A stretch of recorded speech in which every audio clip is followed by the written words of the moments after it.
कोई नहीं है डिसिप्लिन में। बेटा एक दो ये साइड देखते रहना, ठीक है? आवाज ना करे कोई, और करे तो नाम लिख के दे देना मुझसे।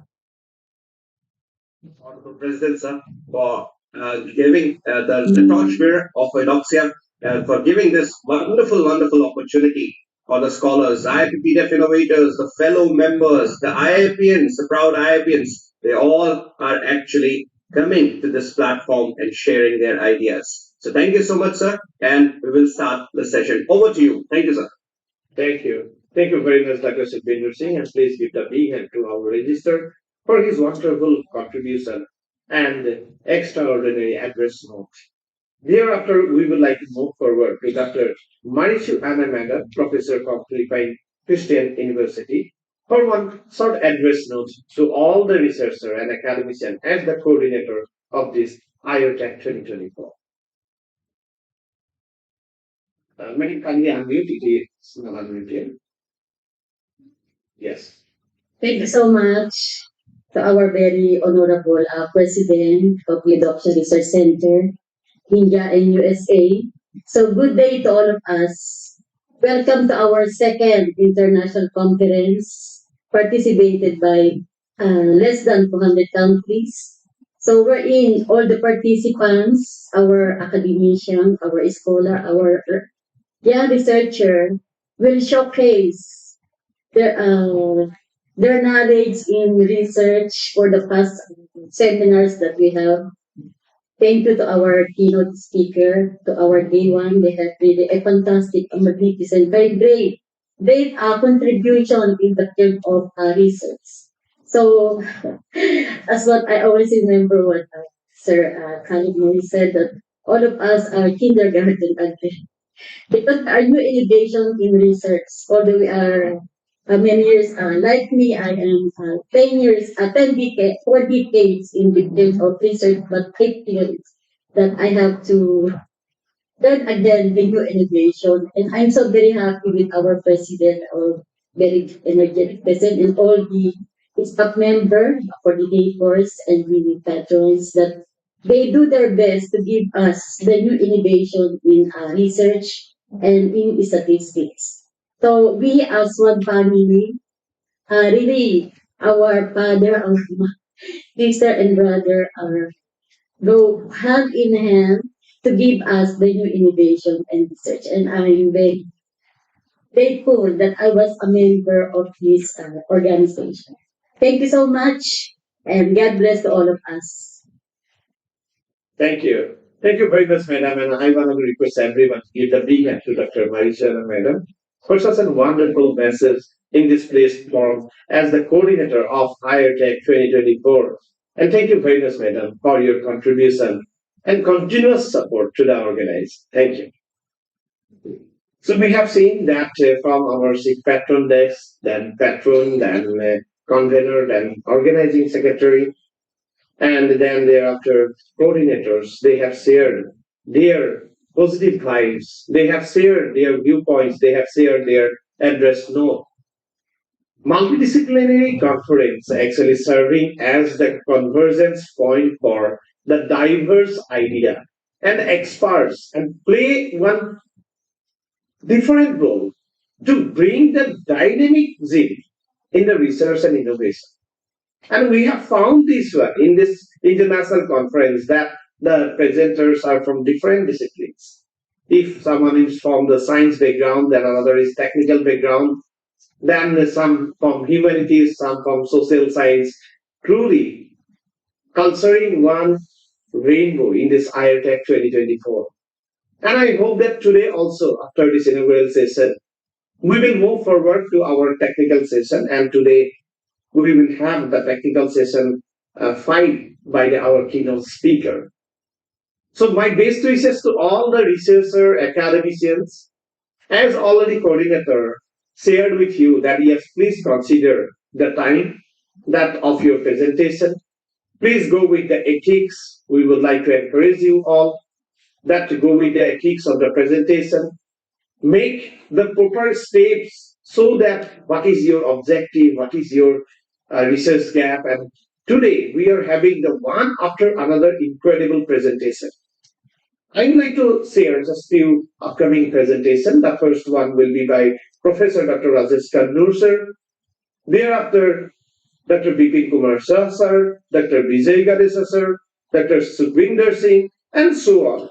I am just sharing that's just glimpses of this upcoming agenda that who are there that to share their ideas and thoughts with you. After keynote speaker, we have today around 100 oral presentations. So congratulations to all the oral presenter also. Your enthusiasm, we have to give a big hand for you that you are doing truly the different work in the next level. Your passion, always admired by our Eudoxia family. With this, we would like to go forward to the technical session, and we are concluding our inaugural session of day 2, Irtec 2.0 2024. Again, my appreciation to global leaders, academicians, researchers, our Vice Chancellor, Pro Vice Chancellor, Register, all the patrons, conveners, organizing secretary, coordinators, all the global academicians for your presence, support, contribution, especially all the officers of Eudoxia for your continuous effort to make this event successful. Thank you, everyone. We are moving forward to the technical session and winding up our inaugural session. Namaste from our side. Recording stopped. So now this is time to have the presentation one after another, and I'm pretty much sure that incredible presentations will go on. We are always justifying the theme. That is, whenever we are going with the multidisciplinary research, it's truly the multidisciplinary research. And the peoples are coming from the different fields. And this time, European, Asian, and African countries truly dominating with their presentation. Wonderful presentations coming here, and a panel discussion also. It is mind blowing in the next level. Different recent issues are also being discussed here in this Irtec 2.0. So now this is time to welcome our keynote speakers. Please put your hands together to welcome our Pro Vice Chancellor of Eudoxia Research University, Newcastle, United States of America, none other than Professor Dr. Rajesh Kannur sir in this Irtec 2024 for the first keynote speaker session in this Irtec 2.0. Thank you very much, sir, for joining and over. Thank you, sir. Thank you. Good morning, sir. So actually, host disabled states. Okay. So I would like to share his screen because we have seen in inaugural session. Yes, sir. Yes. Someone sharing the mobile phone. So Okay, sir. yeah, now I think that. Shall I share, sir? Yes, please, sir, share. Okay.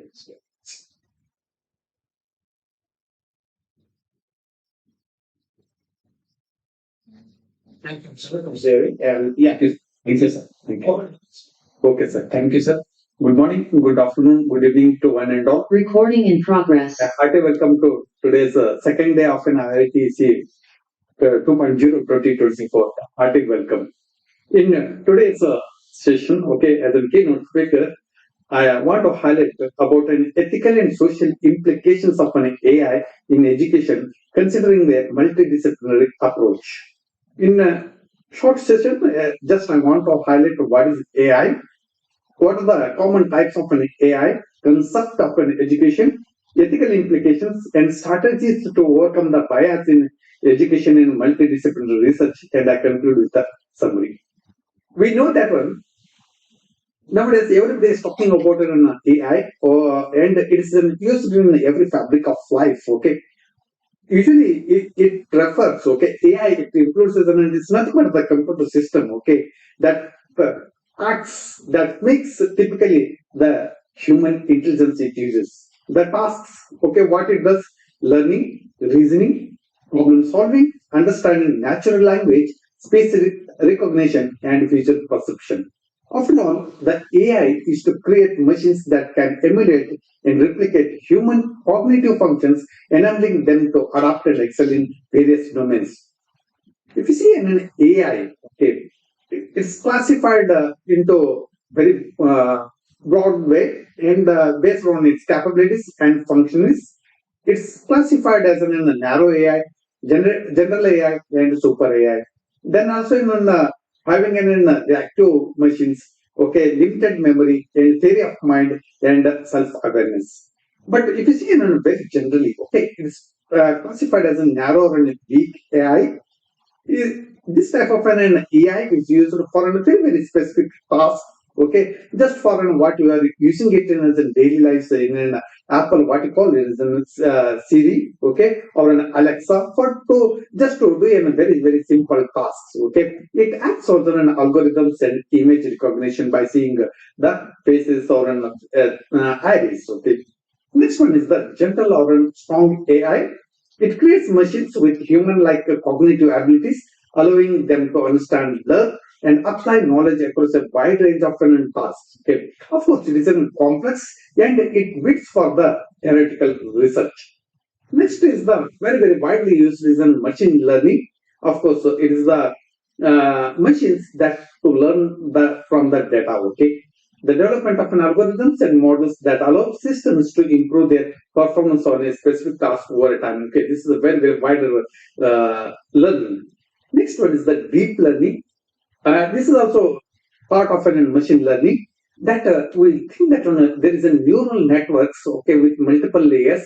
What we call then how the human beings having a neural network. The same thing, the neural networks is be installed and also learned. Okay, this is an effective for an image and speech recognition. Okay, deep learning is very, very helpful. Next is the natural language processing (NLP). It's the interaction between how these computers and human language, okay, isn't seen. It enables machines to understand, interpret, and generate human language, facilitating communication between humans and machines. Okay, whatever the humans talks or a human speaks or does, the machine has to do. When you're using this one, okay, AI, we have to know that what's the ultimate aim of using this one in education. Before going forward, okay, just I want to highlight the concept of an education. Education is one of the most investments of life. It can help you to achieve the life goals and provide with the skills and knowledge necessary to the success in the modern world. But if you see an education is a systematic process of an acquiring knowledge, skills, values, and attitudes to facilitate individual development and social progress. Okay, it must be in a very, very progressive, positive way.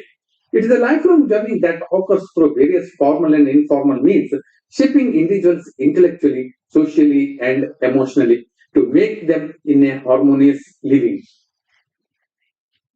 You know, see that on AI, okay, there are different types of AI which we are using it, but how to use it in ethically. Okay, directly I want to go for an ethical implications of an AI in education.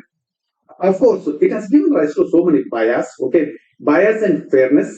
If you see in this AI, okay, use of an AI in an education has given rise to so much of an bias in the process of grading or in student evaluations, okay, because of the different algorithms.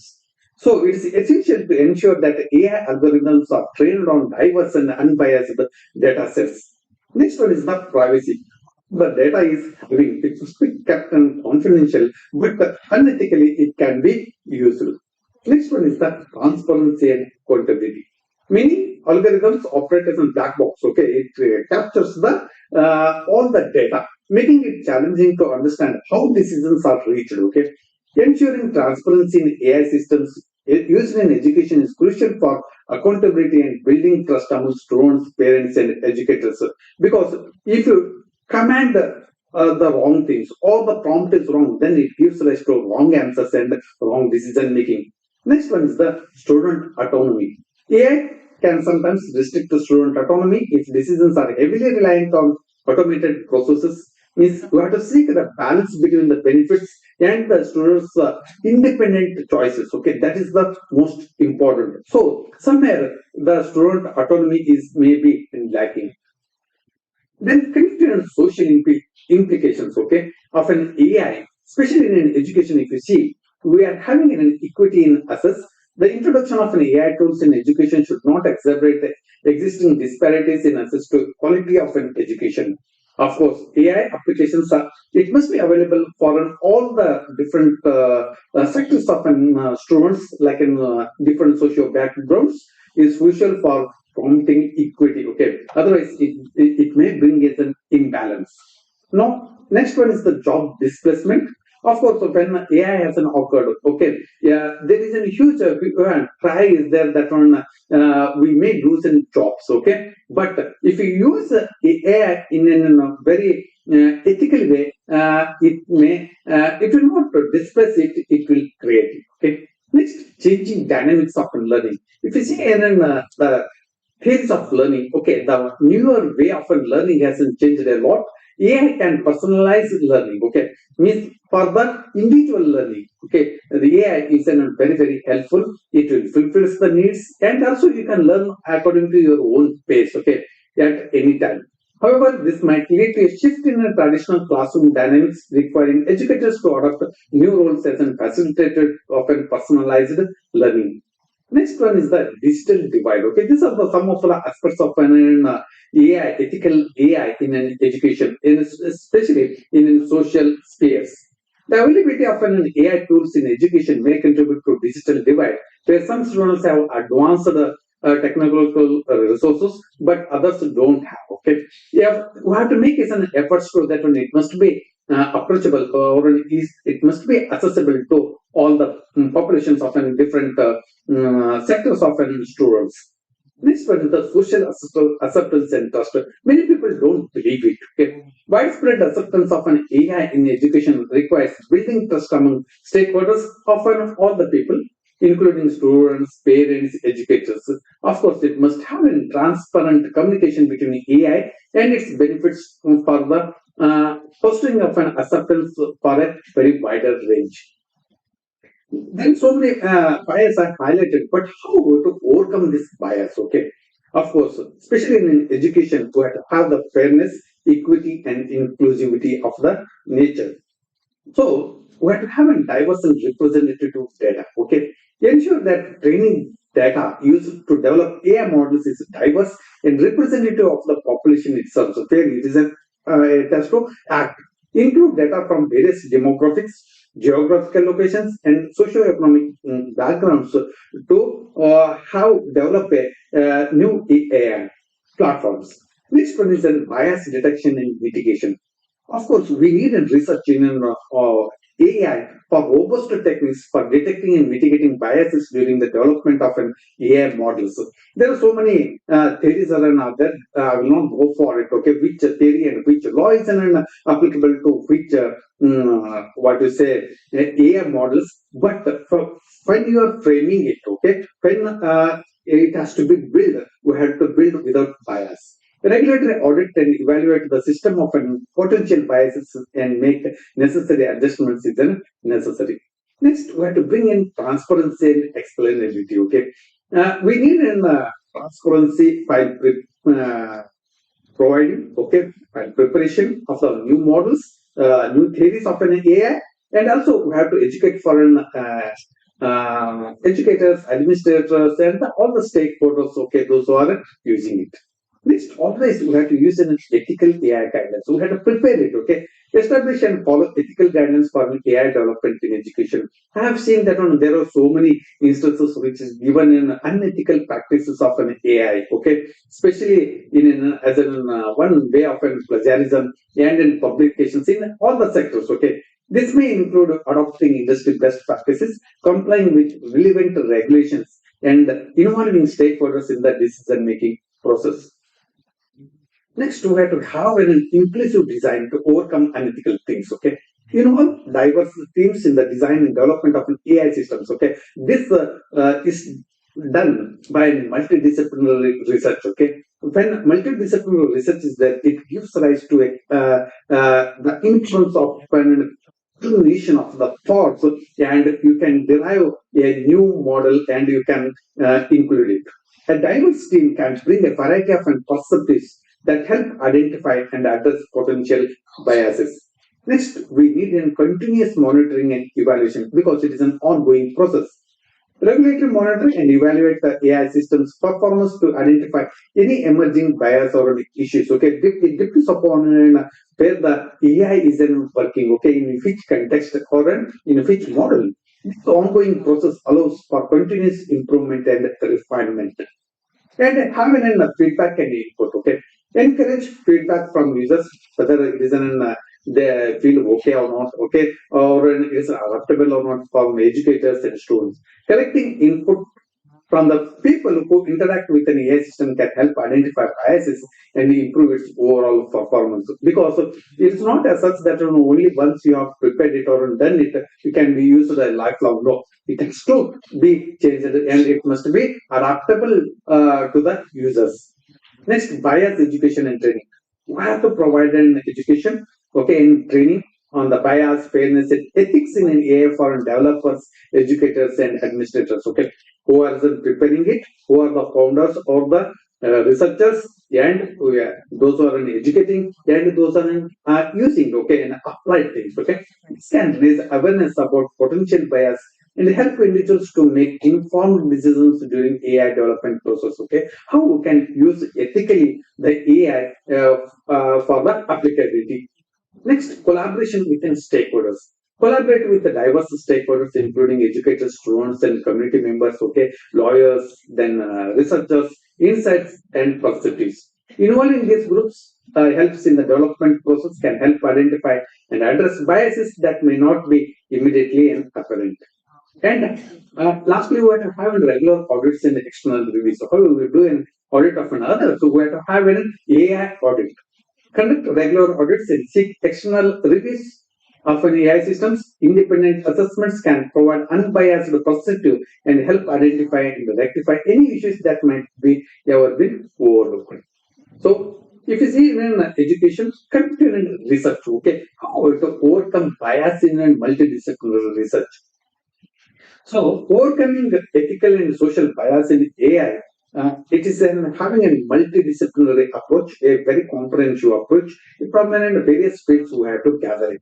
First and foremost, okay, to overcome this bias in a multidisciplinary research, have a team, okay, diverse and interdisciplinary teams. For multidisciplinary teams that include computer science, ethics, sociology, psychology, education, law, and other fields, okay, like in forensic, okay, a diverse team can bring different perspectives and insights to the development of a process. Here, the what you say, eudoxy of what is doing is the right thing, and we are in the research team that we are involving different sections of the domains of an education, and we are preparing or modeling the AI softwares. Ethical guidelines and frameworks. Develop and adhere to the ethical guidelines of the frameworks that guide the design, development, and deployment of an AI systems. Of course, yeah, always we have to see that it must be used for in a holistic way, and it must be used for a wider angle. Next one is the stakeholder engagement. Engage with a wide range of stakeholders, including communities, advocacy groups, and also directly affected by an AI system. So those are using it. Okay, collecting diverse perspectives helps to identify potential bias and ethical concerns. Next one is the public discourse and education. Of course, we need an education on the AI, how to use ethically, okay? And it must be having transparency in when you are preparing the algorithms, and it has to explain that one. It has to give a very ethically strong decision making processes, okay? We don't want any unethical inferences, okay? It must help in users, developers, and regulators evaluate and address the potential bias. Next is the bias impact assessments. Okay, how it is a bias are an assessment, then how to overcome it by using the technology. Legal and regulatory frameworks are very important. Advocate for and contribute to the development of legal and regulatory frameworks that address ethical concerns and biases often in AI. Collaborate with policymakers to ensure that regulations keep pace within technological advancements. Okay, because we have to respect the law, and it has to adhere to it. Okay, the newer things, because there are so many unethical practices which is given, it must be punished in the court of law. human in the loop approaches. Okay, this is the concept we have to use it. Implement human in the loop approaches where human oversight is integrated into AI systems. This helps to intervene and correct biases wherever they are identified. Next is the continuous monitoring auditing. How we are doing auditing of another. So it just has to be done. Cultural sensitivity and context awareness. Always when you are preparing, okay, the designs of an algorithm, so it must be sensitive. Culturally, it must be sensitive and context aware that will where it is applicable. Consider the social and cultural context in which the technology is deployed and to avoid reinforcing and perpetuating existing biases. Next one is the inclusive design thinking. Embrace inclusive design, okay, by having accessibility, and it must be useful for the wide range of an users, okay. Yeah, it must have an experience of different demographic groups throughout the development of the process. Next, responsible AI education for the stakeholders, especially the end users. If you see overall, okay, ethically and social implications of an AI in education are profound and multifaceted. We are using it for the development of an education and by involving the ethics. Okay, of course, it is affecting, okay, and used in every fabric of life. A crucial aspect of this approach is the recognition of an potential biases embedded in AI algorithms. Different models, okay, has given rise to different bias, okay, but stakeholder engagement is an paramount in involving in an AI using an ethics in an education as well as in the research. Moreover, a human in the loop approach where human oversight is integrated helps to mitigate bias and allows for interventions when needed. Inclusive design thinking ensures that AI systems are accessible and beneficial to a diverse range of users respecting cultural sensitivities and context. If you see, overall, just I want to conclude that the ethical and social implications of an AI in education demand a holistic and collaborative effort. Okay, a multidisciplinary approach is not only necessary but also foundational for addressing the bias, prompting fairness, and safeguarding the well-being of stakeholders, those who are involved in an education. Okay, of course, we are using a very newer AI technologies for transparency, accountability, and inclusivity. Okay, continuous vigilance, education, and engagement with a diverse perspectives. Okay, and also an audit will help you to overcome the unethical things. If you see overall, okay, you have to use responsible AI in an explainable way, for monitorable, for reproducible, for secure, and it must be an always an human centered and unbiased, and it must be an justifiable. With this one, I end today's session. Thank you, one and all. Thank you. Recording stopped. Thank you. Thank you very much, sir. And I want to request each and everyone to give the big hand to such a wonderful, outstanding session on the application of AI as well as the ethics. What are the ethical work we can do with the AI and how we have to take the measurement while we are developing the AI, while we are applying the AI. Truly, these are very important points in our academics and research. Yes, AI will give us the opportunity to do the large numbers of work. We can reduce the time consumption that whatever earlier required maybe the 3 hours, 4 hours. Now we can do it with AI with the 20 minutes or 30 minutes. But we have to do, and this is called ethics. We have to bring the morality and we have to go with the proper steps why we are using the AI. AI is not for only to give the command that do from your side and I will see. So truly, it's an I think eye-opening session on AI by our professor Dr. Rajesh Kandor sir. I would like to take the opportunity to unmute our academicians here in this platform so that they can share their viewpoints and the panel discussion will go on. Here, I would like to take the opportunity to unmute our Dr. Sitbinder Singh, registered. Recording in progress. Thank you so much sir, for letting me, and I would like to congratulate our director, Professor Dr. Rajesh Kannur sir, for what a excellent topic and superb presentation on the ethic implications, of course, in AI with education, because any domain which involves the upliftment of our society, especially in education, it is very, very important that the ethics and standards should be maintained with us. And it is very, very critical also to use the AI tool to have the outcome that we always desire in the humanities. Thank you so much, sir, for this topic. I would like to congratulate you and in this magnificent and iconic presentation. Perfect start for our ITEC 2024 Day 2. Thank you, sir. Thank you so much. Thank you. Thank you very much, Dr. Singh, for such a wonderful message in this platform. May I request Dr. Marichu Madam also to add one comment from your side about the presentation of our Professor Dr. Rajesh Kandor, sir. I appreciate it, sir. Professor, just to know your contribution to your lecture today, especially on the artificial intelligence, and that is now the trend in our research. No, that is the end for our. That's very important. Our new researchers today and our scholar, the application and the restriction in using the artificial intelligence or the AI. So we should also be careful in using that. Uh, because we are avoiding the plagiarism, and that is the trend now in the new research. Thank you so much, sir, for your very fantastic and very great contribution to our research today. Thank you so much. Thank you. Thank you very much for being a part of our panel discussion. Thank you very much, Dr. Marichu Madam, for such a wonderful message in this place. And now it is time to have the message by the keynote speaker. May I request our Professor Dr. Rajesh Kandor, sir, to share one address note from the keynote speaker desk. Thank you, sir.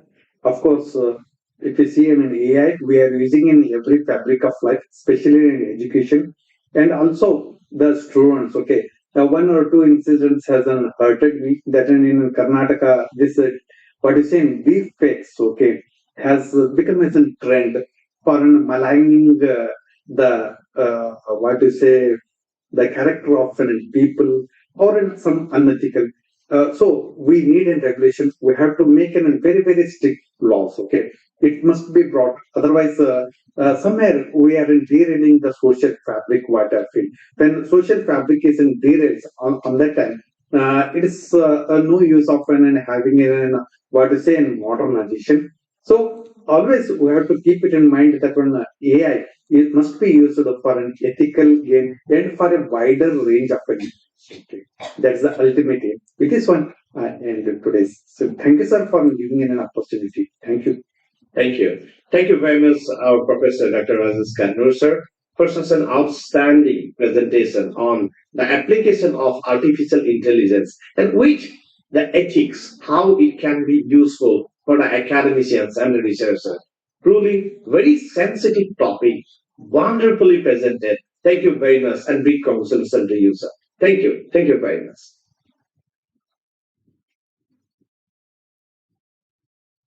Recording stopped. So we have seen that our first presentation of this Day 2 Irtec 2024 is wonderful. Panel discussion was there. The members, academicians showing their viewpoints. Now we need to move forward. And here I would like to take the opportunity to welcome here another global academician, Dr. Vipin Kumar Shah, retired GM from the Bharat Petroleum Corporation Limited, India. So may I request everyone to give the recap to our Dr. Shah sir here in this platform. And I'm pretty much sure that he will win your heart. He is always coming with some wonderful slides and the presentation. It is always insightful and hope that today we will have one unique topic in his presentation and we will all explore his knowledge. Thank you very much, sir, for joining. Namaste from our side.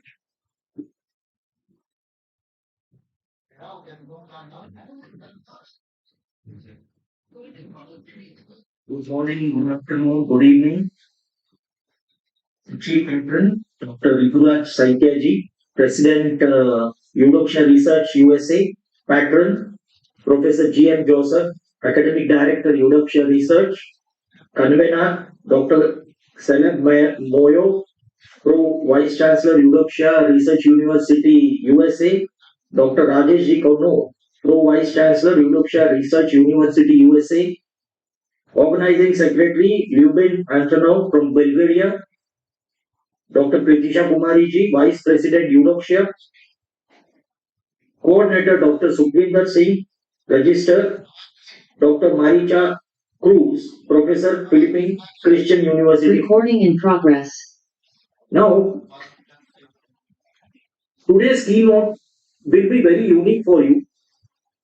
I think the trigger given for this keynote is our colleague, our friend, my mentor in research paper, Dr. Sukhvinder Singh, because 2-3 days back he had given a Facebook invite for school children Olympiad. Am I right, sir? Now, today I'm going to take leave from Dr. Rajesh Kunno's presentation on ethics, and I'm going to talk on values. So, permit me to share my screen. I'll try to make it much more interesting when I'm sharing the success story of our team, and hope you will enjoy the entire success story. Sure, sure.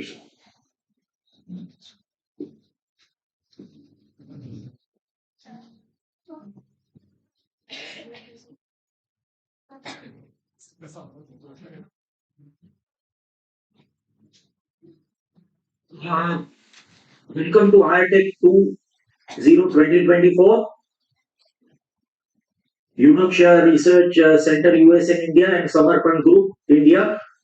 I'll start with a success story, what we try to achieve a little bit through value education, inculcating value education amongst the school children as a part of our job in the vigilance department. Because out of my 42 years of service, 3 years I have given in vigilance department.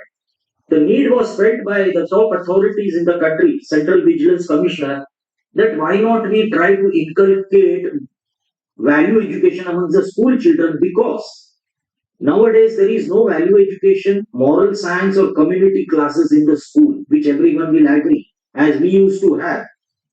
And in the absence of the values, as Dr. Kono rightly pointed about the ethics, integrity, transparency, how the children will come to know about these values, because if they are not inculcated in the childhood, anything may go wrong somewhere many times. What we read in the newspaper about the deepfake video he shared, about the assaults happening, about the scams and misuse of the technology happening day on day on, it is the absence of the values amongst the individuals.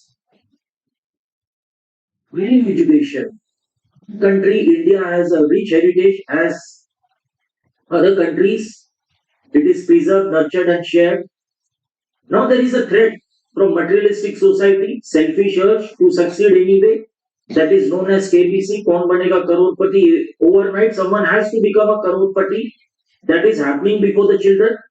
Insecurity damaging our culture, independent coexistence, and basically need was felt after a lot of research by the management and the vigilance department. Let me put very honestly that why not we try to inculcate the values. After discussions with the school principals and teachers, they told yes, we are ready to help you out in inculcating. And mind you, there was no textbook, it was self-made, self-education type of value education.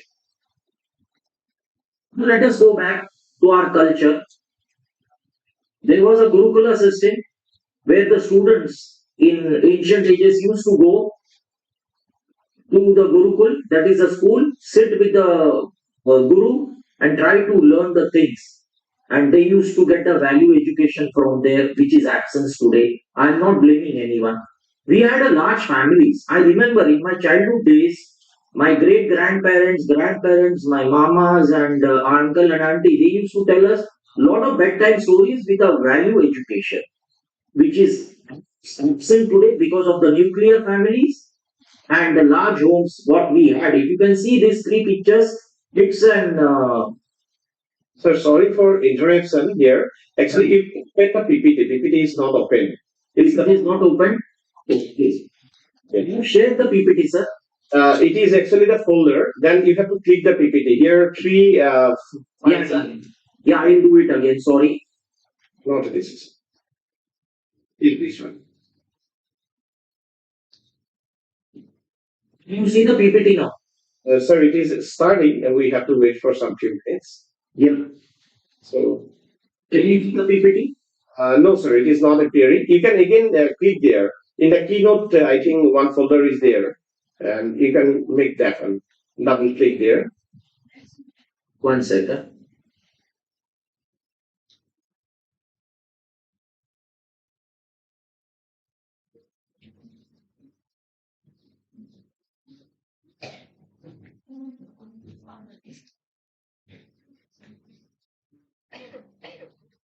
One second. Really.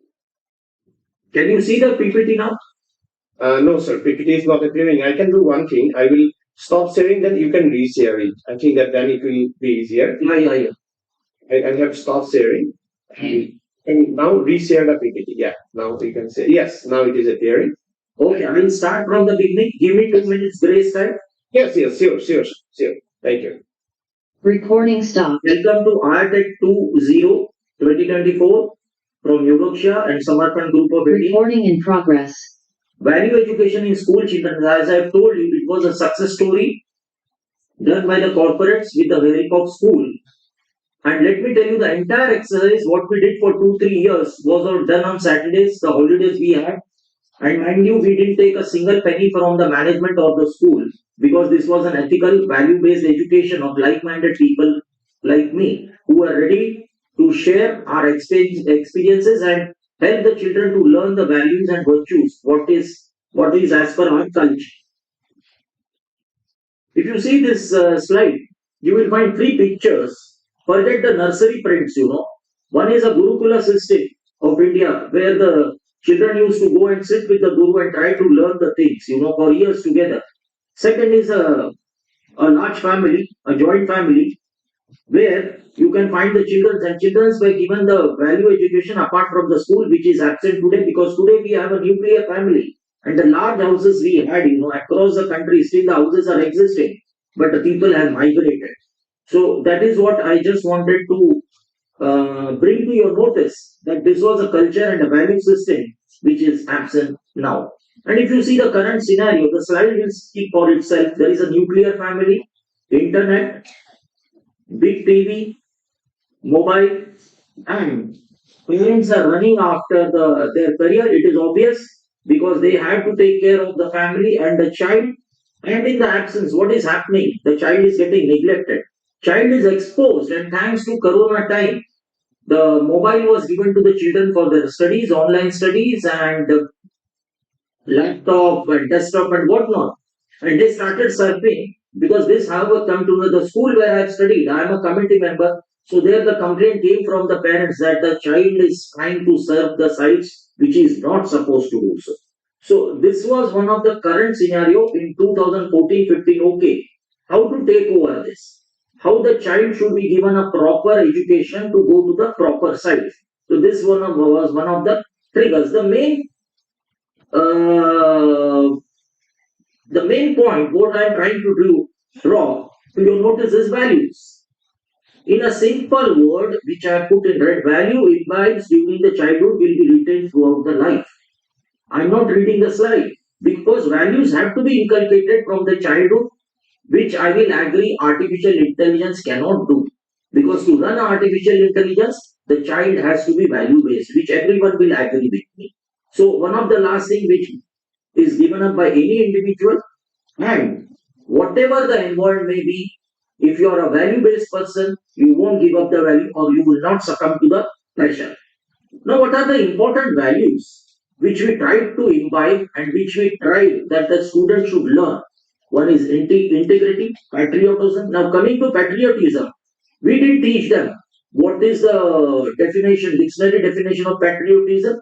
A 4th standard child from the integrity club, which I am going to come, was asked, what do you understand by patriotism? The child told me, sir, After the session, I will ask you questions, okay? So make sure you are learning this. For me, that is इसके बाद मैं patriotism. Question पूछूंगा So this is how especially each for semester. value was they explained themselves what they understand.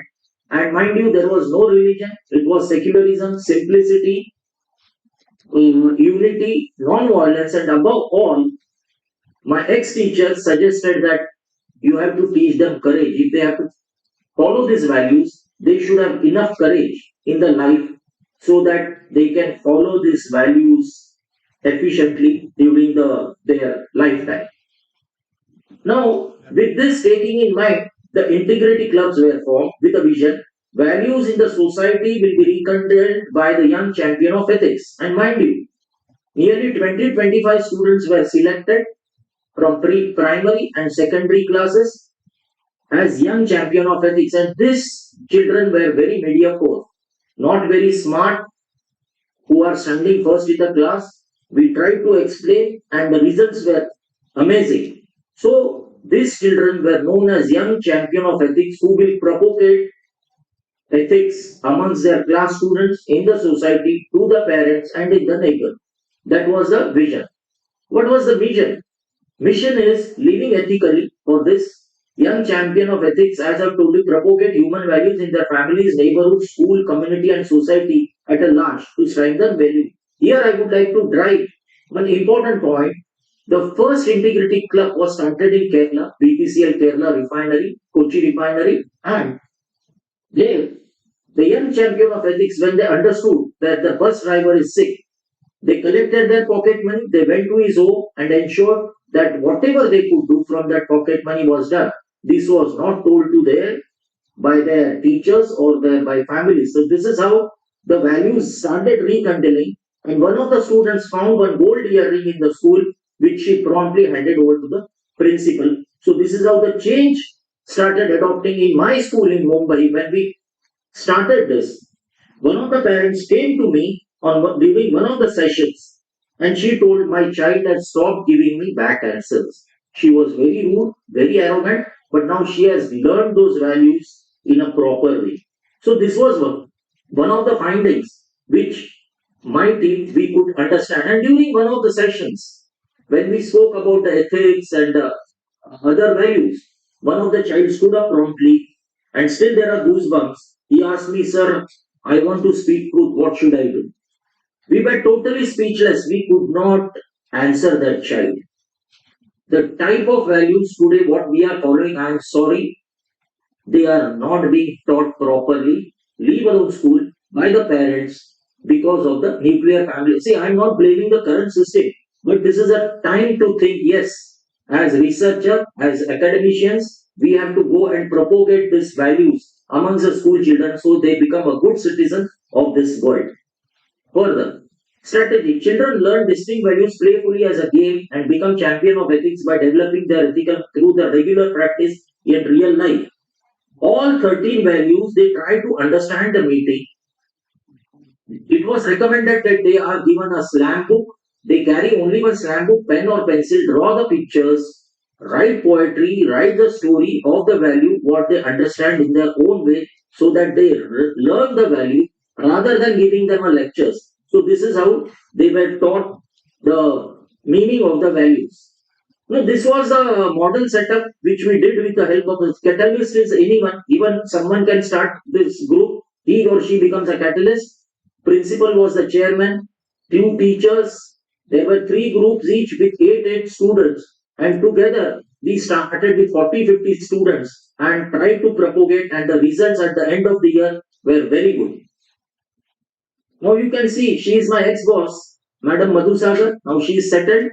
She is interacting with the school children because that day we had a graduation ceremony. If you see the scarf as a young champion of ethics, and the child who was shy in speaking in public could answer the questions very confidently. Whatever she was asked, whatever she understood about the values and the practicing of the values.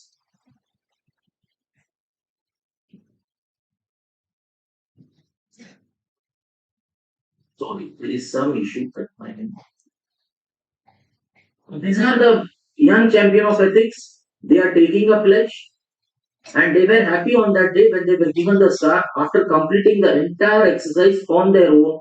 Mind you, teachers or ourselves, we didn't teach them anything. They started practicing on their own. Now, what was the support?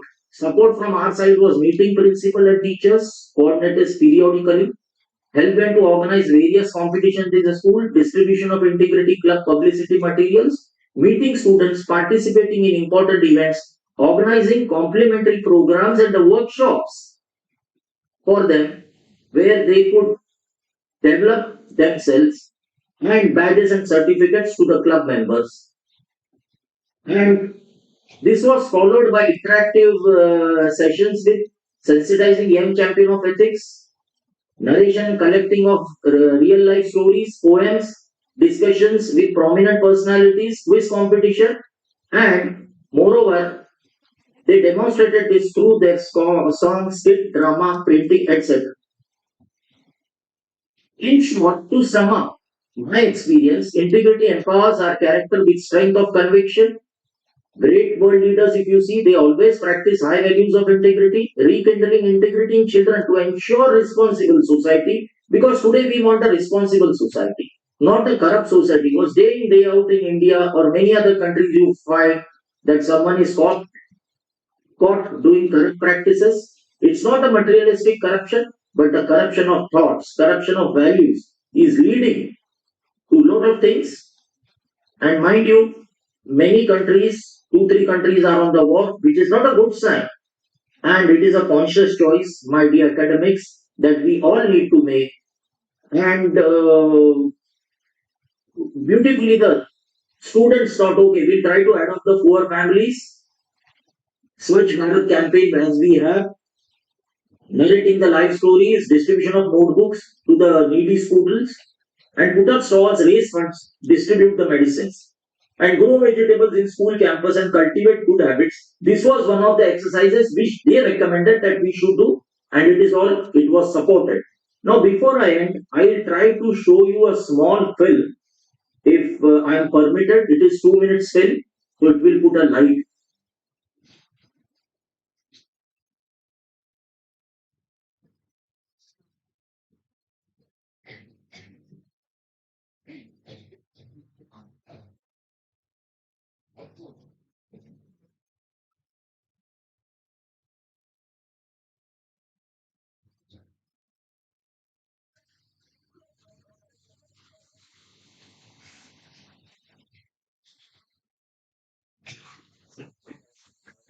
Yes.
I'll go back to my slide. This is the last slide.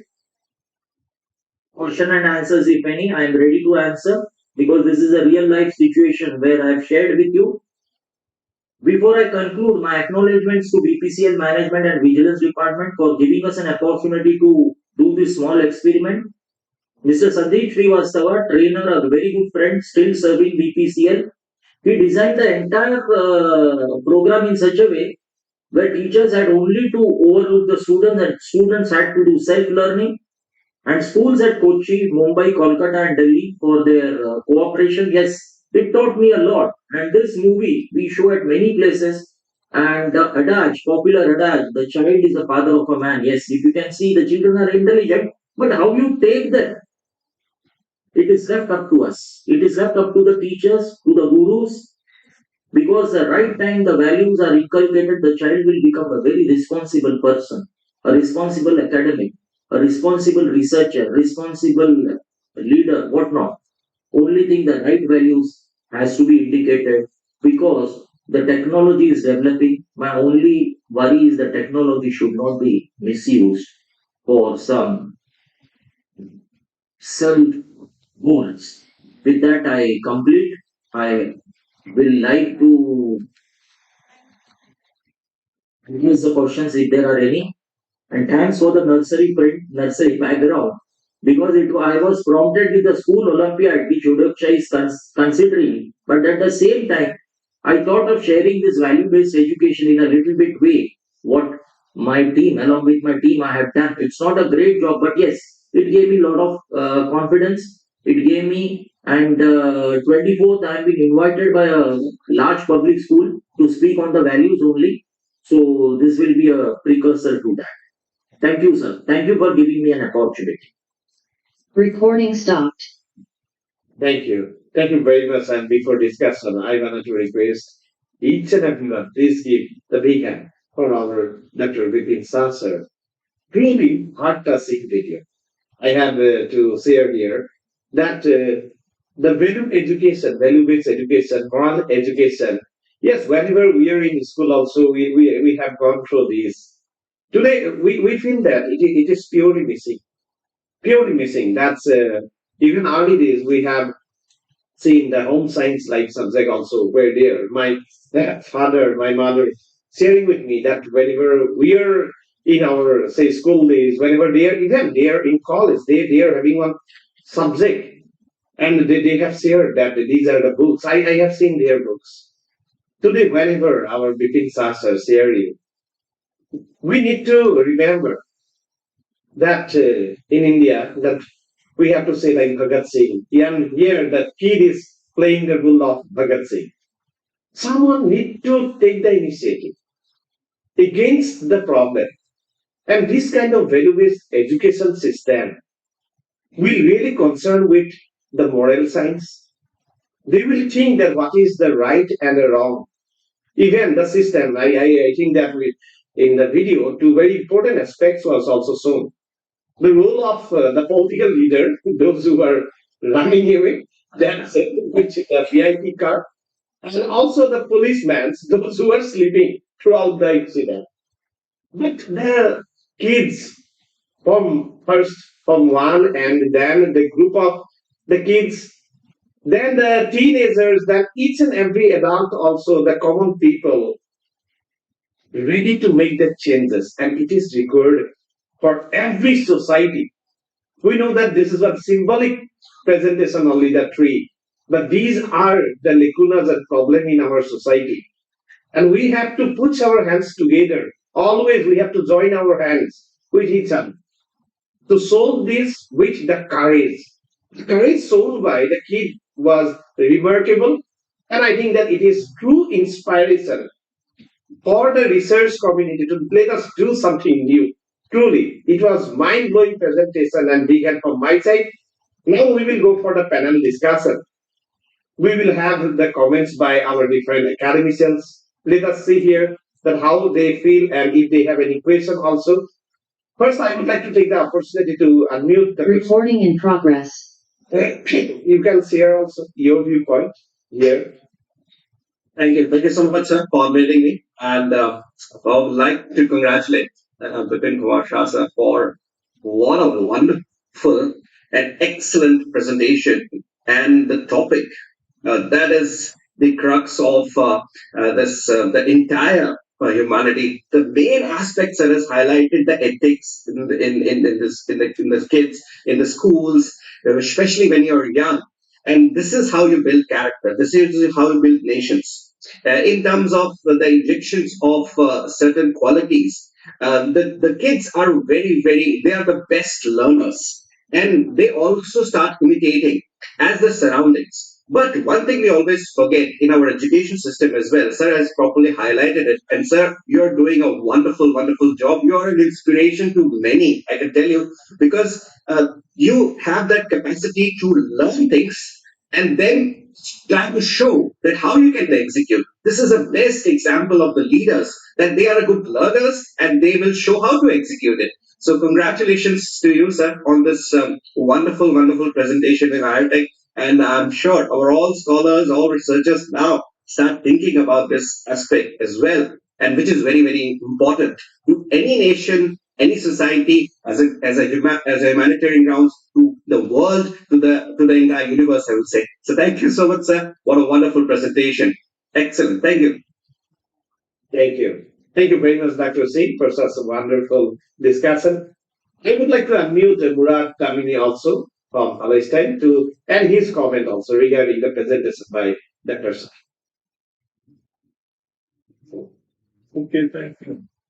I appreciate this kind of presentation, which is bring to discussion the moral and the value, and talking about values and morals in different society. This is a big issue because as a diversity, as a human being here, this kind of planet, we have to know and respect each other's values. This is the main issue. But how to keep, our kids with our students with kind of values. So I think, and it's a big dream for me to have, the world society. It's not like a country or, a group of people having kind of values. We need, the whole world to have, kind of the same or almost, a common values together, which is the respect, the love, the happiness, sharing, these great values, and, have to raise our kids. This is the main, goal for all the scholars or the researcher to focus on. And on my presentation, this is maybe going to be similar to that, which is storytelling and digital storytelling and moral storytelling. So on my presentation, I'll go back and, maybe go on a focus with Dr. on, on this kind of issue.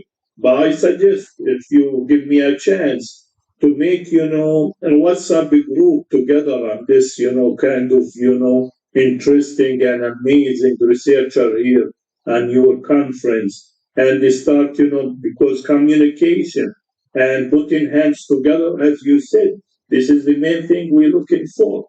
How to put our hands together and they start raising our kids on common issue, which is, love, respect, and spreading this kind of great values to the whole world. And digital, and as the previous doctor, the presentation talking about AI, the AI should be, a useful tool for us to spread in this kind of, values. And thank you for, give me the time to talk. Thank you, guys. And it was great presentations. Thank you. Thank you. Thank you very much, Murad Tamimi, for your such a wonderful message. And now we will move forward to our keynote speaker message. And before it, I wanted to share here, Eudoxia is always taking care so that the kids also can have the moral value. Our Sasar already shared that we are, yes, World Olympiad is conducted by Eudoxia. Here I would like to take the opportunity that the kids from any country, any religion, any race can participate in the World Olympiad. And where we have some question, descriptive question, it's not like that they will have only the multiple questions and they can take the help from the computer, Google, or AI to answer it. They need to write down from their own, they have to write down from their heart by using their thought process within the time bound part. Also, the champion is getting the good amount from our side because we know that this will help their education. In Indian INR, it is the 50,000 the champion is receiving, and in dollar, it is the $600 prize. That is whenever kid is receiving that one. And we are also making one agreement with the guardian that this payment will be utilized for the kids' education and book purpose only, not for the going somewhere or the spending and buying the clothes. So we are always looking into this. That every class of human being, whether they are poor, say middle class, or maybe the urban class, but they should get the equal opportunity of learning. Our junior innovator program is also there, that where we are focusing on the skill-based education for the students.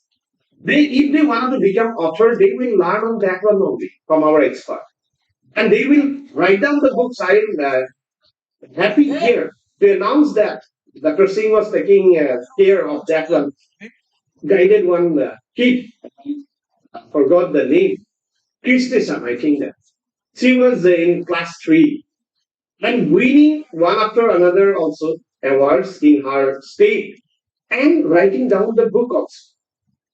So these are whenever 4 years, 5 years old, say, kids are start writing, thinking about the moral values, adding the values to the society, then I think that it is truly remarkable. And this is happening by the contribution of the different academicians, researchers in this platform. My appreciation to Dr. Singh for taking that Olympiad in that level, and of course, Dr. Bipin Kumar Shah sir for starting this renaissance, for starting this kind of work where the student will get the moral value, where they will learn the ethics, and we will have not only talented people but morally sound people also in our society. Thank you. And now we are waiting for your message. May I request you to share some few words to other academicians and researchers in this domain. Sure. Thanks for those kind words of blessings, Mr. Murad Tamimi, Dr. Sukhvinder Singh ji, President sir, and all academicians who are present. Well, today's presentation was tribute to my guru, my teacher, V.L. Shambhag, who was the founder of our school, and he taught us those values. He was a very strict disciplinarian. Like he used to always move with cane in his hand and we were shit scared. So that is how he imbibed the values. Today you won't find this. And when since my father was founder member, he invited me to the school on the school committee. And before he passed away, he had some intuition. He told us that you operate the school with other committee members ethically. And it was after my father's death, when I was 11 years, he offered a scholarship to me and my brother and sister. And because of that help, today whatever I am sitting before you. It's not me, sirs and madam, it's my sir. I am taking his message forward. And thank you for listening to me very patiently. And once again giving me an opportunity to express my views. And this is the first time where I have made a presentation, a sort of a paper presentation in an international conference. Otherwise, we had kept it to ourselves and shared with the ministry that this is what we are doing with the school children. Yes, we have to go a very long way. I don't know. The support from the doctor, from the God and good people like you can take the things forward and make up this world a great place of living with no violence. There should be peace. God bless us all. Thank you very much, sir. Thanks once again to you and your vibrant team. Thank you very much. Thank you. Thank you very much, sir, for such a wonderful presentation and the message that you are sharing. Truly, it will encourage all the young researchers to be passionate with their innovation and research. I would like to share here that Vipin Shah sir is also the proud IITian from our European. We are giving the big hands. The passion he was showing as a researcher. After I'm always sharing here that whenever I see Vipin Shah sir presentation, we are feeling more energy. Age is just the number, and he is the super energetic person, showing that yes, we can start. Yes, we are ready to contribute. My request to all the researchers, young researchers, those who are working for say 8 hours, 10 hours, they are saying, "So we are feeling now tired." I'm saying to those researchers, please learn from this kind of presentation, see their enthusiasm, how they are ready to contribute, how they are sensing the society. Congratulations to you, sir, for your effort, for your hard work, and truly big and from the bottom of my heart for such a wonderful presentation and creating the value in our society, which is very, very important and need of the present day. Thank you. Thank you very much. Namaste from us. Sir, in a lighter way, my blood sugar levels have gone up. No, sir. You must know that I'm very straightforward. Nothing to need actually. It was in a lighter way. It was in a bigger way. It is not only the appreciation. We want to have the people in this research domain. I'm there. I'm there always. You tell me whatever is with me, I'm ready to share. Okay, sir. Thank you. Thank you. Thank you. Thank you very much, sir, for your support and contribution. Big happy for Dr. Vipin Kumar Sas. Thank you. Recording stopped. So we have seen that one after another, the incredible presentations going on. Now this is time to welcome the another global academician, young, dynamic, and the strong researcher. I would like to say here, the man from the computer science, AI, and leading the researchers also did for their research work, showing the numbers of patents credited to his name, being reviewer of numbers of journals, and also taking the leadership in his department of the computer science, as well as publishing Recording in progress. research paper in Scopus journals. Let us welcome here Professor Dr. Vijay Ganesha sir with a big hand from our side in this platform. And I'm pretty much sure here that we will have another unique presentation in this Irtec 2024. Thank you very much, sir, for joining, and namaste from our side. Namaskar, sir. Actually, I'm also suffering from flu like you only. Yes. But then I have sufficient strength in my voice so that we can discuss something very interesting today.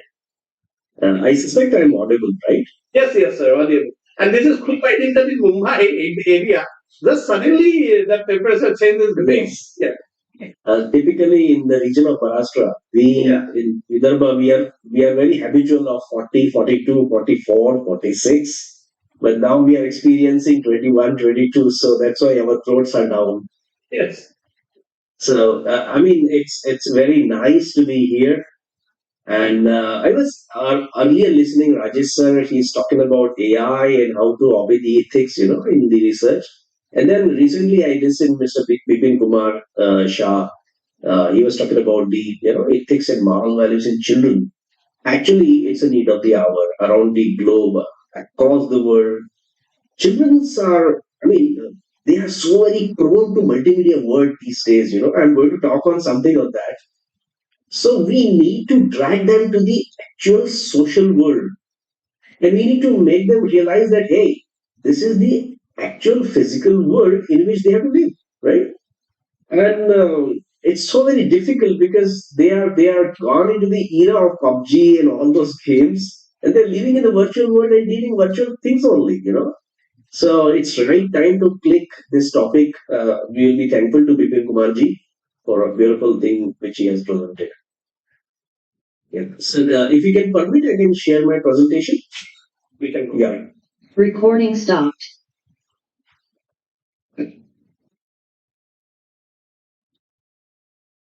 Just I'm not getting the share button.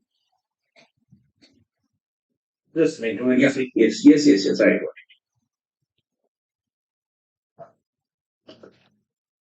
Yeah. I hope my presentation is visible. Yeah, it is showing that you are sharing. Yeah, it is now actually. Yeah, it is been Let's just confirm that whether my slides are rotating or not. Are they coming? yes. Yeah. Yeah. Over to you.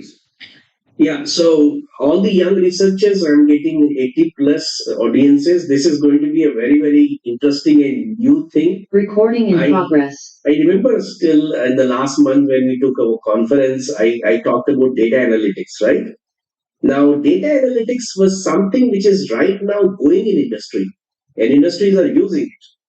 They know that you want to purchase a shirt, they know you want to purchase a cricket bat, they know you want to purchase some grocery, But now this thing which I am proposing today, the metaverse technology is going to be the future for coming 10, 15 years. What we are hearing about metaverse technology is that it may groom fully by 2025. And maybe it remains in the consideration for next 10 or 15 years. And there are big giants like Facebook. They already renamed their firm as Meta. So and Microsoft is behind this. Elon Musk is also working on this. So there are big giants in the world which are working on this technology, which is metaverse. I'm going to throw some light onto it so that all the young researchers who are doing the research can explore this technology. Now let's try to get into the details of that, and let's try to get acquainted with this term called metaverse, what it is. Now, which sort of new technical giant which is going to come. And believe me, guys, whoever is listening to me, 80 odd people, you all have to explore this. There is no option. As if like today you are so very accustomed with the digital devices, like you just go, 25 years back or 30 years back, and if you're asking somebody that I will say hi to someone, and immediately on the next second the hi will be visualized by that individual in America or England or France for that sake, they will laugh on you. But you have to use it now. Otherwise you're outdated. So metaverse is going to be a technology which everybody have to get acquainted with. Now let's try to understand the meaning of this keyword metaverse. See, meta stands for beyond the limitations, beyond this world, and verse stands for universe. So we are going to discover a universe which is beyond this universe which we are existing now. So you may be wondering, sir, is it the geographical space where we are living? This is a different world. Not only your geographical space, not only your local space. I am talking about a new Earth. I am talking about a new galaxy. I am talking about a new universe altogether. And that will be visualized, witnessed by you people in digital arena, which is the meaning of metaverse. So this is going to be a damn exploration, evolution of the digital technology in the coming months. So this is what I mean of the keyword metaverse. Let's see what actually this mean and where from metaverse actually came, right? In the considerations. If you can see this, the photograph of a gate which I kept over here. Actually, this is a book which is written in 1992 by Neil Stephenson, and this book which is written by Neil Stephenson having the name as Snow Crash. Now, what is the theme of this book and what were the assumptions? Let's try to understand this, where from metaverse came in the consideration and what metaverse is.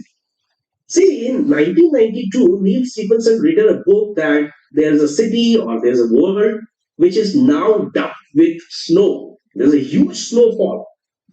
And now everybody is situated in their houses like we were, caged in COVID-19. Everybody in their houses. Now, how to explore the world which is available outside when there is a jamming of transportation, when there's a caging of mobility, then how to see the world? So he come up with the concept that we can wear some glasses, we can interact with other people remotely, imaginarily, virtually, and we can talk with them. So this was the initial thought which was given in the book in 1992, and now we are witnessing this technology from 2021 or maybe 2020 later. Now, what is metaverse, guys? Try to understand. It is very interesting. When I explored this technology and experienced this, I was having goosebumps. Now, let me go back and tell you something about the revolutions of the technology which has taken place. We know that in 1956 there was an individual called Charles Babbage. He comes up with a computational concept. Then in 50s we have a stored program, so that at that time we have memory. And in 70s we have microprocessor who can process the things. But in 90s there's a dramatic change in the dimensionality of technology. In 90s we have something called internet for the global utilization or for the individual's utilization. So we start transacting files, we start transacting emails, etc. But now, in the recent days, we are having something called AI, we are having machine learning, we are having data analytics and all those. But the coming days for technologies are going to be for metaverse. So let's try to understand what is metaverse. See, metaverse is a collectively virtual shared space. So is it going to exist in physicality? No. The answer is no. See, it is created by the convergence of virtual and physical reality. Now, let's try to understand this. In physical reality, we know that there is some corner of the world where Japan exists. We know that there is some corner of the world where Russia exists. So, without going physically to Japan, without going physically to Russia, is it possible for me to visit Tokyo? The answer is yes. And that is done by metaverse. So what you need to do is that you need to wear some equipment. So I put in a photograph over here. So you can see that an individual which is wearing that particular equipment, you need to wear that equipment and you can explore any part of the world. This is what I mean of combination of virtual and physical reality. So when the question comes from your side, sir, is it possible to explore the lunar of the moon? The answer is yes. You can even see the lunar of the moon. You can land over there. You can navigate various places, etc., etc. So, proceeding to this metaverse, it's a persistent digital universe that is continuously evolving. Yeah, the people are continuously adding the digital objects into it. It offers an immersive experience and allows users to interact with computer-generated environment. So, whatever the things we are going to explore inside the metaverse, all those are digitally organized. All those are computerly organized. But they are very, very analogous to the physical world, right? So you can witness that what is going on in the Ukraine-Russia war, right? Standing into the war field, but it is digital, simulation which can experience. How interesting this is going to be. Let me simplify all the things. See, by exploring internet in 2D, you can observe everything. Say, like if I'm making a video call to Rajesh sir, so I can see Rajesh sir in front of me in my mobile phone. But what if my avatar or Rajesh sir avatar stand right in front of me? This is metaverse. So instead 2Ds, now the interaction will be 3Ds.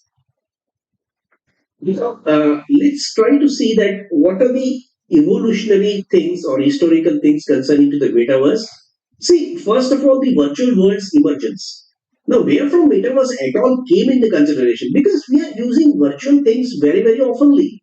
Take a consideration of this lecture itself. We all are sitting in different part of the world. But when we are, combined with this platform, when we are on this platform, we are one.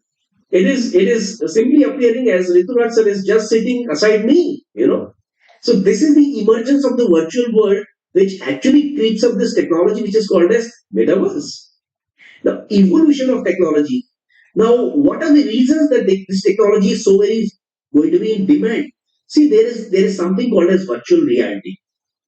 Now, if you can see this session itself, it is a virtual reality session where I am speaking in some corner of Maharashtra. Somebody is listening from Bihar or maybe Assam or maybe Philippines, something like that. So virtually we are clubbed with each other, but also there is technology which is called as augmented reality. Let's try to understand this. This is also a very very typical keyword, augmented reality. See, we know that physically there are jungles existing, there are transportation roads existing when we have to move from one city to another city. But if you can induce your own object into it, say for example, you can induce a lion on the road, which is moving from jungle, and you want to play with the lion. So this becomes augmented reality. So this is the additional or introduction of some digital object in the physical world.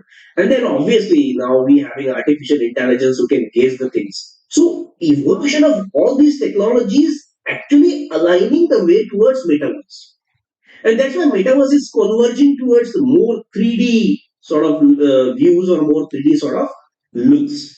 And then there is another reason that why we are actually going for the metaverse. The third reason is rise of online gaming. So we already know that there is somebody called PUBG, there is somebody called Doraemon, all those things are there, and people used to enjoy those 3D games like anything, right? I mean, there is a huge market, huge recruitment is going on, and huge consumption of these products are there.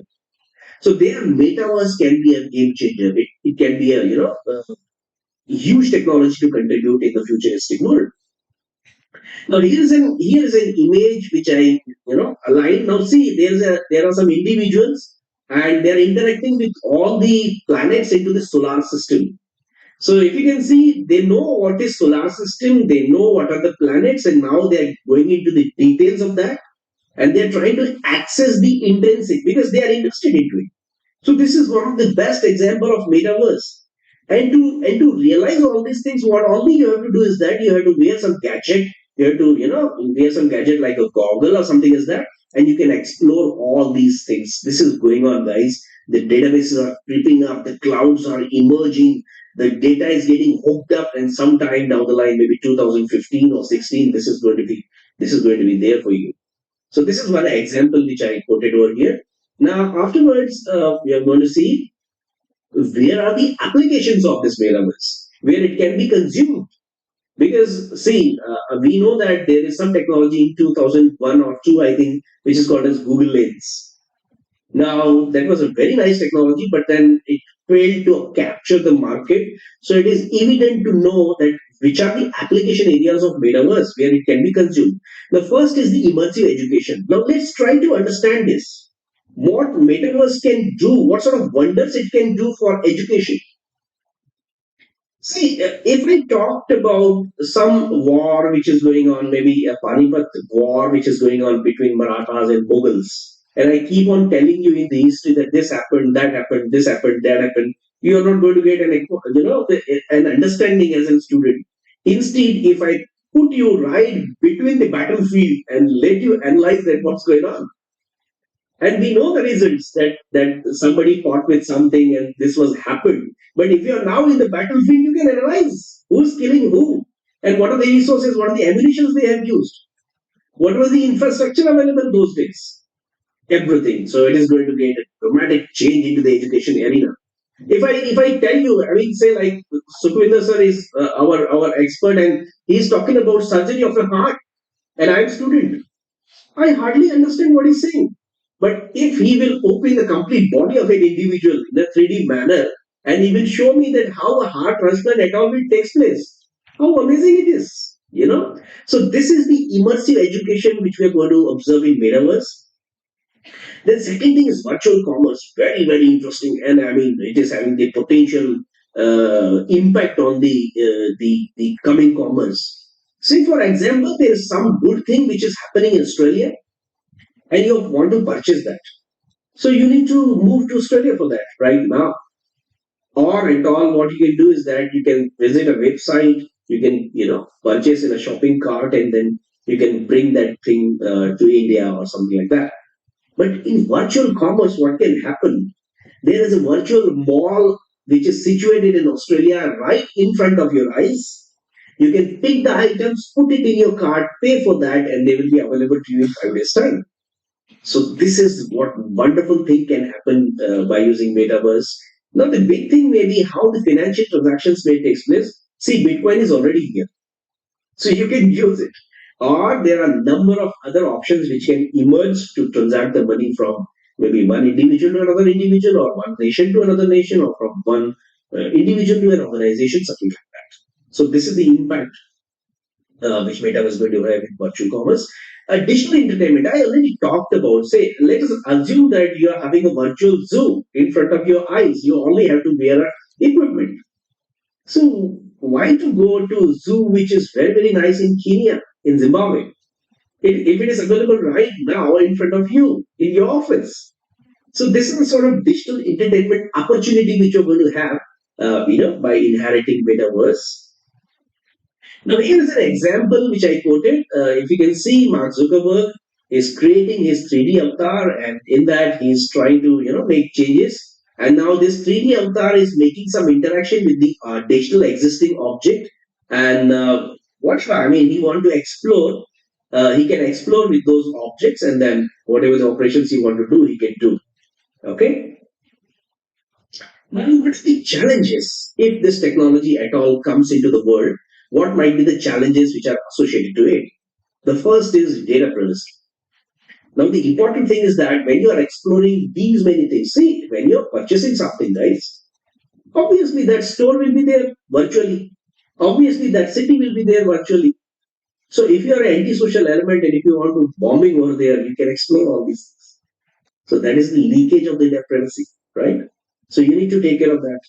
The second thing is accessibility and inclusion, right? Yeah, because this metaverse is a is an open platform to all the entities which are participating into it. So you need to give the accessibility to everyone. So for that one, you need to decide. You need to decide that whether he is an ethical user of the system or not, whether he is a legitimate user of this particular system or not. So this is a threat. Then identity and authentication, very very important. You need to identify every individual which is using this solution. You need to authenticate them by some way or the other. I think login name and password merely not going to be sufficient, because there are a number of dummy logins and passwords can be created and explored. So we need to identify a new method of authentication so that the legitimate users, the intended users, the desired users will use this solution. So these are some challenges which are there with metaverse. Now, what is the impact of metaverse technology to various companies or industries? The first is entertainment industry. I just narrated you. You can keep on producing gamings. You can keep on producing virtual museums. You can keep on producing virtual zoos. The people will explore and they pay the price or fees or whatever the associated economical thing is there. Then real estate, very very beautiful application which of metaverse goes to real estate. Now, if somebody has to purchase a property, they necessarily have to visit the site to see what is the layout, and how close it is to the residential area or to some of the famous places in the geographical space. Now, using metaverse, you can explore the world. You can see the site right over here on your table. So this is a beautiful thing in real estate you're going to have. In healthcare, yes, another very, very nice application. All the people belonging to healthcare or health sciences can listen to this. See, if I have to make a heart surgery with an expert sitting in America, so I have to physically go to America to get a heart surgery. Instead, if he can simply wear equipment and if he can see my heart, and if he can instruct the local doctors what to do and what not to do, how beautiful it is. So this is what the healthcare extensions is going to be by using metaverse. Now, afterwards, just a minute. Yeah, ethical consideration in the metaverse. What sort of ethics which we need to maintain? We need to take care of virtual crime and governance. Now, see, when the system is open and it is in 3D mode and it is in very, very, original glimpses are served to you, then you need to make sure that there is no antisocial element get into the system. And governments as well has to take care of that, because somebody can use your avatar to do something, 3D avatar. We know that thing that already there are some applications like deep fake or date fake, who can change your face and do anything. So governments has to be very, very sharp about it, especially authenticity aspect. Then content moderation, yeah. So when you're presenting the content in the metaverse, you need to be very, very sure about it. Somebody may flash a news that this is going on in this part of the world, and then you're having riots and the violence activities are there. So content moderation is also very, very important. Digital preservation and ownership, yeah. Somebody has to, regulate the content of the metaverse, have to combine it properly, and have to check that whether we are getting the proper context onto the metaverse or not, and have to preserve it. You have to take the, what you can say, honestly, the ownership of that. That yes, I am the content developer and I am sharing it on metaverse. So these are all the ethical, remedies which we have to take while dealing with metaverse. Now, what's the future of metaverse? Look, there are a number of billions of investments right now going on in metaverse. I told you the organizations like Microsoft, Elon Musk, already Mark Zuckerberg is into it. So this is the technology for coming 15 years. In 2025, you can see a mainstream implementation of it. We are going to see some of the applications of metaverse. They are targeting for right now for marketing, defense, education, research. Yeah, these are all the fields they are targeting for the metaverse. And then yeah, having if this technology flourish, right, then it has endless possibilities. So we can say that by 2035 or even by 2040, this technology is going to remain in this world. So thank you so much, guys. It's a beautiful world of metaverse which is going to come in the coming days. And here's another picture which I posted. By wearing some sort of gadgets, some sort of electronic things, you can go and explore the another universe which is existing beyond this physical universe. Thank you so much. I hope you enjoyed the session. Thank you. Recording stopped. Thank you. Thank you very much. And may I request each and everyone, please give the big hand for such an outstanding, brilliant presentation in this platform. We have seen that Professor Dr. Vijay Gadisa sir started with the metaverse. Yes, the future world. Whenever you will have the 3D all around you, and you can interact with this, because our Gadisas are also sharing about the augmented virtuality. That is also very important with the metaverse. I wanted to share. And I'm telling you, the big players are Elon Musk, of course, the Mark Zuckerberg. They have done lots of work on this. And I am here that happy. We are feeling also proud that we are also doing some work in this area. So I was here just to take you only 1 minute to share that our own platform, which is the Sky Metaverse, okay, which is the Sky Metaverse, and anyone can join this platform. And you can see also that here is a possibility to be with each other, and you can. It is a free of cost, and nothing need not to pay anything. You can just go for sky-metaverse.com, and here you can make your username password, and of course you can go for login, and you can have the friends there. You can make your meetings. You can develop your community. You can share your research paper, and different people are doing this work. So we are grateful to our Dr. Ganesh sir for sharing such a wonderful concept and event. The video which are coming in the metaverse in this video, that's the complete media and the clear technology that it will be. So we must have a document please that's to find out this is the next level. This is the next level and sharing. Whenever the people living in art, whenever the experiment, they will see that the world is like a different. And we can have this kind of building, like the sun was saying about medical science, and everyone can use space training, it's anything. Either coming with the metaverse. So truly, this is the future of the world and future of the technology, where AI will be also that there, and different software developer. Yes, of course, the ethic must be there. So we have seen that Dr. Gadesa sir pointed out very important topic. And now this is for the discussion, panel discussion, and I have also shown you that is interactive also nature. We will develop also. We are working on that, and so many platforms already developed. Lions are moving.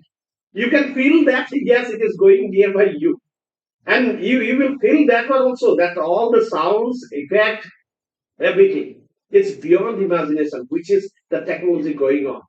So now I would like to take the opportunity to unmute our converser for one message in this panel discussion with our, say, the presentation of our Ganesha sir and impact of this kind of technology into our society. Recording in progress. Thank you, sir. Thank you for unmuting me. I congratulate Dr. Professor Vijay Ganesha sir for his excellent and very innovative presentation. Of course, started with the concept of what is metaverse, okay, then how the process takes place, then its uses, and especially it's highlighted the challenges to what we are having. Of course, it is there in what is a in a future technology in within a short while it may arrive, and it's already arrived, and we are the in a keeping the pace with this metaverse. And also, if you see the things that whatever it may be, you have to use its reason very, very ethically, because it must not be used or abused. Okay, that is the only one thing we have to keep it in mind as an intellectuals. Thank you, sir. Thank you. Thank you. Thank you very much, Colonel sir, for your message. Here, I would like to take the opportunity to unmute Dr. Bipin Kumar Shah sir also to add his comment regarding the presentation of our professor, Dr. Vijay Ganesha sir. So, may I request unmute from your side and to add one comment to this presentation. I think that sir is not with the device, and here we go with the Marishi madam. And Dr. Marishi madam, may I request you to add your comment regarding the presentation of our Dr. Ganesha.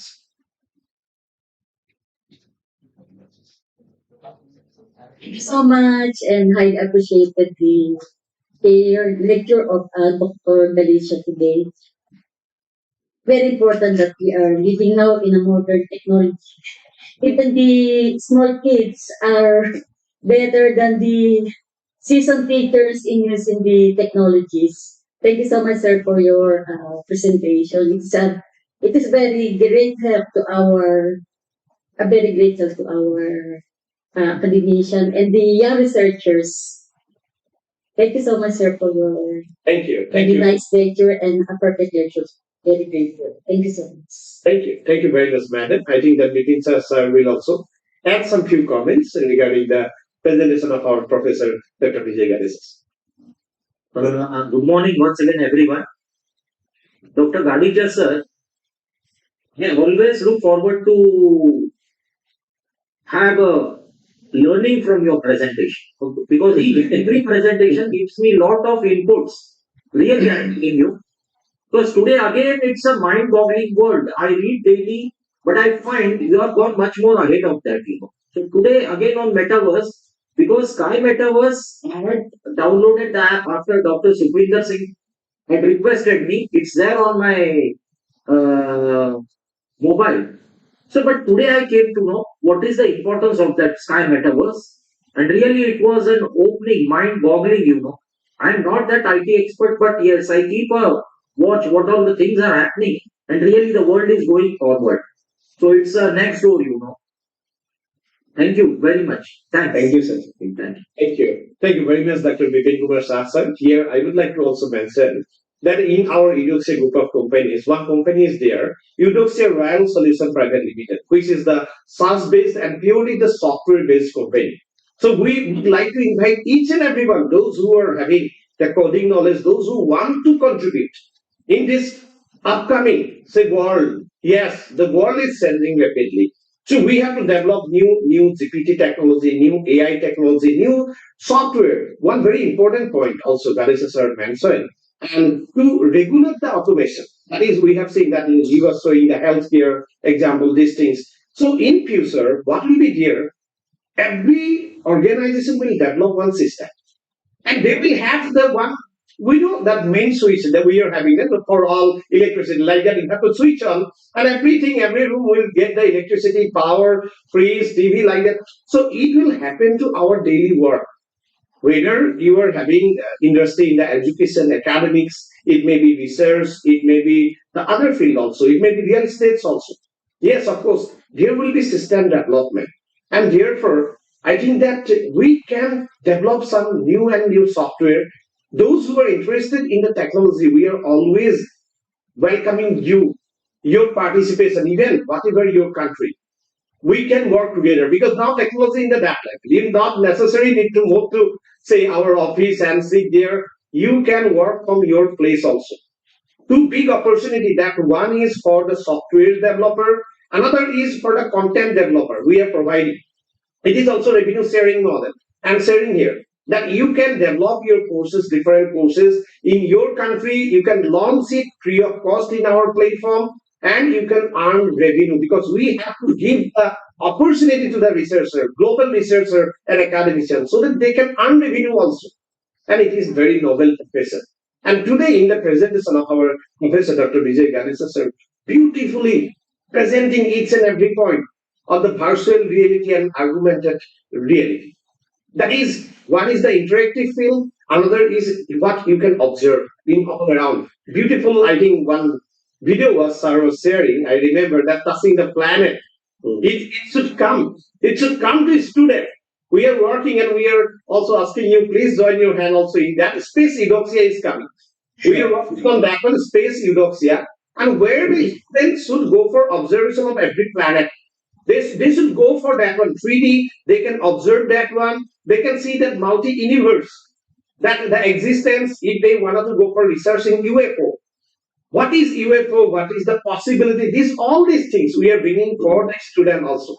So we are trying our best. We need your all involvement. And like Professor Dr. Vijay Ganesha sir, people, those who are the man from computer science and AI, definitely will contribute to the world. And that was a mind-blowing presentation. Now this is time to have the message from the speaker. May I request you, sir, to add your keynote address. Not here.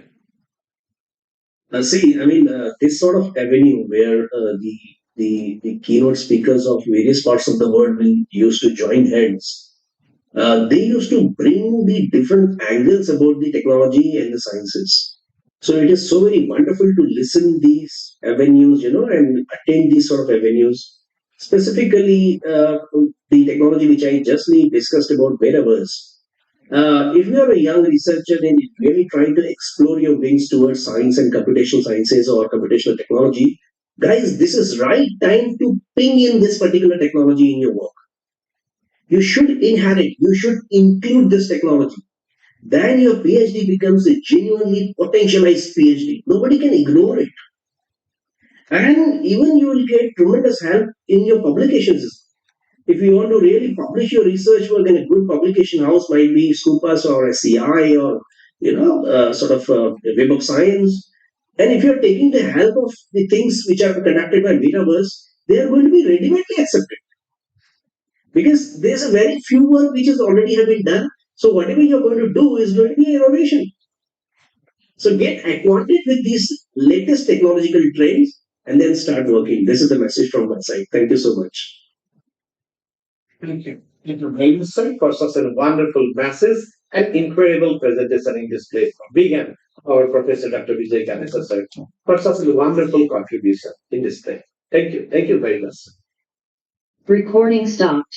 Now we will move forward through our agenda, and here we would like to invite our next keynote speaker, who is young, dynamic, global leader, always contributing to the research and innovation, ready to support you each and every moment, and one of the pillars from our Eudoxia, strongly leading the numbers of researchers, scholars, team members, and being the register of our Eudoxia Research University, Newcastle, United States of America, and also the register from Eudoxia Research Center, India, none other than Dr. Sukhbinder Singh here with you. And I'm happy to share with you that he is always coming with the unique presentation, beautiful slides, and to win your hearts and capturing your eyeballs in these presentations. Over to Dr. Sukhbinder Singh. Thank you for joining. Namaste.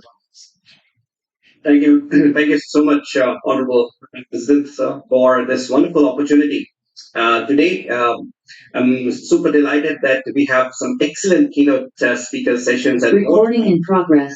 special congratulations to all the previous keynote speakers. You have highlighted very, very critical aspects, starting from, of course, Vipin Kumar Shah sir, Professor Dr. Rajesh Kannur sir, Ganecha sir. Excellent, excellent topics. So now, let me, without any further delay, start my presentation, which is about the predators. Yes, in research, we have seen the predators, we have seen the scammers, we have seen unethical activities.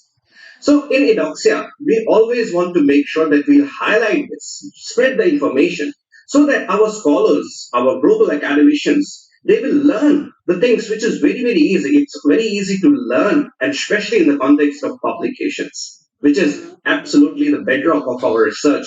That's how we propagate our research. That's how we propagate our ideas and our findings as well. So without any delay, I would like to share my screen and we will start.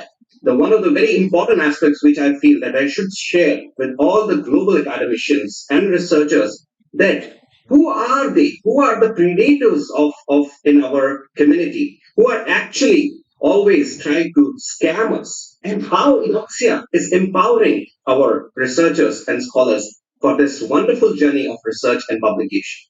So, without any delay, let me start. I hope my screen is visible to everyone.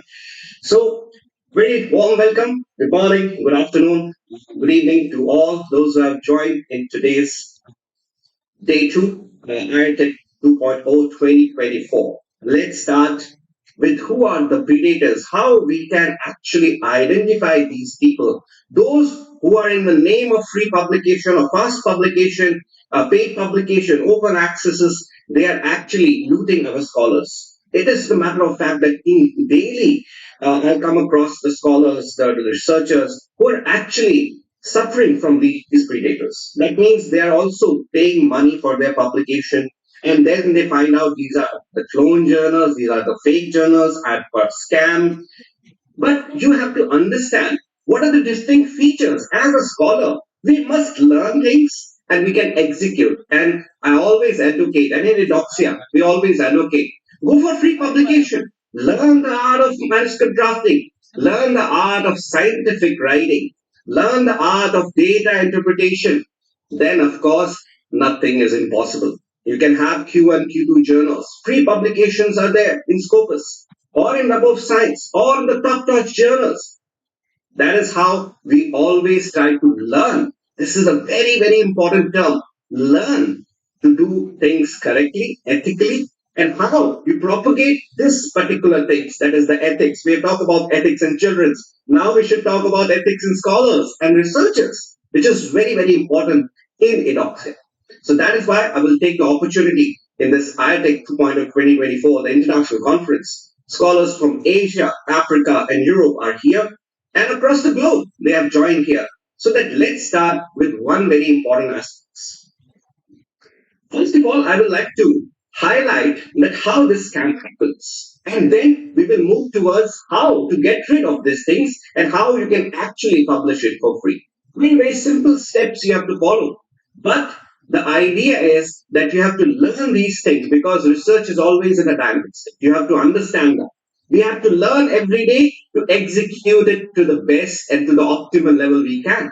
As a scholar, as a researcher, whenever someone is saying that you can get author position, you pay this amount of money, this is a red flag.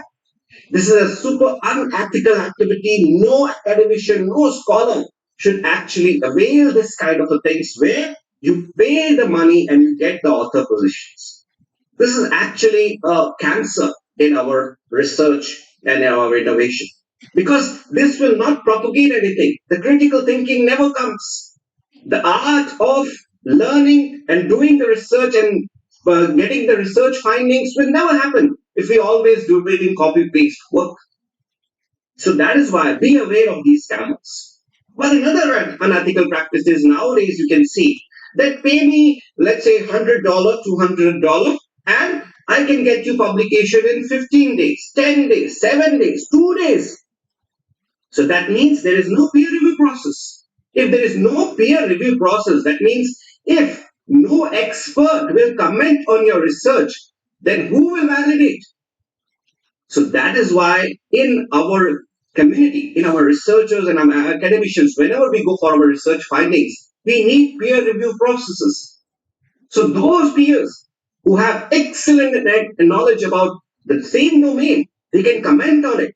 They can go for major or minor revisions. And in some cases, sometimes rejection is good. That means your manuscript, your research work is not up to the standards. So elevate your standards by learning things in a right way, in an ethical way. And of course, sometimes they will say, pay me, let's say $20, $30, and then after that, after your publication, you can pay me $100, $200 or $300, sometimes $1,000 or whatever. So this is one red flag you need to understand, because everything is ethical, everything is being standardized. Even the big publication houses, Scopus, Web of Science, they have their own standards. You have to cross those standards, meet those guidelines, and then you can publish it for free. You don't need to pay any money. And for that, you can learn things. It is very easy. It is not rocket science. As a researcher, you just have to build two very important traits: learning ability and try to always innovate yourself. This is very, very important, and it's very critical. Nowadays, of course, you can see, yes, of course, in Scopus, we have the open access journals, but their fee structure starts from $1,500, $2,000. And that also go for peer review process. A lot of people have the myth that, okay, if I'm publishing in open access, I will skip the part of a peer review process. That is not how it operates. Plus the article processing charges. You need to understand in detail what are these article processing charges. After all, as an editor, if some manuscript comes to my desk, two things are very important for me. Does that manuscript has a citation value? That means, does that article is actually influencing our scholars to learn new things? Does it contributes to their research gap? If the answer is yes, of course, I will send it for review. If the answer is no, I will simply write down an email that your article does not match the aims and scope. You can find these open access journals and you can try that. So this is out and out rejection. Why? Because your standards are not being maintained. How to maintain the standard? Let's have a look. What are the things you need to do in order to have one manuscript ready for submission? First thing is your research topic, your research idea, your research findings need to be in a very synchronized manner.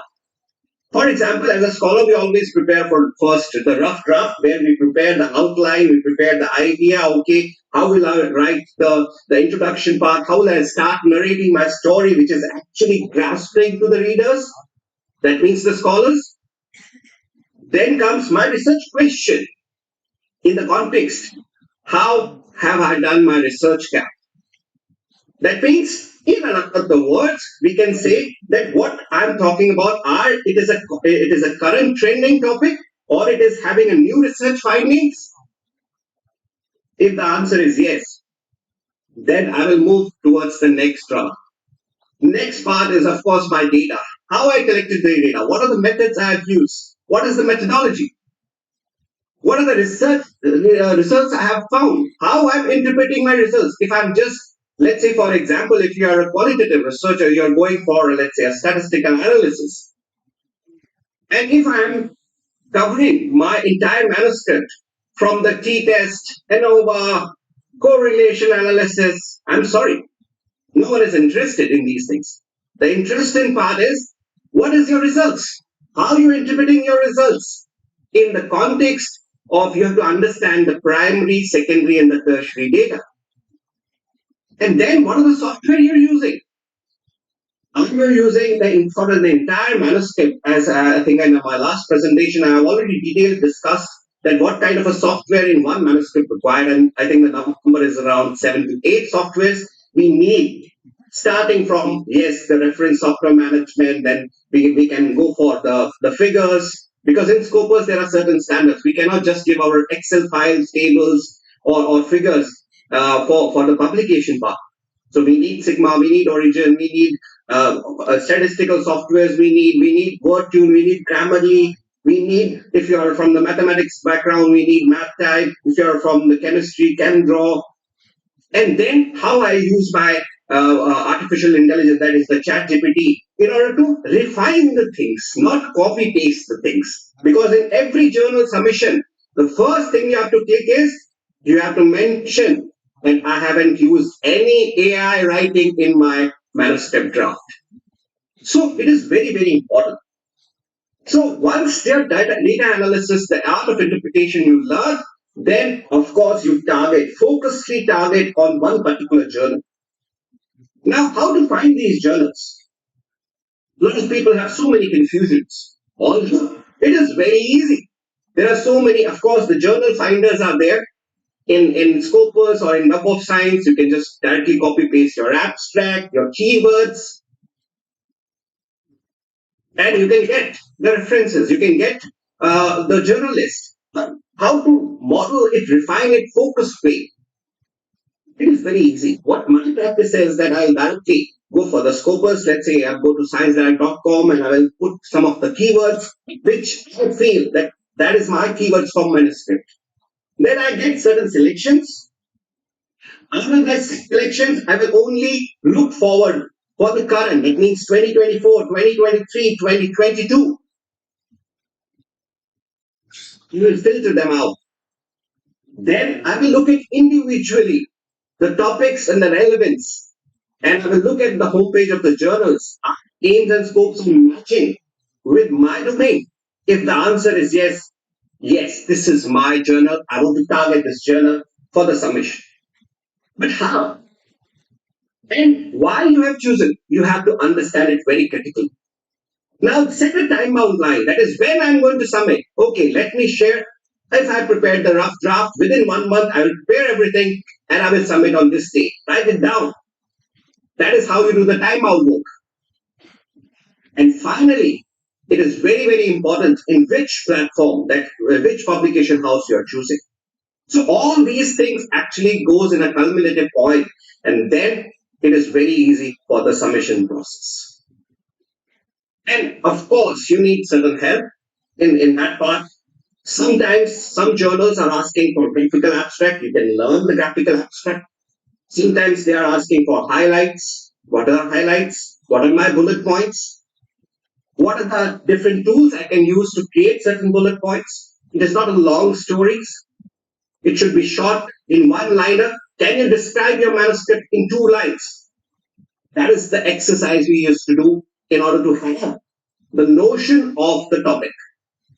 Sometimes even the topic, we have to do a thorough research and argument and discussions on just the topic.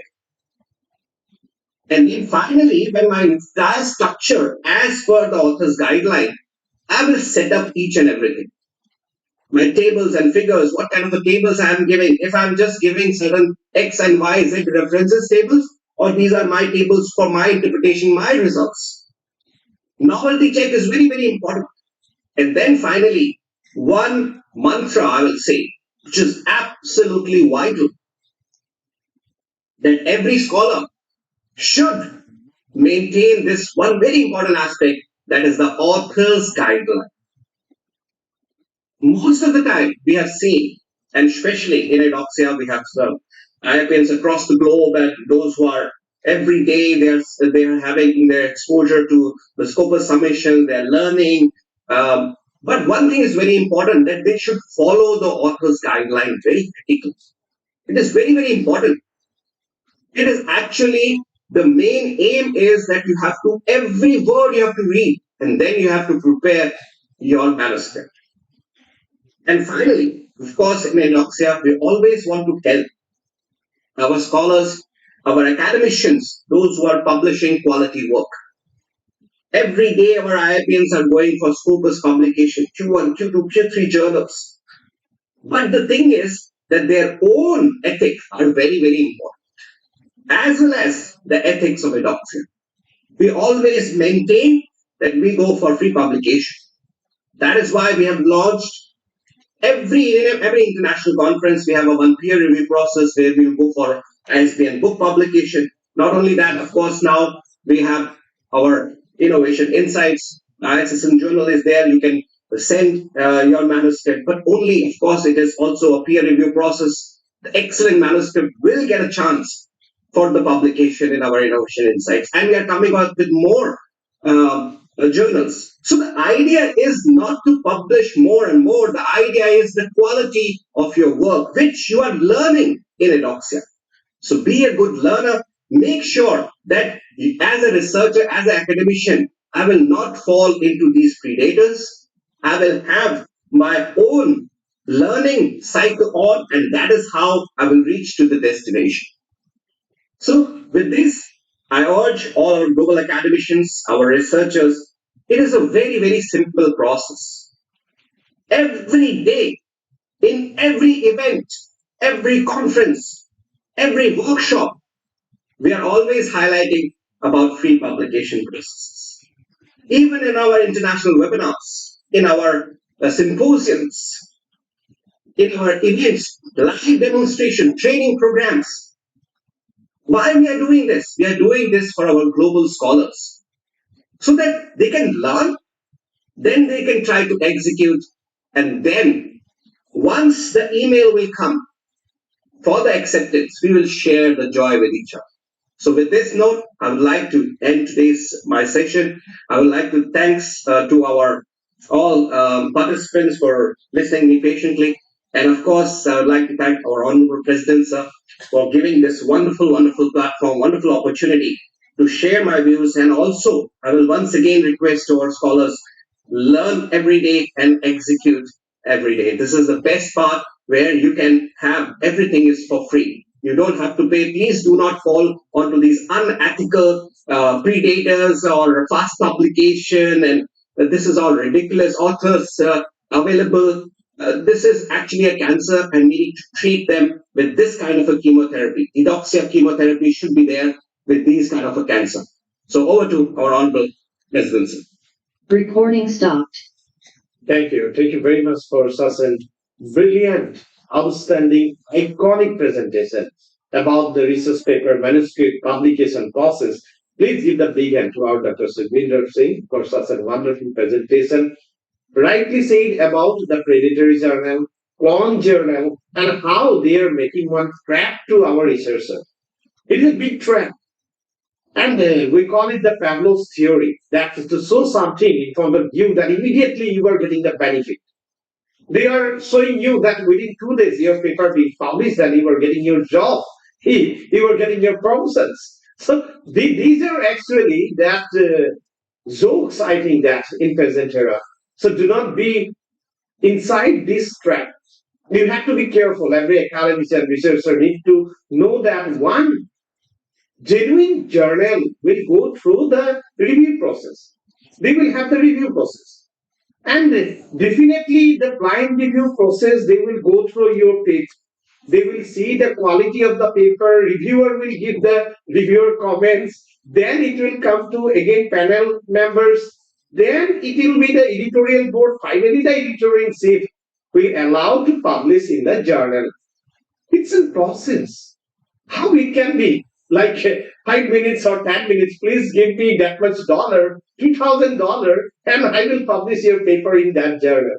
So you can imagine if they are publishing your paper in that journal with this way, and other papers are also in that way also.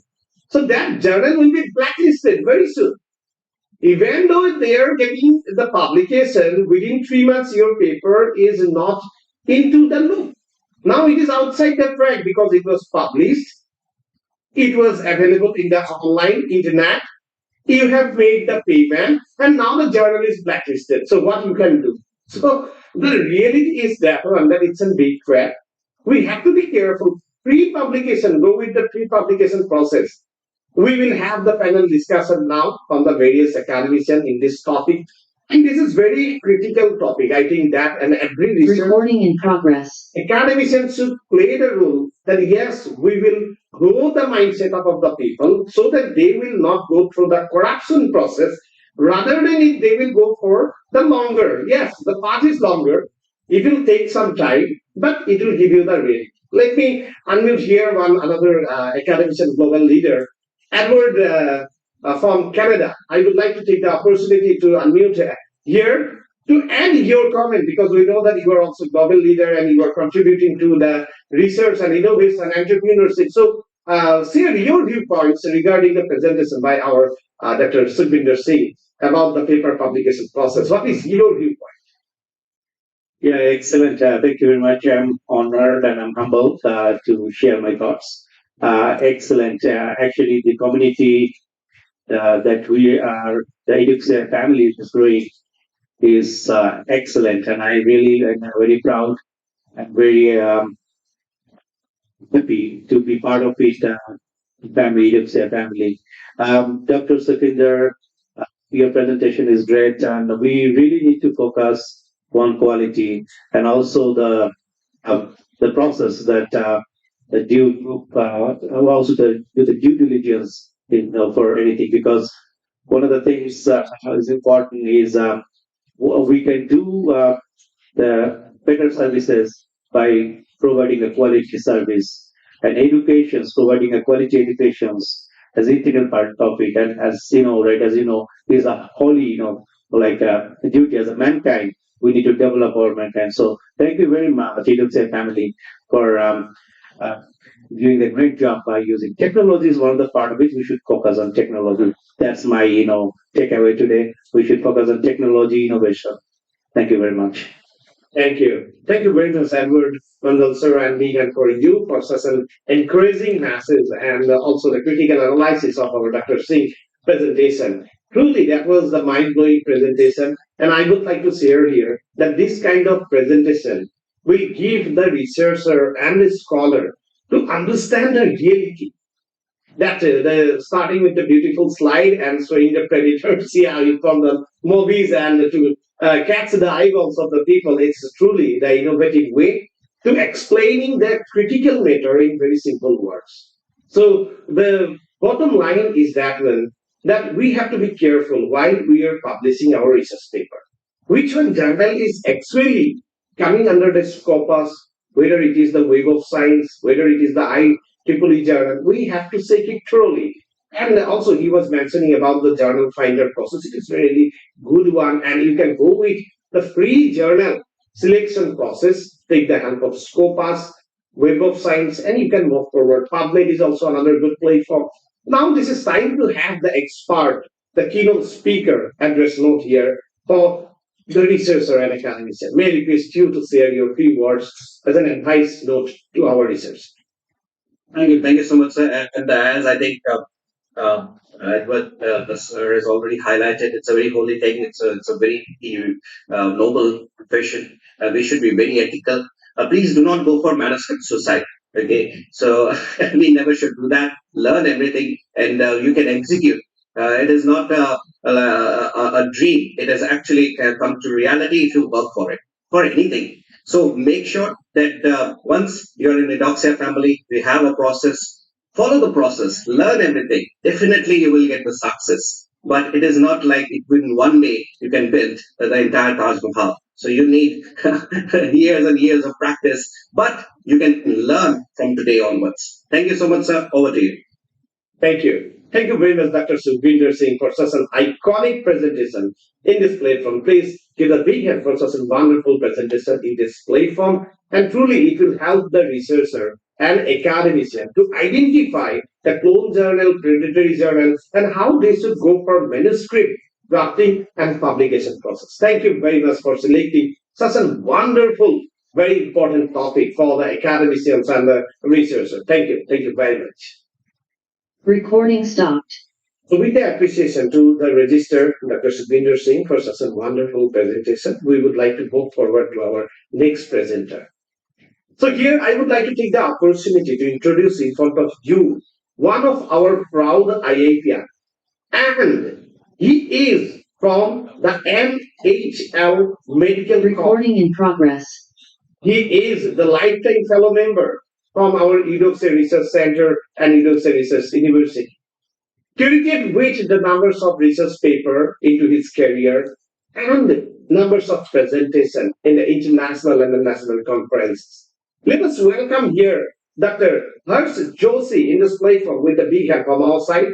And definitely, I hope that each and everyone will enjoy his presentation in this international conference, Irtec 2024. Over to you.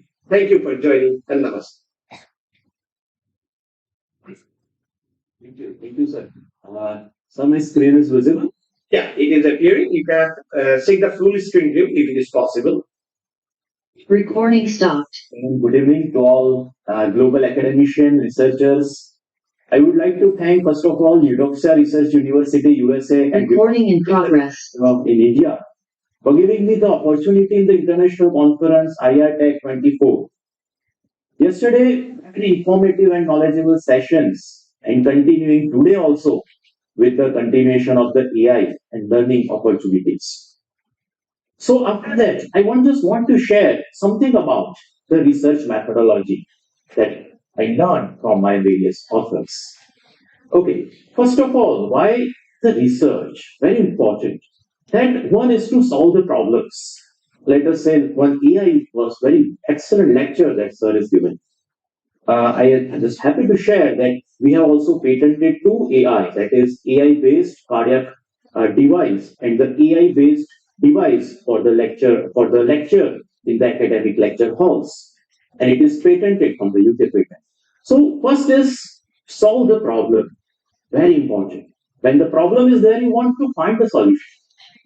You have to collect the facts which are existing to strengthen the knowledge. If you have knowledge, how to strengthen? You have to do the research and to satisfy the curiosity. And as a medical person, I just say you that there are many, you can do the research via animal study, case series, with the quality of the information about the randomized control trials, that is RCTs, systematic reviews and meta-analysis. So there are ample of the opportunities that you can do the research, case report, case series, so you can do by yourself. Yes, I was the part of the many clinical trials, also the COVID-19, the vaccine trials. I want to share that how our medical world, the number of trials increasing in the 20 years. In the upper part of the slide, you can see that in the 20 years, there is a continuous rise in the research for the clinical trials from the African, American, European, Asia-Pacific region. The number of trials by income group is also continuously increasing. The research is continuously going on. Even the number of trials per country is according to increasing till years together. From United States of America, China, Japan, India, Germany, and many more. So continuous research is the main part as a research fellow. Even the research is not one pinpoint. Research is always undergoing. This is very good example that the neonatal mortality rate in the 20 years. Every year we have to do the same sequence. Either the neonatal mortality rate is improved or it is not. If it is not improved, we have to go with some action. So research is not everything. Research is going on continuously. Every time it is updated. So if I want to research that I have done that starting of my that what is the problem in the daily practice? What is the problem? What is the intervention? What is the problem in intervention? You observe it. When you observe it, we have just patented one, that is a digital pregnancy kit with a smart device. We are patented right now within 2-3 months. That is a digital pregnancy kit. That is very, very unique idea that we are going undergone, the research area. So you observe it where the problem is there. And then you have disagreement with your others. And then you can go with the research. Something new you want to invent. You want to do the patent. You want to do the research on it. So research topic may be either the disease process, you can go with etiological part, you can go with the pathophysiological part, you can go with diagnostic, you can go with the newer diagnostic techniques. You can go with the treatment part, newer drugs. You can go with the therapeutic intervention, the prognostic part, observational trials, observational studies, experimental studies. So it is a very, very important as far as all delegates are concerned that you focus your thing about profit. First of all, research question we have to identify because if many I got that many doctors have questioned that I want to do the research, but what can I do? I have ample of things to do, but I cannot pinpoint.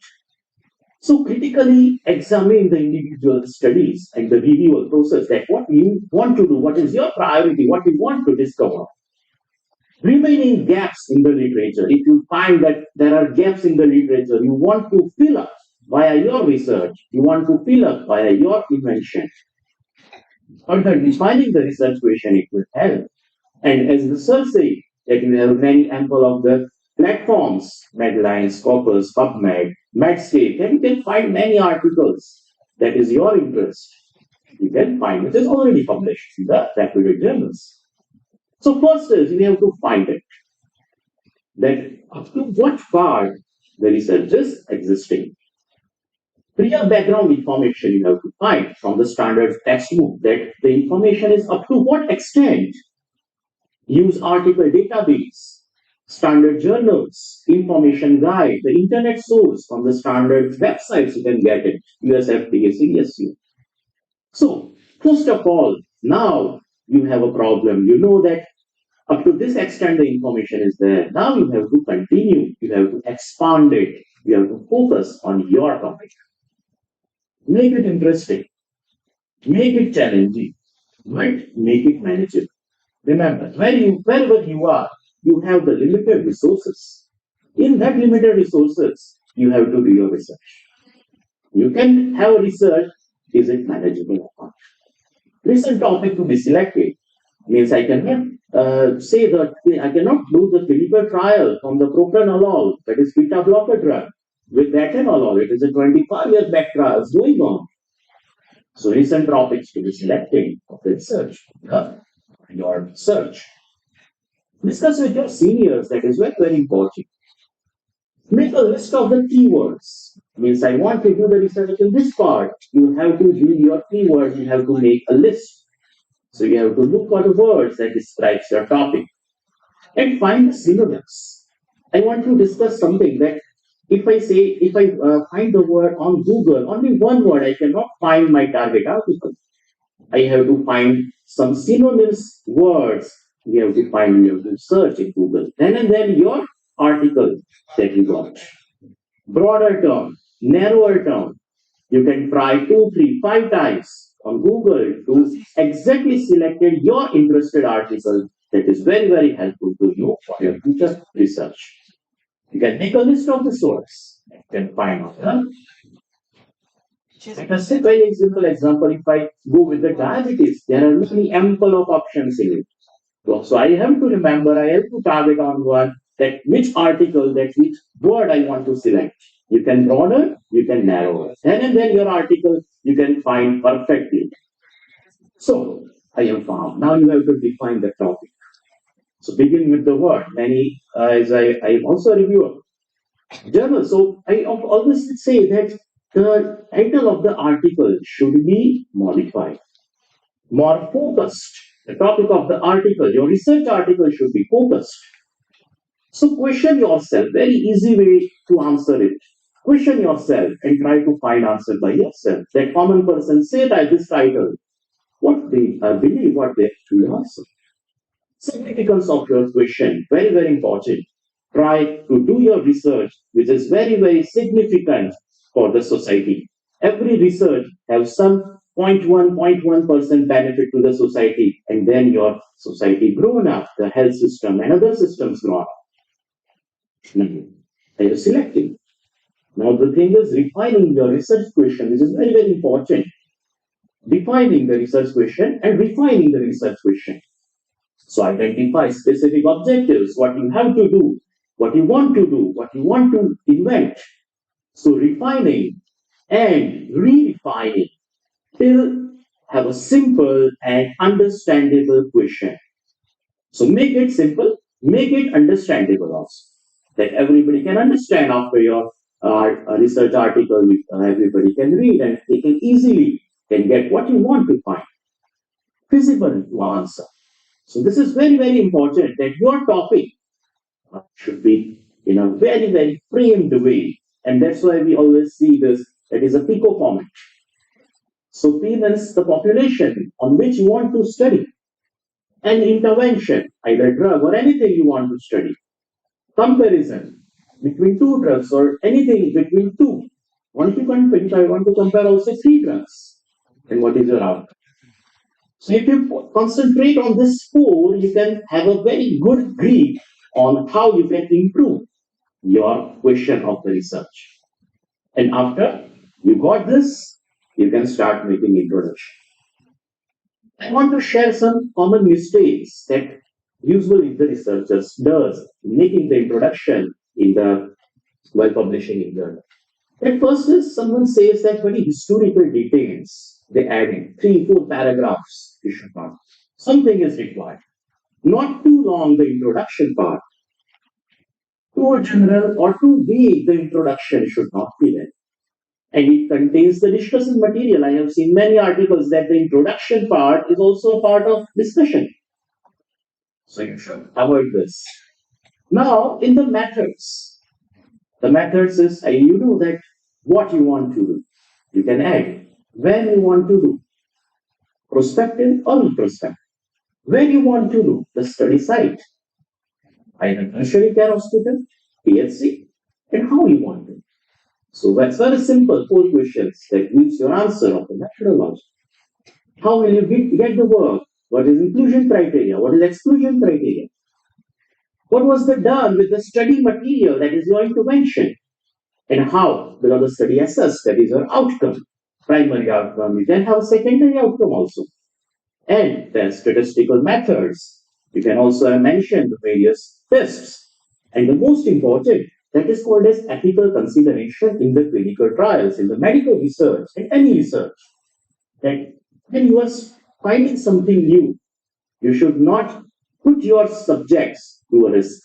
If you know it is a risk, don't put your subjects. So first is very, very important that benefit of your research must be there to be entered in your clinical trial or research. Respect the human dignity and justice. So these are 3 basic pillars that you can find from the ethical principle of any clinical research or any clinical trial.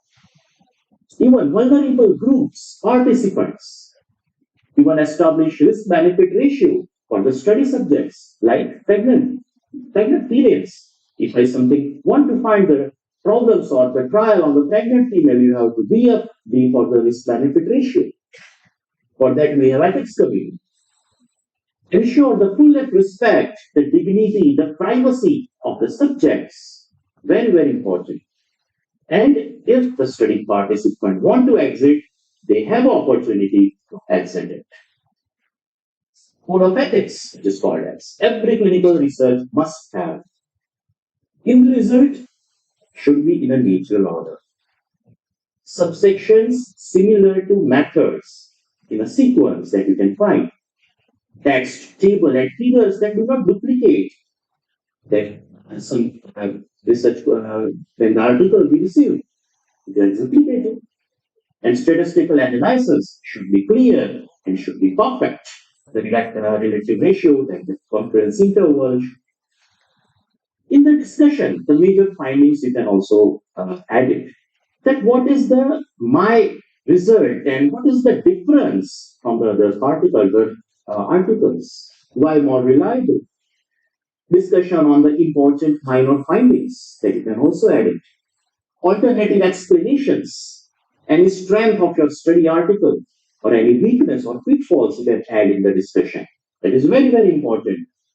But we should also see that what not to include in discussion, that is your history part.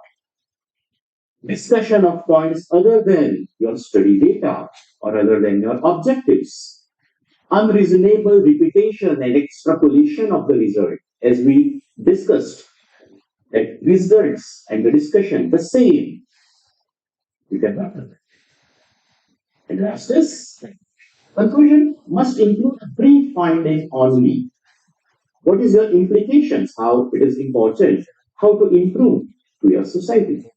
The future research and final summary also. And then you can have a success. So I just want to share this video that we made that if we want the drug, if we want any new drug, we have to go with clinical trials. The clinical trial phase one. In phase one, we have two. One is treatment and second is placebo. 2 to 5 months, usually the healthy patients. After phase one, successful phase one clinical trial, the drug goes phase two. In the phase two, we have the same that the treatment group and the placebo group, 3 to 24 months, but the subjects are more. Then, for phase three, in the phase three, there is a multiple and phase four. Because phase three is successful, the drug is effective. Then FDA approves the drug, marketed phase four clinical trial. But here is the problem. That in the clinical trial, the European, Asian, African, and other ethnicity people they have taken. But the actual world population is maybe different. So that is the very important difference when the clinical trial result is it true for the world population because the ethnicity is different. The different DNA, tiny DNA differences are there in the ethnicity.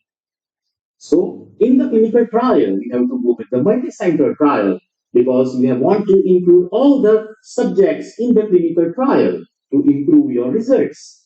Because, for example, sickle cell disorder, because sickle cell disorder is common not all over the world population. It is common in some continental, like European continental, Indian states. Even though we have to go with this drug for every patient, because the genetic material is different, the genetic sequence is different in the various parts of the world. One example that I go with the warfarin. Warfarin is oral antibiotic. When we give this drug, the East Asian countries, if the people, then the European descent and the African ethnicity, that increased dose is required because of the genetic difference. So this is very, very important that when the drug is discovered, that may be different response in the different parts of the world due to ethnicity. So we hope for the best, the new drugs available, the new drugs company, and for the benefit of the society. So thank you so much for the inviting. I think you got the knowledge for how the research going on in the talks. Thank you so much. Recording stopped. Thank you. Thank you very much. And that was another brilliant presentation from the medical science. And may I request you each and everyone to give the big hand to Dr. Harish Joshi in this platform. Wonderfully started that first we have seen that he was starting with the problem statement, how to go for the paper, then also mentioning, and I would like to also share here that he is also Recording in progress. Guinness World Record. That is, I would like to share with all the participants the thickest book, and that he is having this credited to his name. And the coming towards the presentation, that was mind blowing. Every slides, animations, simplifying the complicated topic to the common people. Truly, it's a mind blowing presentation. Also mentioning about the patents, and I think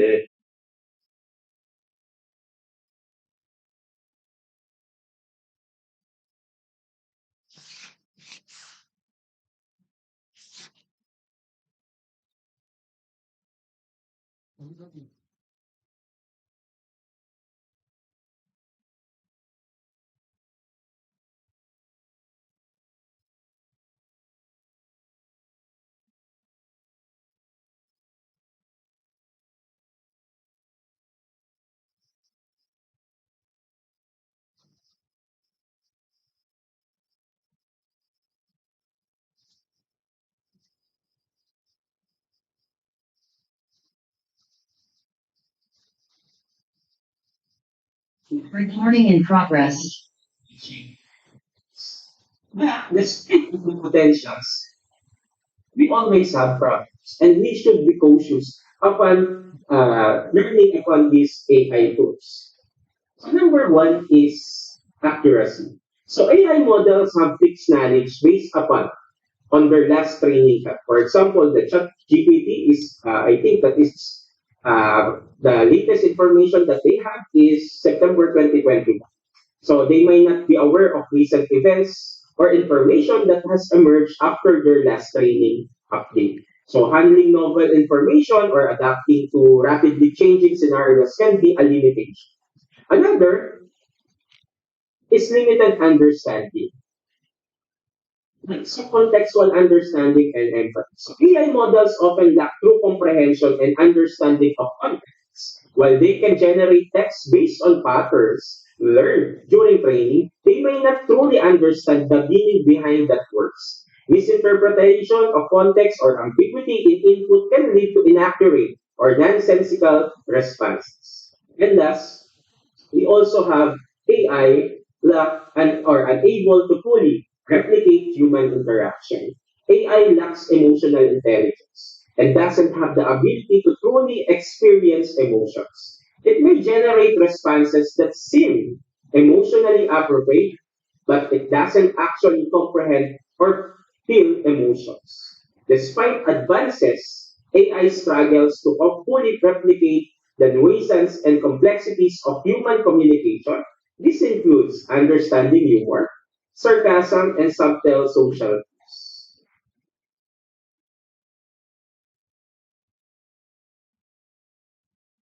Another, lack of creativity. So depending solely on AI tools limits students' creative thinking and solving skills. Relying on pre-programmed algorithms may hinder the development of original thought and process. The ease of access to information about AI system can raise concern about plagiarism. Students may be tempted to use AI-generated content without proper attribution, leading to issues of academic integrity and ownership. As educators, what can we do? Help them. We need to help them to think critically, verify, evaluate, or what we call the reverse searching. If you put you input the information in the chat GPT, then you reverse searching whether those sources are credible and authentic. Next is creativity. So this, despite that they have the massive textual analysis, we need, of course, as human to innovate. And next, consider ethics. Guess what? The other keynote speaker says we should always consider ethics in doing artificial intelligence, whether it is in the school, it is used in research, or what. We should always consider ethics in ownership and intellectual property, because the chat GPT says you have your the data given to you is your own, but you are responsible to it. This subject or this matter can be inaccurate. That's why you need to always fact check about it. And last, artificial intelligence is a tool, not a threat. It is a tool, not a substitute. So AI can be a valuable tool in education. It is crucial to strike a balance that encourage creativity, critical thinking, and of course, consider ethical use of it.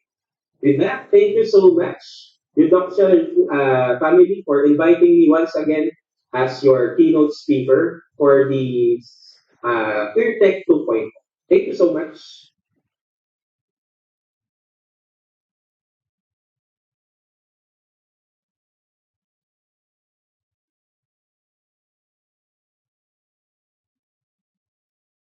Recording stopped. Thank you. Thank you very much, Dr. Dan, for such a wonderful presentation. And it's the next level of the AI.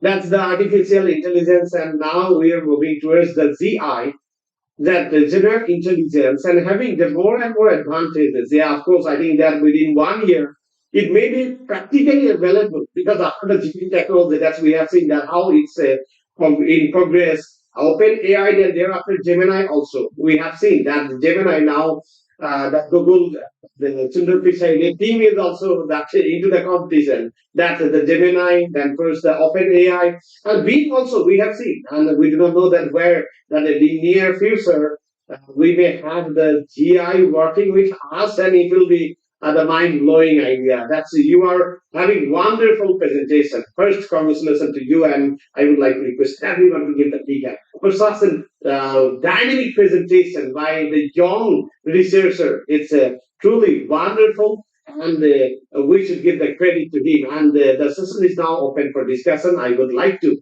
take the opportunity to go for the panel discussion. I would like to unmute some of our Recording in progress. they can share their viewpoint also. Here, I would like to take a meeting that our Dr. Supinder Singh here, register, can share your viewpoint about this very interesting topic. Thank you so much, sir, for welcoming me. I would like to congratulate Dr. Dan for what a wonderful and super informative presentation in Irtec, especially in the context of the AI, of how, of course, the tool is very, very, very important. As in most of the time, and now, of course, the emotional intelligence is also coming up. So it will be very, very important to see how the GI will relate to it and how it can be beneficial in terms of to use as a tool. Very, very important. Ethics, of course, is always, always very, very important in consideration. So thank you so much from Metropolitan College from Philippines. Thank you so much, Dr. Dan. It's a lovely presentation in ITech 2024. Thank you. Thank you. Thank you very much, Dr. Sukhbinder Singh, for such a wonderful discussion.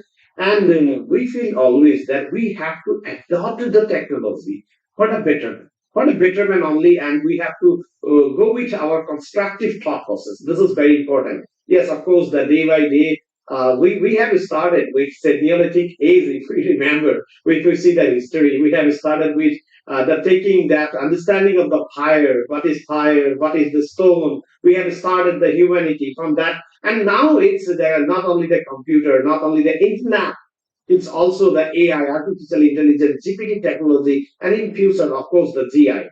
That's the most trending word in the artificial intelligence research. That is how GI will be, how it will do the problems, and it will have the general intelligence. Very maybe sometimes very dangerous because it can also react with us. It's not only like AI because artificial intelligence will follow our command.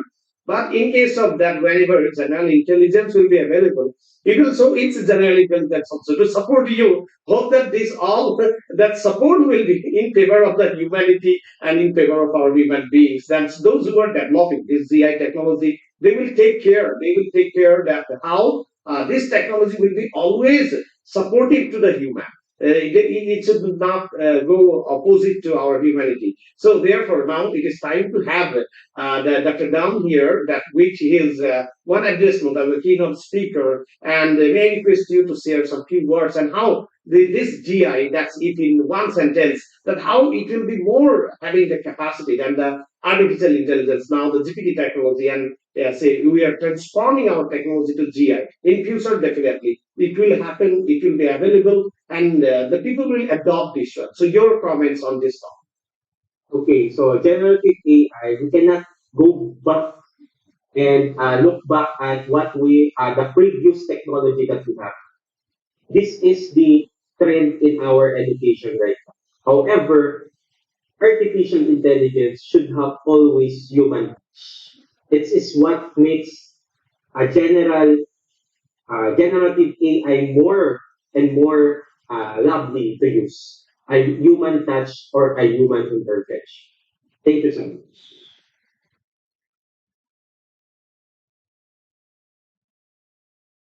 Thank you very much for such a wonderful message in this platform.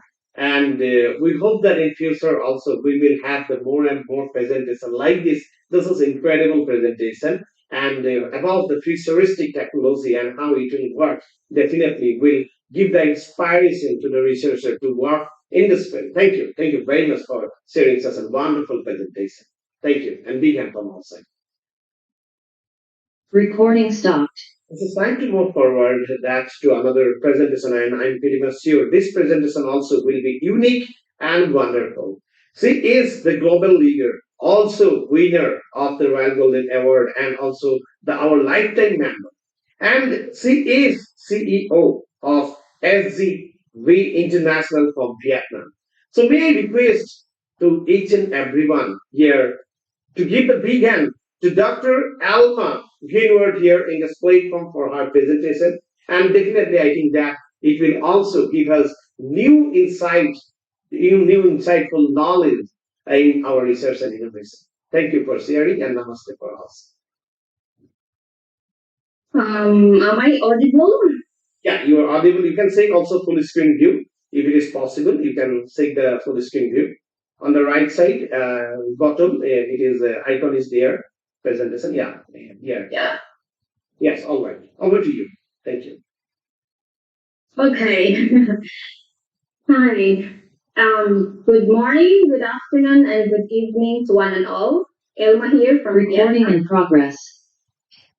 It is my utmost privilege and honor as one of your keynote speaker today for this second day of the second international conference on multidisciplinary research trends in European, Asian, and African countries. Now, what I'm going to talk about is unleashing the power of multidisciplinary research and the principles of conducting interdisciplinary research. And the terminology, the values and importance in it, the conceptual framework, and the phases and stages, and the challenges and barriers where researchers actually encounter.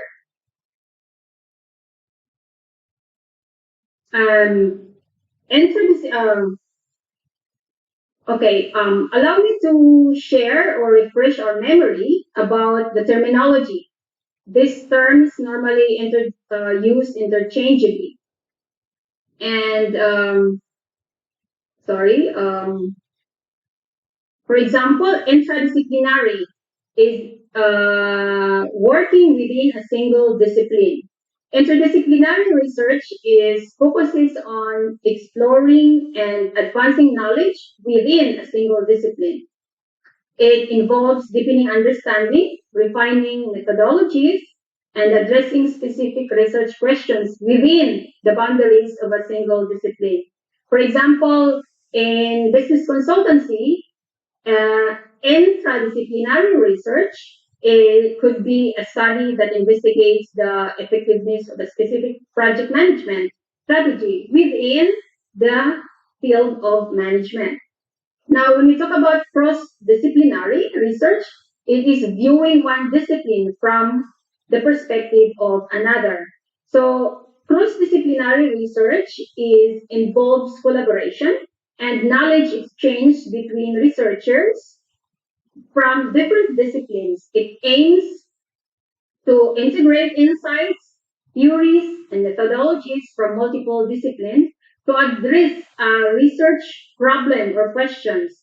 So, for example, in business consultancy, cross-disciplinary research could involve the collaboration between the experts in the business strategy, organizational behavior, and marketing to explore the impact of consumer behavior on strategic decision making.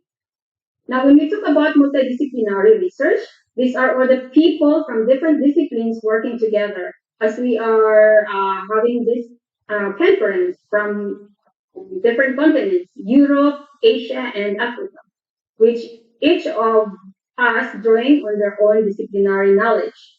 So, multidisciplinary research is actually when you talk about in business consultancy, these are each researchers maintains their disciplinary perspectives, theories, and methods independently.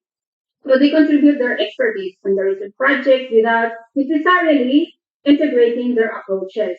So, for example, in business consultancy, multidisciplinary research could involve experts in finance, experts in operations management, and experts in human resources that separately analyzing different aspects of company's performance without fully integrating their findings. Now, when you talk about interdisciplinary research, this is integrating knowledge and methods from different disciplines using a real synthesis of approaches. So basically, interdisciplinary research goes beyond collaboration between different disciplines by integrating their theories, approaches, and methods into a unified framework. It aims to create new knowledge and understanding by bridging disciplinary boundaries. So, for example, in business consultancy, interdisciplinary research could involve combining insights from economics, psychology, and organizational behavior to examine the impact of incentives on employee motivation and productivity. Whereas in transdisciplinary research, it's creating a unity of intellectual framework beyond the disciplinary perspective. So transdisciplinary research transcends disciplinary boundaries by integrating knowledge, methods, and perspectives from multiple disciplines, as well as engaging stakeholders from outside academia, such as the practitioners, the policymakers. It aims to address complex real-world problems that require a holistic understanding and collaborative solutions. So, for example, in business consultancy, transdisciplinary research might involve collaboration between business researchers, psychologists, and sociologists. And by looking at it, we could see the difference. And then unleashing the power of multidisciplinary and interdisciplinary research offers numerous advantages and benefits. It has been mentioned and discussed by many of the keynote speakers yesterday and today. It leads to a comprehensive understanding of complex problems, drives innovation, enhances research quality, bridges knowledge gaps, and promotes collaboration and networking. And then by addressing real-world challenges and problems, these approaches have the potential to make a significant impact while also fostering professional growth and advancing boundaries of knowledge. Now, focusing on interdisciplinary research, as we defined it as a mode of research by teams or individuals that integrates information, data, techniques, tools, perspectives, concepts, or theories from two or more disciplines, or even bodies of specialized knowledge to advance fundamental understanding or to solve problems whose solutions are beyond the scope of single discipline or area of research practice. So basically, interdisciplinary research either in a team or individuals, and of course, integration from different fields, and integration of solutions applicable to different fields, not just in one field, but of course, a solution that is applicable to other fields. Now, by looking at it, what is really the value and importance of it? Now, first, the widespread use of solutions to more than one field. Interdisciplinary research allows for the widespread use of solutions that can be applied to a multiple fields. For example, a data-driven decision-making framework developed through interdisciplinary collaboration that can be utilized not only, for example, in marketing, but also in operations management, enabling efficient and effective decision-making across multiple business functions. Then interdisciplinary research also enables the pooling solutions from two or more fields, leading to innovative approaches. For instance, combining insights from finance and psychology that can result in another financial consulting strategy that incorporates behavioral finance principles, addressing financial performance and investor psychology. Also, the interaction of scholars from different fields, where in interdisciplinary research, it fosters the knowledge exchange. And then also the complementarity and diversity in research science, the synergy from different fields or even in the same institutions, encourage and measure research grants, opportunity for more knowledge drawn from different fields, and of course the student training.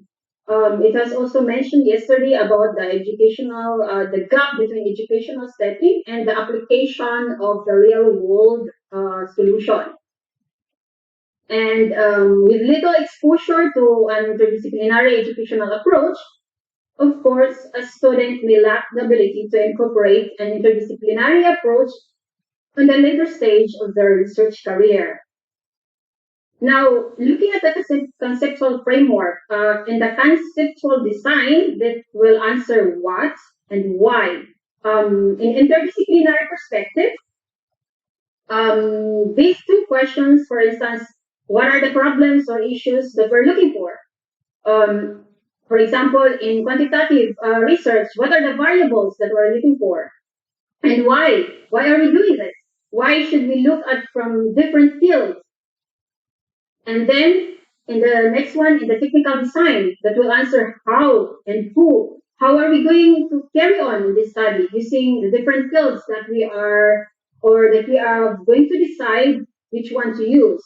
And then who are the people to involve?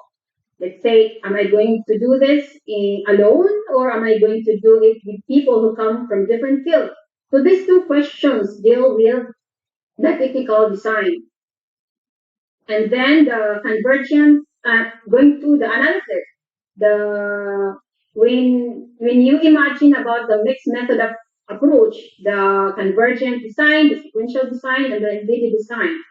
Now, in interdisciplinary research perspectives, the convergent design is from one field. I mean, from one field to another, and then the model. Let's say, for example, getting on the. Let's say, for example, the what you call this. The convergent design where you have two models going in a parallel. For example, one field or two or more fields that we will collect and analyze the data from each field separately. Then later on, we will lead to another fields that we could come up with solutions and address these things in a different level. And then for sequential, we will take one field, collect and analyze the data, then again, another field to collect and analyze data until we're done. And then the next one is the embedded design, where the whole process or the whole analysis and interpretation that we come up together. But once again, we will look at it at the interdisciplinary perspectives, where we're not just looking at the design, but we look at from interdisciplinary perspectives from different fields that we are blending together to come up a solution. Now for the stages, the first, of course, the conceptualizing, the research problem, the research purpose, the reason for interdisciplinary research, the research questions, the selection of relevant fields and theories, and then moving to the planning stage or phase, which the research design, what research design use, the interdisciplinary research models, the convergent, sequential, or embedded. And then the data collection methods, is written or electronic, and the validity and the reliability, and of course the trustworthiness. Then going to the execution, the data collection, then the solution, the solving the problem, the data analysis or the interpretation, following the selected interdisciplinary research model, and then the generation of interdisciplinary solutions following the guidelines, the framework, the model, or the theory, etc. Now, of course, there are essential skills required for interdisciplinary research. First, the knowledge, the depth knowledge in one discipline or in the field of study. Then, the ability to recognize the strengths and weaknesses of multiple disciplines, applied approaches and tools from multiple disciplines to address a research problem. And of course, the ability to work in a team with individuals trained in different disciplines. communicative research base in one discipline, or field of study to academic researchers trained in different disciplines. And of course, the ability to communicate about interdisciplinary research to different audiences. It's not just one audience, for example, audience from Philippines, audience from Africa, but also with relevance to a global perspective that can be applied globally. And of course, there will be challenges and barriers, and it was also discussed yesterday. And to add on to that, too many disciplines in every institutions or even countries operating independently, and the communication barrier, the disciplinary jargon, and of course, the pride in one's discipline, the personal barriers, the collaboration skills, the attitude, and even motivation, competition among departments and disciplines, or even countries. And of course, one most important is the mutual understanding and respect from each one from one another. Now I'm going to conclude this presentation. Of course, let us give a try for multidisciplinary research and interdisciplinary research. This is actually needed for most especially innovators. And for this also we can be united. And hopefully it can be incorporated in academic training for this multidisciplinary research and interdisciplinary research. Thank you for listening and have a good one, everybody.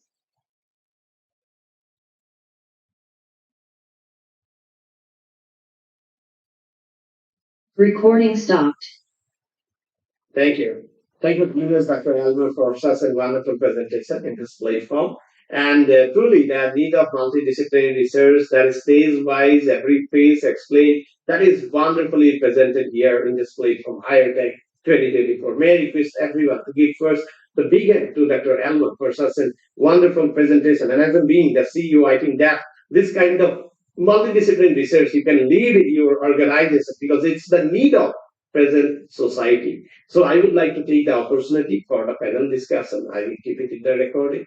First, I would like to request our Dr. Sukhvinder Singh. Recording in progress. Your comment regarding the presentation of Dr. Elmer here.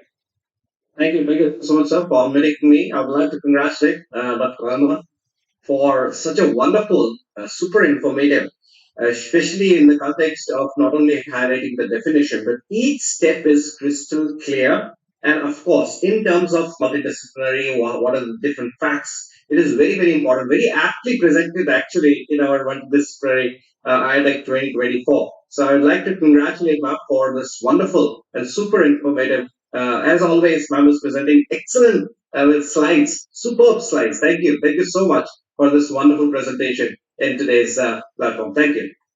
Thank you. Thank you, Dr. Singh, for such wonderful masses. May I request our Professor Dr. Rajesh Kalmar sir also to add your words. Thank you, sir, for unmuting me. Of course, I congratulate Dr. Elma for an excellent and very innovative way of a presentation on multidisciplinary research and interdisciplinary, and very holistically and very comprehensively she has presented. A great presentation. Thank you. Thanks a lot. Thank you. Thank you very much, Professor Kalmar sir. And now this is time to have the keynote speaker masses. And here I would like to mention that in this research, say we need to make collaboration. We need to join our hand with each other. That different disciplines should work together. And it is actually the impact of the multidisciplinary research and interdisciplinary work. So may I request our keynote speaker, Dr. Elma, to share some few words as an advice from your side to the researcher and academics. Over to you. Okay. At first, I would like to express my profound gratitude to the organizers of Eudoxia, to the Honorable President and the Eudoxia team, and for this conference providing us with this remarkable platform. So let us embrace this opportunity to shape the future of research by transcending boundaries, cultivating collaboration, and changing lives for the better. So through our collective efforts, we can create a world where multidisciplinary research knows no borders and where our shared knowledge propels us towards a brighter tomorrow. Thank you. Thank you very much for such a wonderful presentation and the message to encourage the researcher and academician in this platform. and big hand from our side, and best wishes for future handlers. Thank you. Thank you very much. Recording stopped. So now we would like to move forward to our next presentation. And here I would like to invite our entrepreneur, Pulse, the global leader from Canada, Dr. Edward here in this platform. May I request Dr. Edward to unmute from your side, and we are again waiting for your presentation. And we would like to request each and everyone to give the big hand to Dr. Edward from Canada to have his presentation. He is the global leader, academician, and a coach, and contributing to the academics, research, innovation, entrepreneurship for the last 2 decades. So here we are having Dr. Edward with us. So welcome to our Irtec 2024, and thank you for joining us. Yes, sorry, can you hear me? Yeah, now you are audible. Yes. Yeah, just hold on for a second. To add from a different. Sure.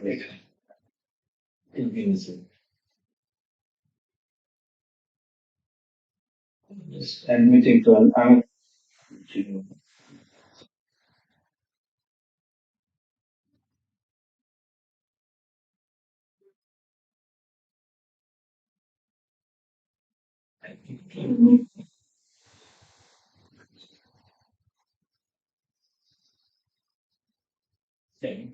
See the screen.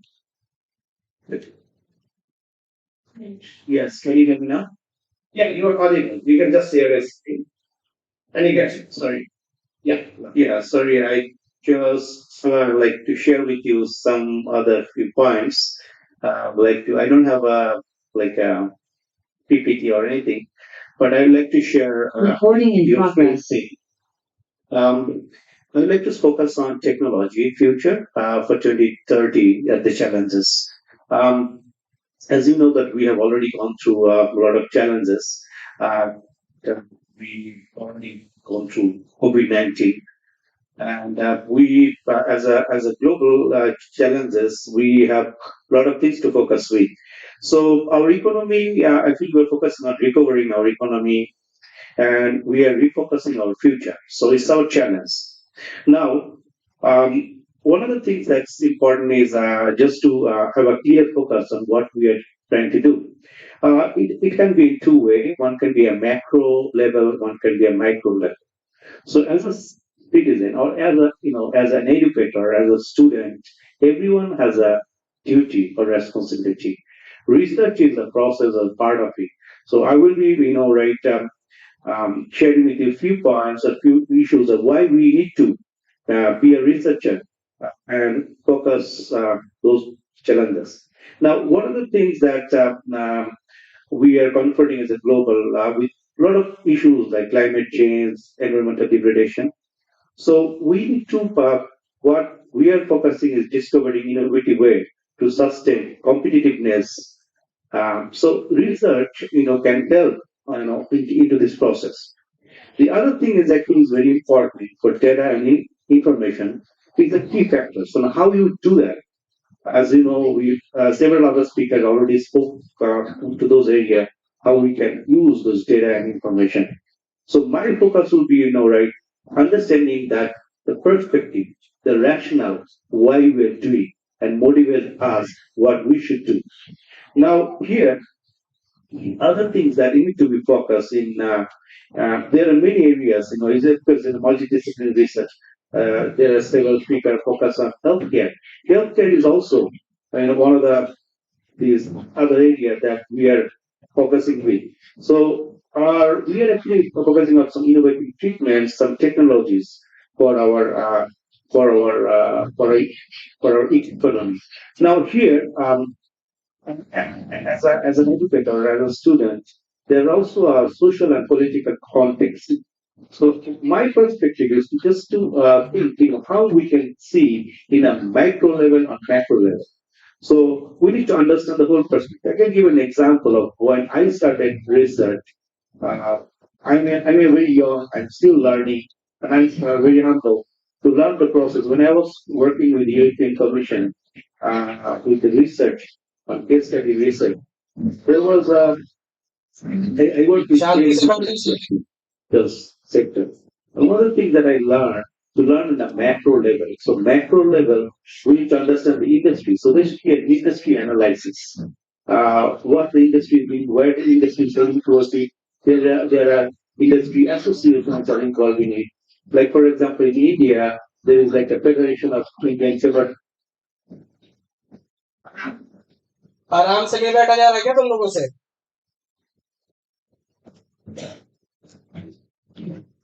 रुको, देखो कौन आवाज कर रहा है ये?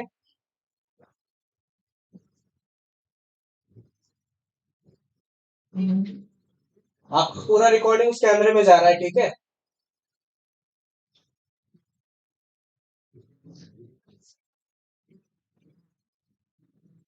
आवाज नहीं करना है.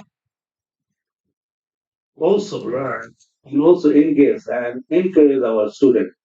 Now, the other thing that I learned into also is also some sector analysis. So, sector analysis, there are some sectors that also need to be understand. So, my experience working into that sector, like I work with pharmaceutical sectors, I work with garments and ready-made garments industry.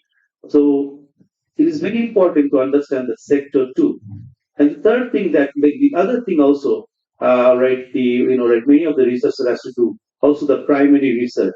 Right, sometimes we are sometimes dependent on the secondary data and other thing. So we also need to engage in some way how we can, right, get the data and involve with the process. So, like my experience is very limited to an interviewing and getting in, talking to people, engaging, and also getting the feedback. So so my right so when we are actually gathering this information, so micro perspective. So what we are doing is this is actually questioning. So the research process is actually asking questions, validating and different things. So it is very important for us to involve into the process. Involve into the process. So there are a few things that I'd like to end with is also there are some areas that need to be there. Like when we're discussing the macro perspective, competitiveness, like how we can be better off. For example, if I give an example, like how India, like just giving an because India is a big country, is a big economy. I'll give an example of India. I also work in India, one of the banking sector. I also work in one of the hospital in India that I was involved. So I'll give an example. Like competitiveness is very important. Like I was involved in one of the hospital network in India where that the accreditations are involved, right? International accreditations for competitiveness. Like for example, if you are like a global standard, if you are providing quality service, quality medical services, you need to like make sure that there is a competitive service that you are providing. So it is very important. Now, data is a very important thing for strategic resource. How right we are right collecting data and how data is stored, how data is being used. It's very important for researcher. And then the other thing also very important here is sustainability and resilience. How we, right, as an economy, another thing is sustainability is also important. One of the things focus, I'm in Canada right now. One of the things is like how community is engaged. So at the end of the day, actually, is your community is benefited? Is your economy is benefited? Is your like for example, if you're living in Gujarat, is a particular community is benefited by your research, by your end product, by your services that you're providing. Very important. Community engagement is very important. And finally, what I would end with is equity, diversity, and inclusion. It's very important. We live in a world where everyone is involved, right? India is a big country where different languages, different cultures, and other things. So how we can, right, make sure there's equity, diversity, and inclusion, working together, making great results, and develop our economy. So these are the things, challenges. If you are challenges, and if you are focus on those and work on those, I think we can do a great job. India is doing great jobs. Other nations are involved. There are many other international researchers from Africa, from Philippines, like these different others. If you are involved into the process, I think we can do great job. So with that, I would like to thank you everyone for listening. Right, it's a very short, right, speech, but I would like to thank all of you and also the president for EDOXIA International, the research center, and all the researcher and academics. Thank you very much. I really very happy and also very happy that all of you are contributing to the great. Thank you so much. Recording stopped. Thank you. Thank you very much. That was another incredible, iconic presentation in displayed from by Dr. Edward here from Canada. May I request you all to give the big hand. And that was exploring the technology, application of the technology in the different field and sector. So I think that we will move forward towards our panel discussion here. And I would like to take the opportunity to unmute Dr. Sukhvinder Singh here. Recording in progress. Thank you so much, sir, for meeting me, and a very warm welcome to Edward Mondal, sir, for Canada. Sir has been a part of Philoxia family since 2021, and not only it's very important actually as a scholar, as a researcher, to listen to Edward Mondal, sir, because the experience sir has in research and in academics, and he has seen every domain, and of course he has highlighted what very important aspects of the macro part where you can analyze certain things and in terms of the research as well. So how to conduct it and how to have the standard of it, it is very, very important. And as a scholar, as a young scholars, all should learn from sirs. It is always better to learn from those who have done it, walk the talk, and it is a very, very interesting topic. And thank you so much, sir, for I know it's the time is there, so but it is very important that you should come and address the global researchers to not only for the collaboration part but also to involvement part, which is very, very key in the research and in innovation. So thank you for your nice and wisdom words, and definitely it actually elevate the ITEC 2024 into the next level. Thank you so much, sir. Thank you. Thank you, Dr. Singh, for such a wonderful message. I would like to unmute here Professor Dr. Rajesh Kanur, sir, also to add your comment regarding the presentation of our Edward. Thank you, sir, for unmuting me. I'm very happy that our Europian has done a session today. We are very extremely happy, and I'm so grateful. Okay, I feel very grateful. Okay, and one of the essence of his session, what is highlighted that whatever you do in research, okay, it must be useful. It is for the universal usefulness. That is the essence and also an ultimate aim of any researcher. Thank you for highlighting the things. Thank you. We are very grateful to you. Thank you. Thank you. Thank you, Professor Kanur, sir, for your message. And truly that we have seen that the presenter made wonderful presentation and slowly showing the use of technology into the different sectors, that is one, to like the health sector, covering all these things and the importance of the adoption, the process of research, and how we can move towards the innovation. These are very important points. I would like to also add here that Edward Mundell always working for entrepreneurship. He is dealing with the community development in Canada. Also, he is giving the consultations to the researcher, academicians. So, being the part of lifetime member of our EDOXIA, he is also the one of the leader that who is creating the renaissance of research and innovation. Now, this is time to have one message from our Edward Mundell from Canada. So, may I request you to share your word, your advice to all researchers and academicians in this place. Right. Thank you very much. I'm humbled, and it is my privilege to share my thoughts. Very simple, but I'm a lifelong learner. Actually, very thankful to EDOXIA family and the founder and the president for this initiative as creating for the great platform. I always focus on the human development for the mankind, because whatever we do, it has to be for the human development. That's the end of it. Whatever we say, country development, national development, whatever we say, big words, but at the end of the day, the people, the humanity is the primary thing. So that's my thing. Whatever we do has to be meaningful, has to be useful, has to be for the human development. That's my focus. I have seen a lot of researcher in my, even in India, I have worked with the PhD student, even some of the one of the university in Pune. I also did some training there.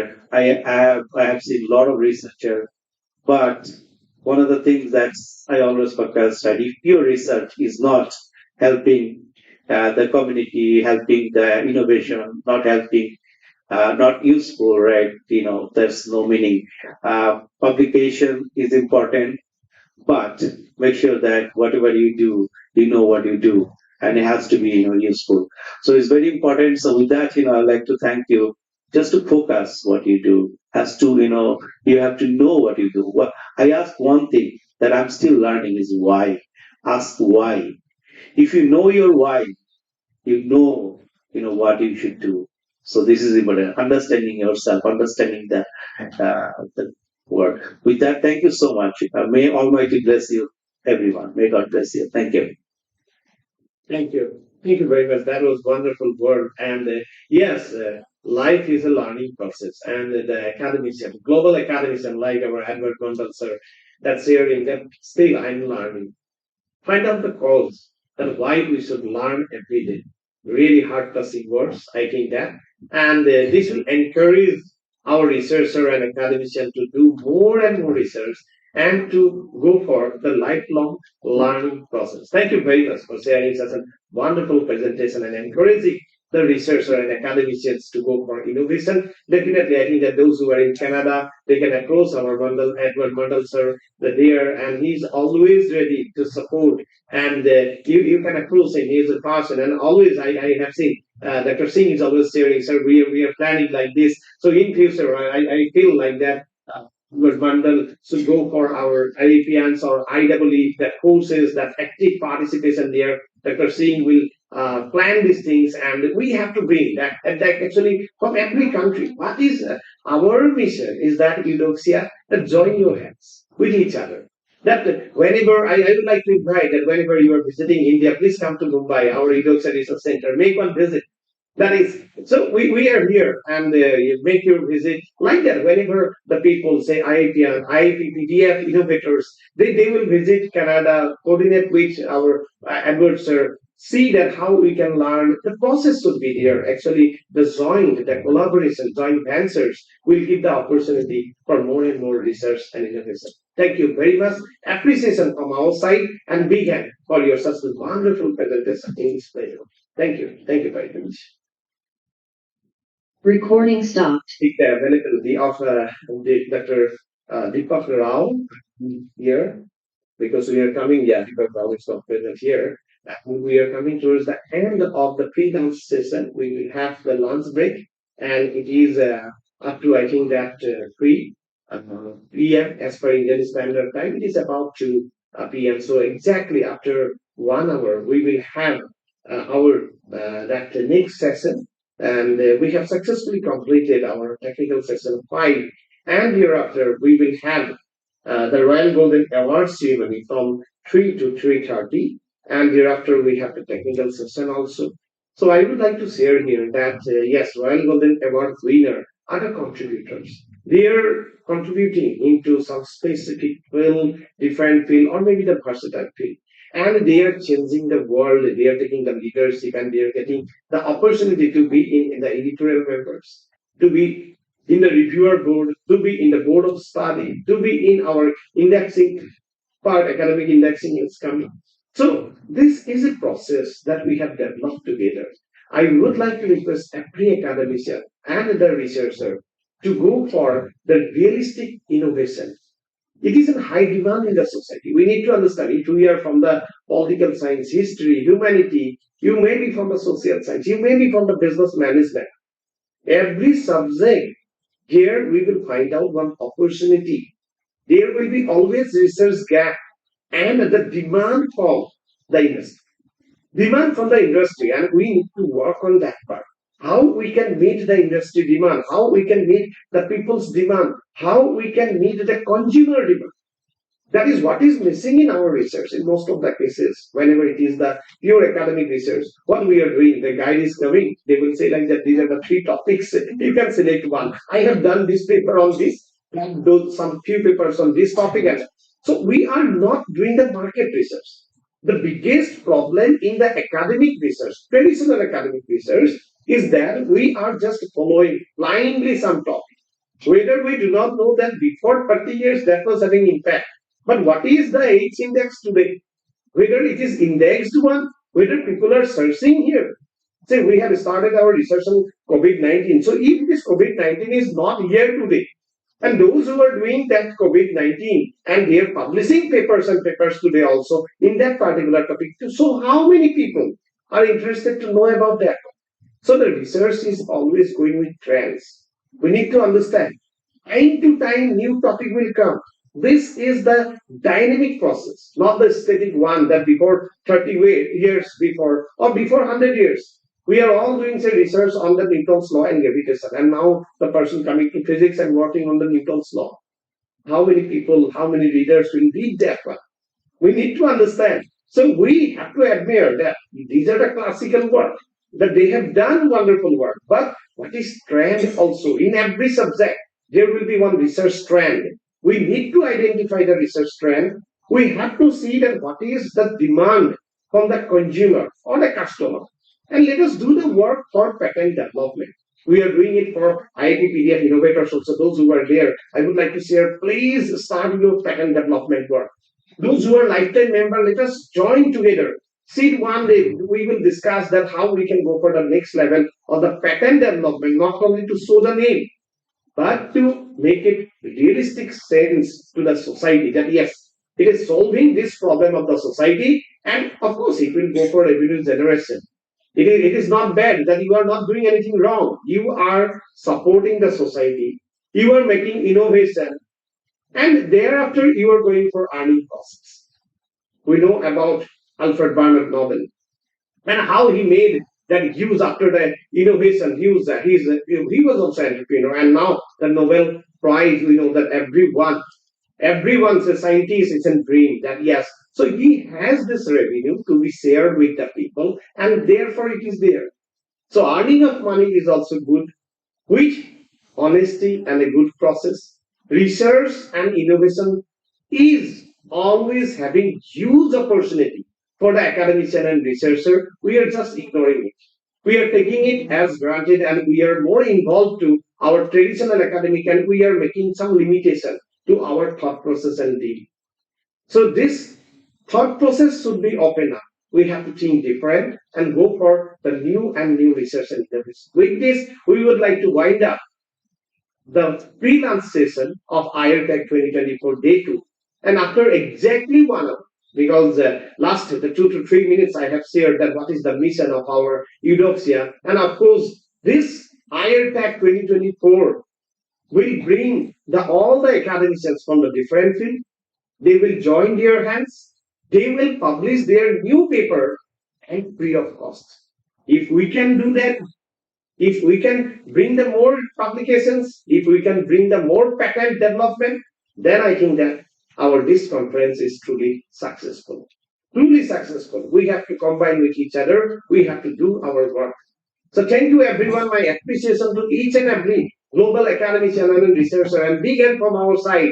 Begin from our side for your contribution and for your passion that you are showing towards the research and innovation. Continuously from the morning until now, you are coordinating with us and presenting your work, making the discussion, taking part in the panel discussion, questions, answer. It's the mind-blowing part. And we are appreciating you all, our all, say, patron, convener, organizing secretary, that's coordinators, also now also I think Dr. Manisha Madam still that supporting the team. And yes, of course, after the post-lunch session, we will have again the getting together just after 1 hour. Just after 1 hour, we will meet with each other. And thank you, everyone. I'm winding up this session. This link will be continued. And it will be live now, but it will be lunch break. It will be displayed. And just exactly after 1 hour, we will meet with each other for our next agenda. Thank you. Thank you, everyone. Namaste from our side. Thank you.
Sir क्या करना है अब? Wait करना है 1 घंटा। हम किसी के साथ देना था अपनी बच्ची को, पहले डिसाइडेड नहीं था टाइम। पूछता हूँ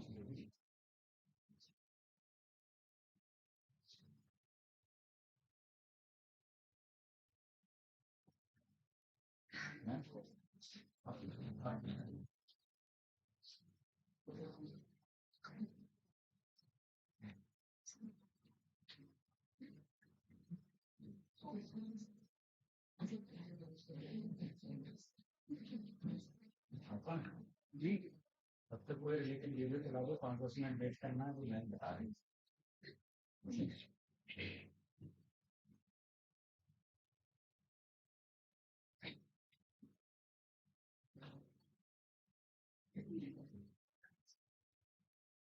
क्या लगा दे इधर?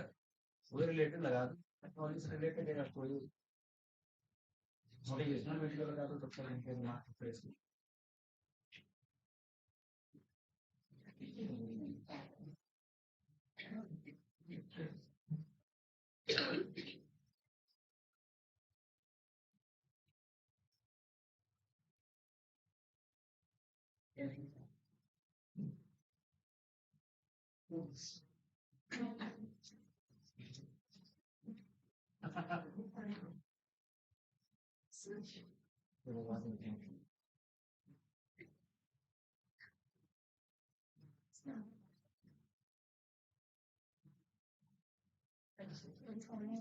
ईडीटी मॉडल चला दो क्या? चला दो, उनके उससे related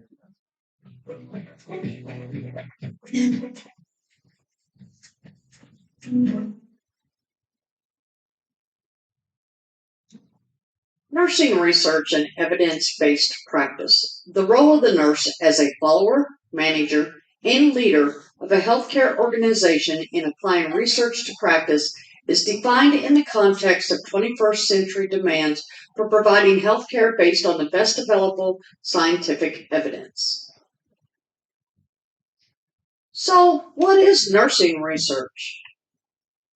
Well, the definition indicates that it's a systematic inquiry or study that's conducted to generate new knowledge or to refine existing knowledge. Results provide foundation for practice decisions and behaviors. Results create strong scientific base for nursing.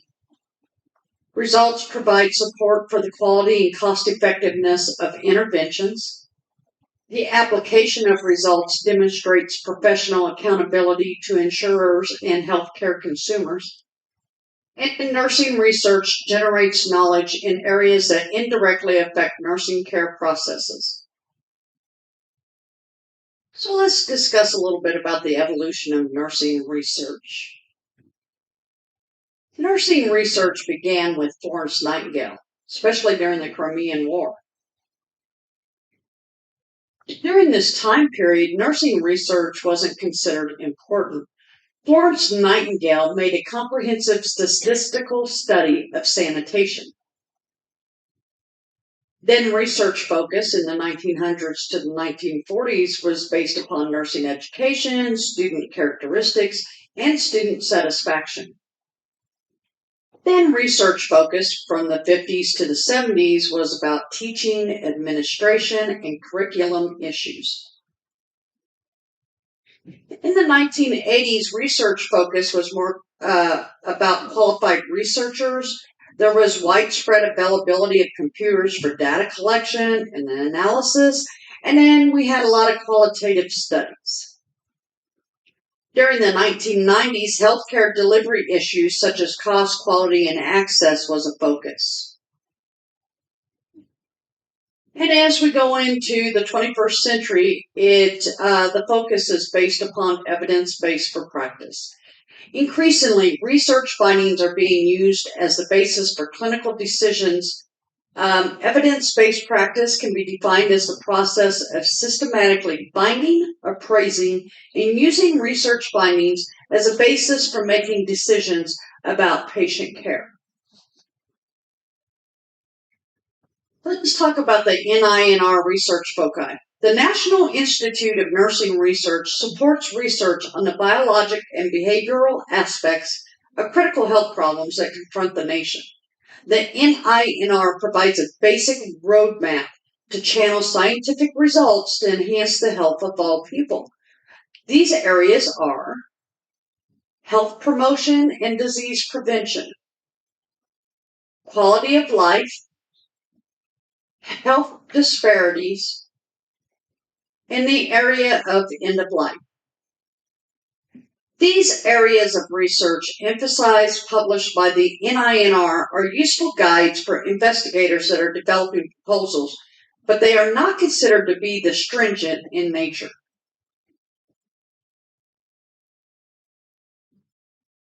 So research, it's a process that takes place in a series of steps. First, you want to formulate the research question or problem, define the purpose of this study, review any related literature. At this point, you're going to formulate a hypothesis and define any variables. Then you choose a research design, select your populations, your sample, and your setting. Then you're going to conduct a pilot study. You're going to begin collecting the data. Then, of course, you're going to analyze this data that you've collected. And then we're going to communicate the conclusion. So let's talk about some study designs.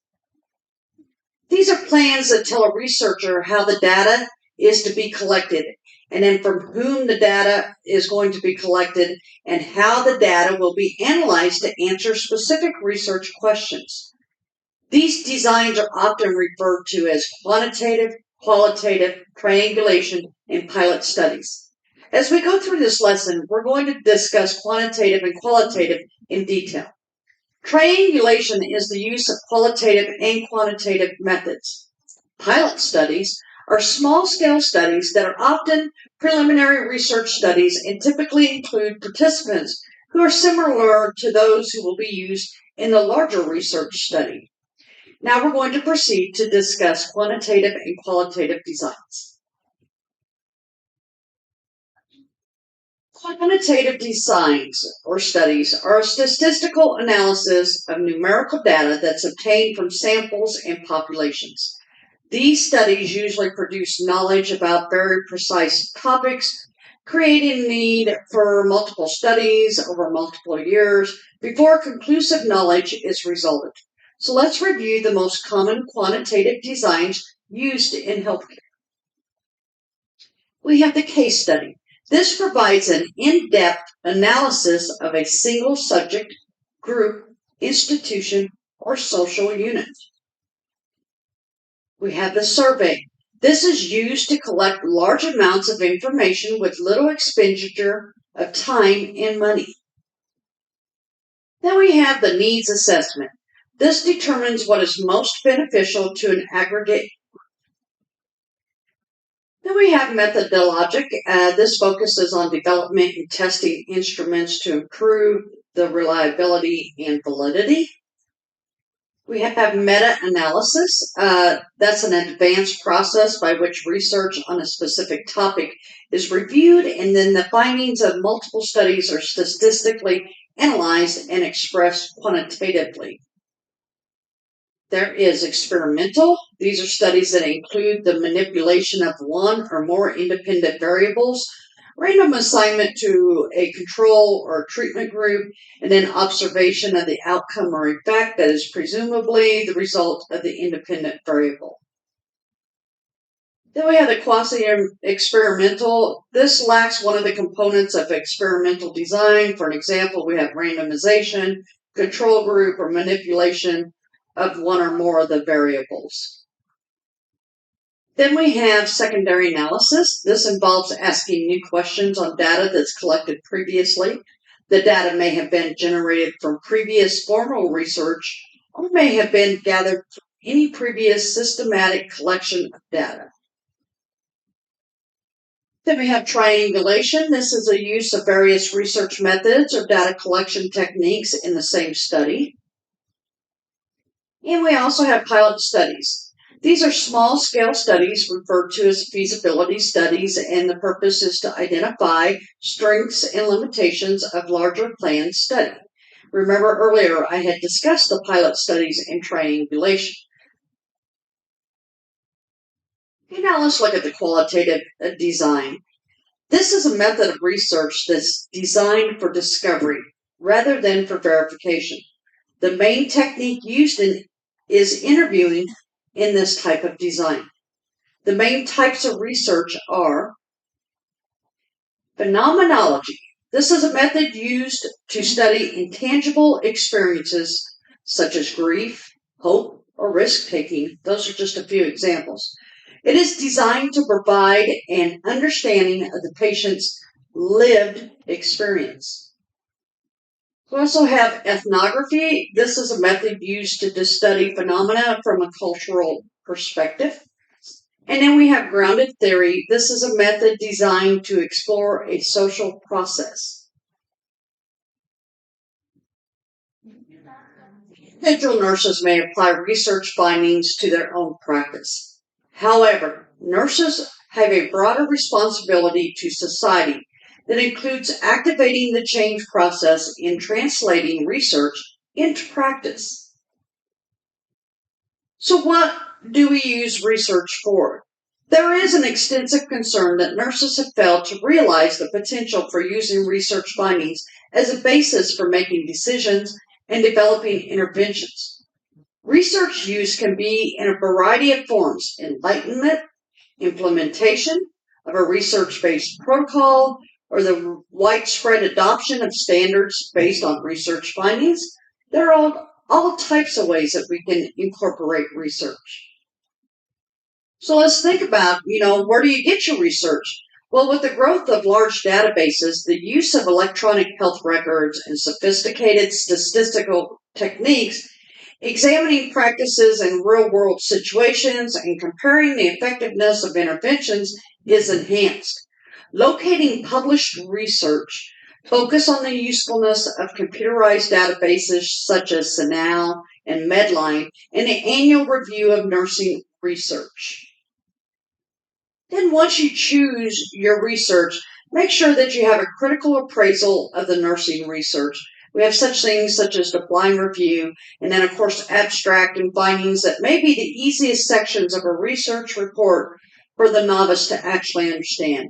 Nurses at all levels of educational preparation should critically read research journal articles and research summary articles before using them. So if we talk about using research into evidence-based, there are different types and levels of evidence that you would actually review.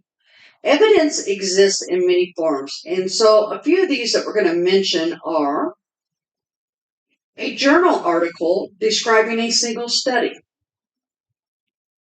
systematic review methods such as meta-analysis and metasynthesis, intervention guidelines, patient values and preferences, expert opinion. Then there is theory-based information,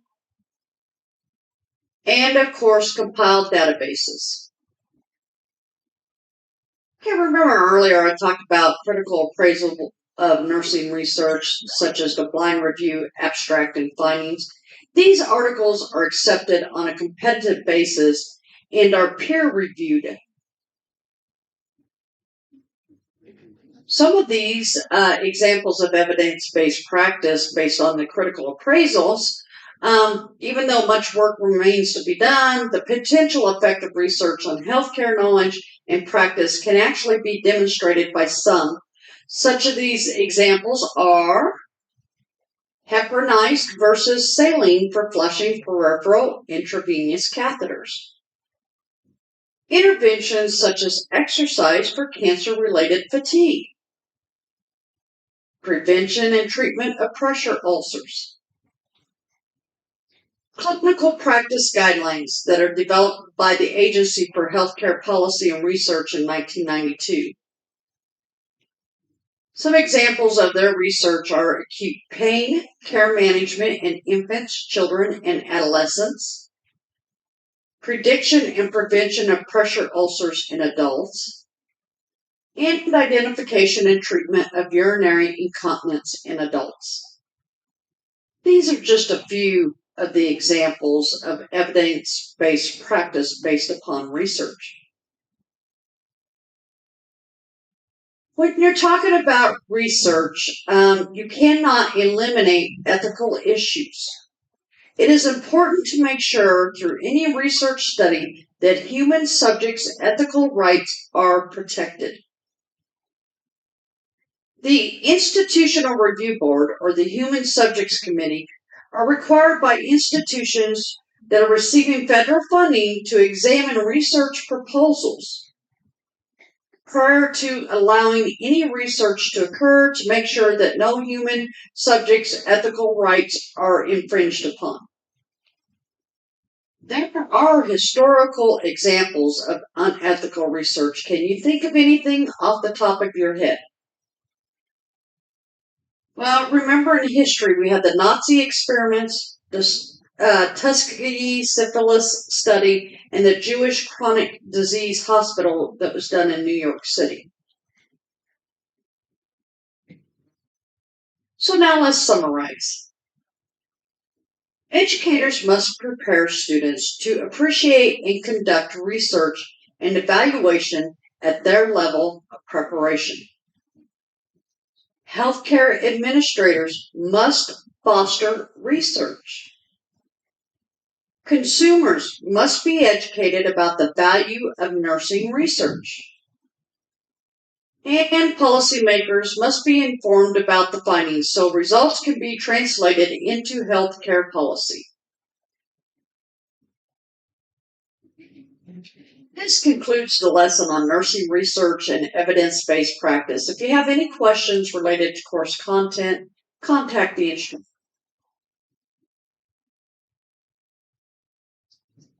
Ever wished you had a magic lamp that would make all your wishes come true? Now, unlike Aladdin, you don't need a magic lamp. Imagine.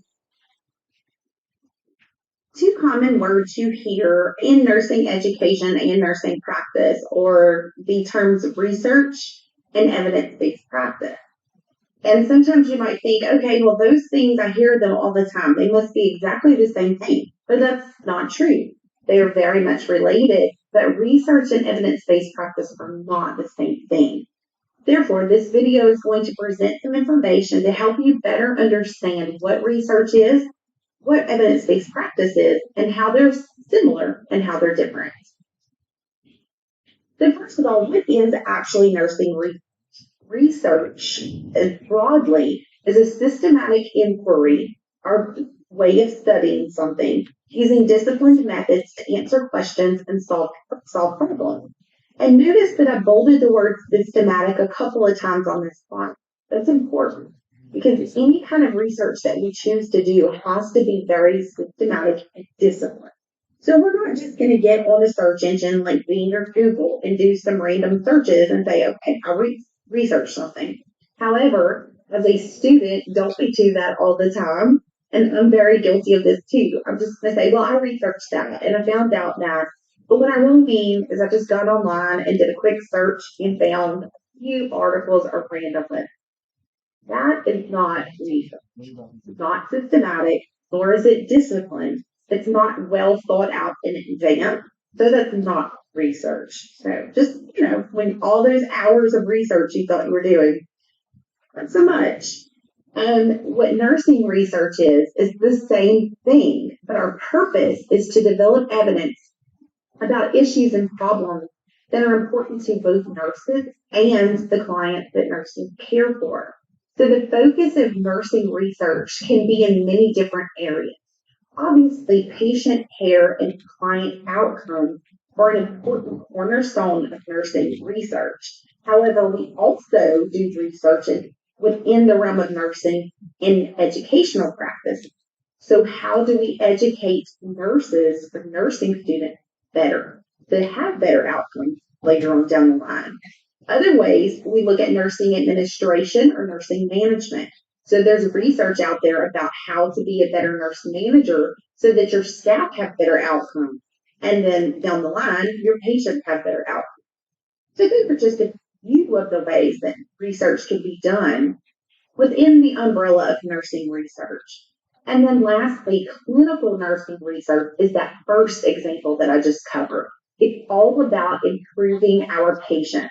We want to improve the health and the quality of life for our clients that we care for. And that's across the lifespan. That's any kind of specialty that's out there in nursing. It's very broad. But if we're specifically impacting the outcomes of our clients, no matter where they lie on the continuum of our development, is clinical nursing research. So similar to that, but not the same thing, is evidence-based practice, or EBP. And that is a huge buzzword, and it has been for decades, a few decades now. And I know you've heard evidence-based practice, and you think, oh yeah, I'm using evidence-based practice every day. You know, I'm turning my patients every 2 hours, doing proper oral care to prevent ventilator-associated pneumonia. I'm doing that. But what it specifically is it's using the best available evidence there and helping us, the nurse, to make the best patient care decision. So inherent in that definition is the fact that you have to know, as the nurse, that research literature says. What does the evidence say? If you haven't actually dived into and read the research literature, then are you really practicing evidence-based practice? Are you just doing what your policy and procedure manual says or what your leader or administrator says? Probably not really doing evidence-based practice.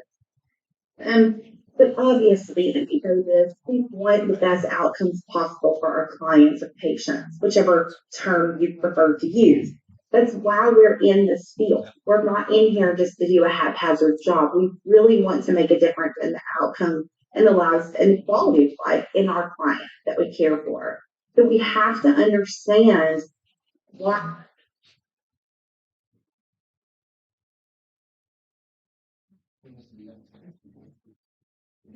कोई topic बता दीजिए वही लगा दो कोई motivational लगा समझ में आया इनको ऐसा लगा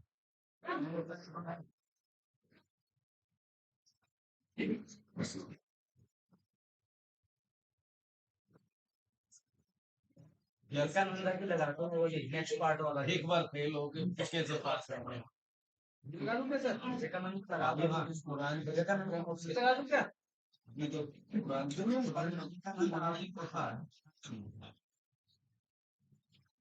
ये अच्छा बनाता है videos. In 2023, if you are not using AI for your creating your PowerPoints, then you're सोचेंगे अपने आप से मैं अच्छे से पढ़ाई करूंगा इस साल के एग्जाम्स के लिए एग्जाम्स को टॉप करूंगा. अगर आप कोई नौकरी ढूंढने लग रहे हैं तो आप सोचेंगे कि नौकरी के लिए तैयारी करूं करना परेशान हो गए हम लोग ढाई साल से ये भी परेशान हो गए हम भी परेशान हो गए चलो फिर हम सब डिसाइड तो बड़ी जल्दी कर लेते हैं कि हमें ये करना है वो करना है लेकिन जो हमें करना चाहिए वो हम करते नहीं. अंदर से एक फीलिंग आती है कि आज मूड नहीं करना. इसे कल देखते हैं इसका भी क्या है. अभी मैं फोन उठाकर थोड़ा इंस्टाग्राम पे रिलैक्स करता हूँ स्क्रॉल करता हूँ यूट्यूब पर कोई कॉमेडी वीडियो देख लेता हूँ और कल करते करते आज हम टाइम वेस्ट कर देते हैं और वो कल कभी आता ही नहीं. इस चीज को लेकर इंग्लिश में एक शब्द है प्रोक्रेस्टिनेशन. ऐसा क्यों है कि इंसान हमेशा प्रोक्रेस्टिनेट करते हैं चीजों को लेकर. आज के इस वीडियो में आइए एक साइंटिफिक पर्सपेक्टिव से समझने की कोशिश करते हैं इस काम टालने की साइकोलॉजी को और जानते हैं क्या है इसका एक्चुअली में सॉल्यूशन. आज हम बात करेंगे आलस्य के बारे में। मैं बचपन से ही आलसी हूँ, मेरे माँ बाप मुझे बदलने की कोशिश कर रहे हैं, पर वो भी आलसी। ऐसे व्यक्ति के अंदर आराम करने की इच्छा बहुत होती You will fail in your comfort zone. पर कल तो मैं वो कर रहा हूँ जो मुझे परसों करना था. What goes on in the heads of procrastinators and why we are the way we are? People don't sleep 8 hours a day. सिर्फ जी करेंगे हम क्या करें? सिर्फ जी करेंगे, खाएं और सोएं। दोस्तों इस वीडियो में मैं कोई मोटिवेशनल लेक्चर नहीं दूंगा क्योंकि मेरा मानना है मोटिवेशन एक काफी शॉर्ट लिव्ड चीज होती है। अगर आप एक वीडियो देखकर मोटिवेटेड फील करते हैं और उसके बल पर काम करने लग जाते हैं तो वो काम आप अगले कुछ घंटे तक करेंगे, ज्यादा से ज्यादा 2-3 दिन तक आप मोटिवेटेड रहेंगे, लेकिन उसके बाद वो मोटिवेशन सीधा नीचे चली जाती है और आप काम करना बंद कर देते हैं। हम यहाँ पर साइंस का इस्तेमाल करके रूट कॉज पर जाएंगे प्रोक्रेस्टिनेशन। डॉक्टर पियर स्टील दुनिया के लीडिंग रिसर्चर्स हैं मोटिवेशन और प्रोक्रेस्टिनेशन की साइंस पर। 10 सालों से ज्यादा से ये इस साइंस को स्टडी करने लग रहे हैं। इनका कहना है कि प्रोक्रेस्टिनेशन कोई ऐसी प्रॉब्लम नहीं है जो सिर्फ आज के जमाने में देखने को मिलती है, ये सदियों से चली आती है। आज से हजारों सालों पहले 1400 बीसी में इजिप्शियन हायरोग्लिफ्स देखने को मिले हैं जो इसी चीज की बात करते थे। यूनिवर्सिटी ऑफ टोरंटो के एक इजिप्टोलॉजिस्ट है जिन्होंने इसे ट्रांसलेट किया है। मेरे दोस्त काम टालना बंद करो, अपना काम कर लो ताकि हम खुशी से घर जा सकें। इस समय से करीब 600 सालों बाद 800 बीसी में एक पुराने ग्रीक पोएट ने भी सिमिलर सी चीज कही। Put your work off till tomorrow and the day after, for a sluggish worker does not fill his bar, nor one who puts off his work. India में भी आज से कई सेंचुरीज पहले बड़े फेमसली संत कबीर ने कहा था, आपको याद ही होगा ये, काल करे सो आज कर, आज करे सो अब, पल में परले होएगी बहुरी करेगा कब। इसका मतलब बनता है जो कल करना है उसे आज कर लो और जो आज करना है उसे अभी कर लो, नहीं तो कुछ ही समय में जिंदगी खत्म हो जाएगी और फिर क्या करोगे। इतिहास में ढेरों पोएट्स और मोटिवेशनल स्पीकर्स ने ये चीज बार बार हमें बताई, लेकिन हमारी हालत एक्चुअली में बद से बदतर हो गई। डॉक्टर स्टील के अकॉर्डिंग पिछले 40 सालों में 300 से 400% ग्रोथ देखने को मिली है क्रॉनिक प्रोक्रेस्टिनेशन। आज के दिन दुनिया की आधी पॉपुलेशन काम को टालती है, फ्रीक्वेंटली प्रोक्रेस्टिनेट करती है, लेकिन हम ऐसा करते क्यों, इसे थोड़ा और गहराई से समझना पड़ेगा। जरा सोचकर देखिए किन चीजों को लेकर आप प्रोक्रेस्टिनेट करते हैं। जब आपको किसी एग्जाम की तैयारी करनी हो, जॉब इंटरव्यू के लिए प्रिपेयर करना हो, तब आप प्रोक्रेस्टिनेट करते हैं। लेकिन कभी आपने प्रोक्रेस्टिनेट किया है इंस्टाग्राम पर स्क्रोलिंग करते वक्त या यूट्यूब पर कोई कॉमेडी वीडियो देखते वक्त? नहीं, हम प्रोक्रेस्टिनेट करेंगे किसी ऑफिस प्रोजेक्ट को लेकर, एक्सरसाइज करने को लेकर, जब भी कोई इमोशनल चीज होगी उसे लेकर हम प्रोक्रेस्टिनेट करेंगे। जरूरी बात करनी हो, कोई वादा निभाना हो, उसे आवाज देनी हो, उसे वापस बुलाना हो, हमेशा देर कर देता। बेसिकली हम सीरियस काम को लेकर प्रोक्रेस्टिनेट करते हैं। कोई ऐसा काम जिसको करने में काफी एफर्ट लगता हो, फिजिकल, मेंटल या इमोशनल एफर्ट, हम उस काम को ऐसी चीज से रिप्लेस कर देते हैं जो हमारे दिमाग के लिए आसान और मजेदार चीज, जैसे कि सोशल मीडिया ब्राउज करना है या कोई फिल्म देखने लग जाना। यहाँ पर डेडलाइंस एक बड़ा इंपॉर्टेंट रोल प्ले करती है। अगर हमारे काम को लेकर कोई डेडलाइन है कि इस डेट से पहले तक हमें वो काम करना है, तो हम प्रोक्रेस्टिनेट करते हैं उस डेडलाइन के एकदम पहले तक। मान लो हमें कोई प्रेजेंटेशन बनानी है, कल सबमिट करनी है, आज सुबह तक आपको लगेगा कि अभी नहीं करता, मैं ऐसे पहले थोड़ा इंस्टाग्राम और ट्विटर देख लेता, सिर्फ 5 मिनट के लिए देखता हूँ फिर शुरू करूंगा। और जैसा हम जानते हैं कि 5 मिनट 1 घंटे में कैसे बदल जाता है पता भी नहीं चलता। इसकी बात मैंने डिटेल में सोशल मीडिया एडिक्शन वाले वीडियो में करी थी कि ये वेबसाइट्स डिजाइन ही ऐसे करी गई है कि आप इन पर थोड़ा सा समय बिताओ और फिर सकिन होते चले जाओगे और ये थोड़ा सा समय बहुत बड़ा समय बन जाएगा। लेकिन 1 घंटे बाद भी आप काम करने लगोगे, फिर आपको याद आएगा थोड़ी भूख लग रही है, थोड़ा फ्रिज खोलकर थोड़ा खाना ले लेता हूँ, एनर्जी आएगी, फिर पढ़ना स्टार्ट करूंगा।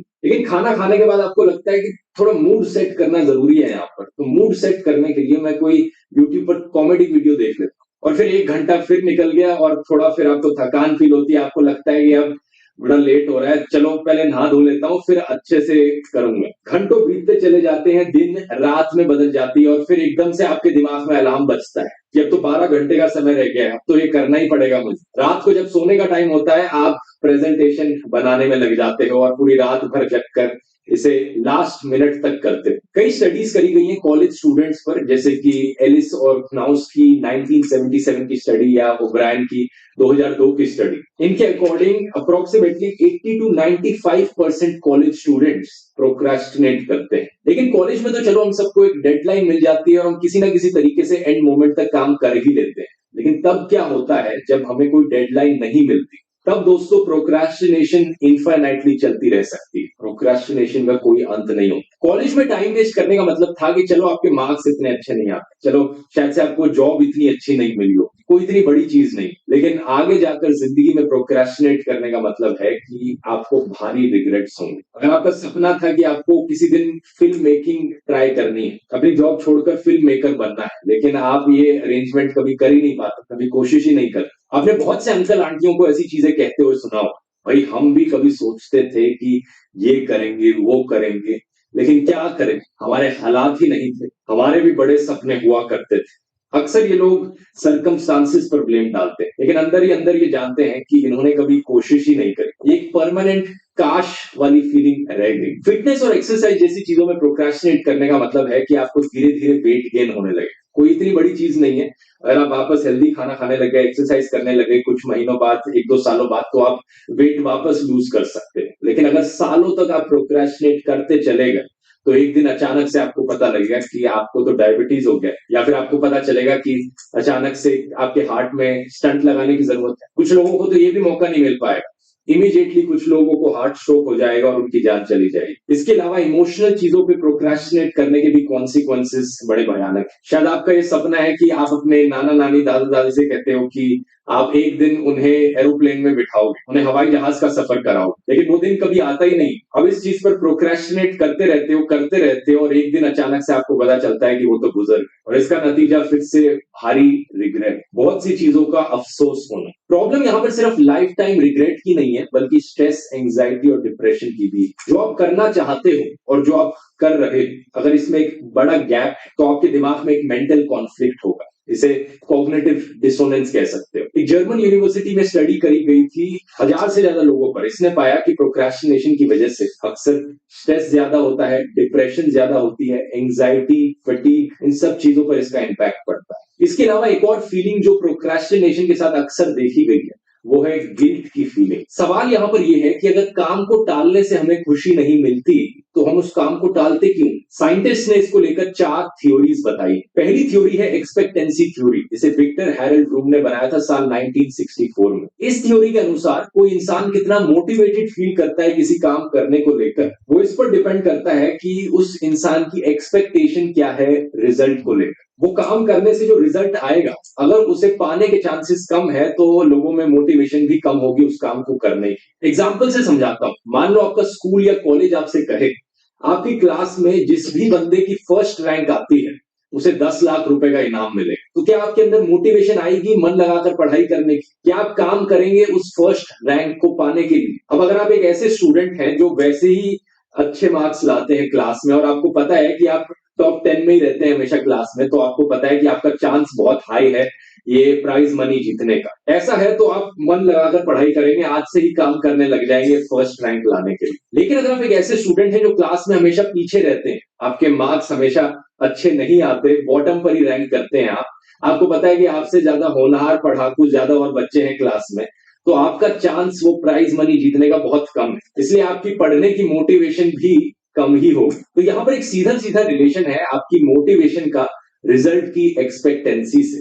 याद रखना इस चीज को। अब बात करते हैं सेकंड थ्योरी की। दूसरी थ्योरी का नाम है नीड थ्योरी, और इसे बनाया गया था 1960s में फेमस साइकोलॉजिस्ट डेविड मैकक्लेलन के द्वारा। इनका कहना है कि लोगों की 3 तरीके की नीड्स होती हैं, 3 तरीके की जरूरतें होती हैं लोगों के अंदर। Need for achievement, need for affiliation, affiliation का मतलब हो गया जैसे सोशल रिलेशनशिप्स की आपकी जरूरत है, और तीसरा नीड फॉर पावर। और डिपेंडिंग अपॉन आपकी पर्सनैलिटी क्या है, आपकी सबसे स्ट्रॉन्गेस्ट नीड आपके ऊपर डिपेंड करती है वो क्या हो। अब आपको अगर एक ऐसा काम दिया जाए जो आपकी साइकोलॉजिकल नीड से मैच करता, तो आपके अंदर मोटिवेशन ज्यादा होगी वो काम करने की। फिर से एग्जाम्पल से समझते हैं। हमारे जो पॉलिटिशियंस हैं, नेता लोग हैं, क्या लगता है उनके अंदर जो नीड है, जरूरत है, वो किस चीज की सबसे ज्यादा है? पावर की।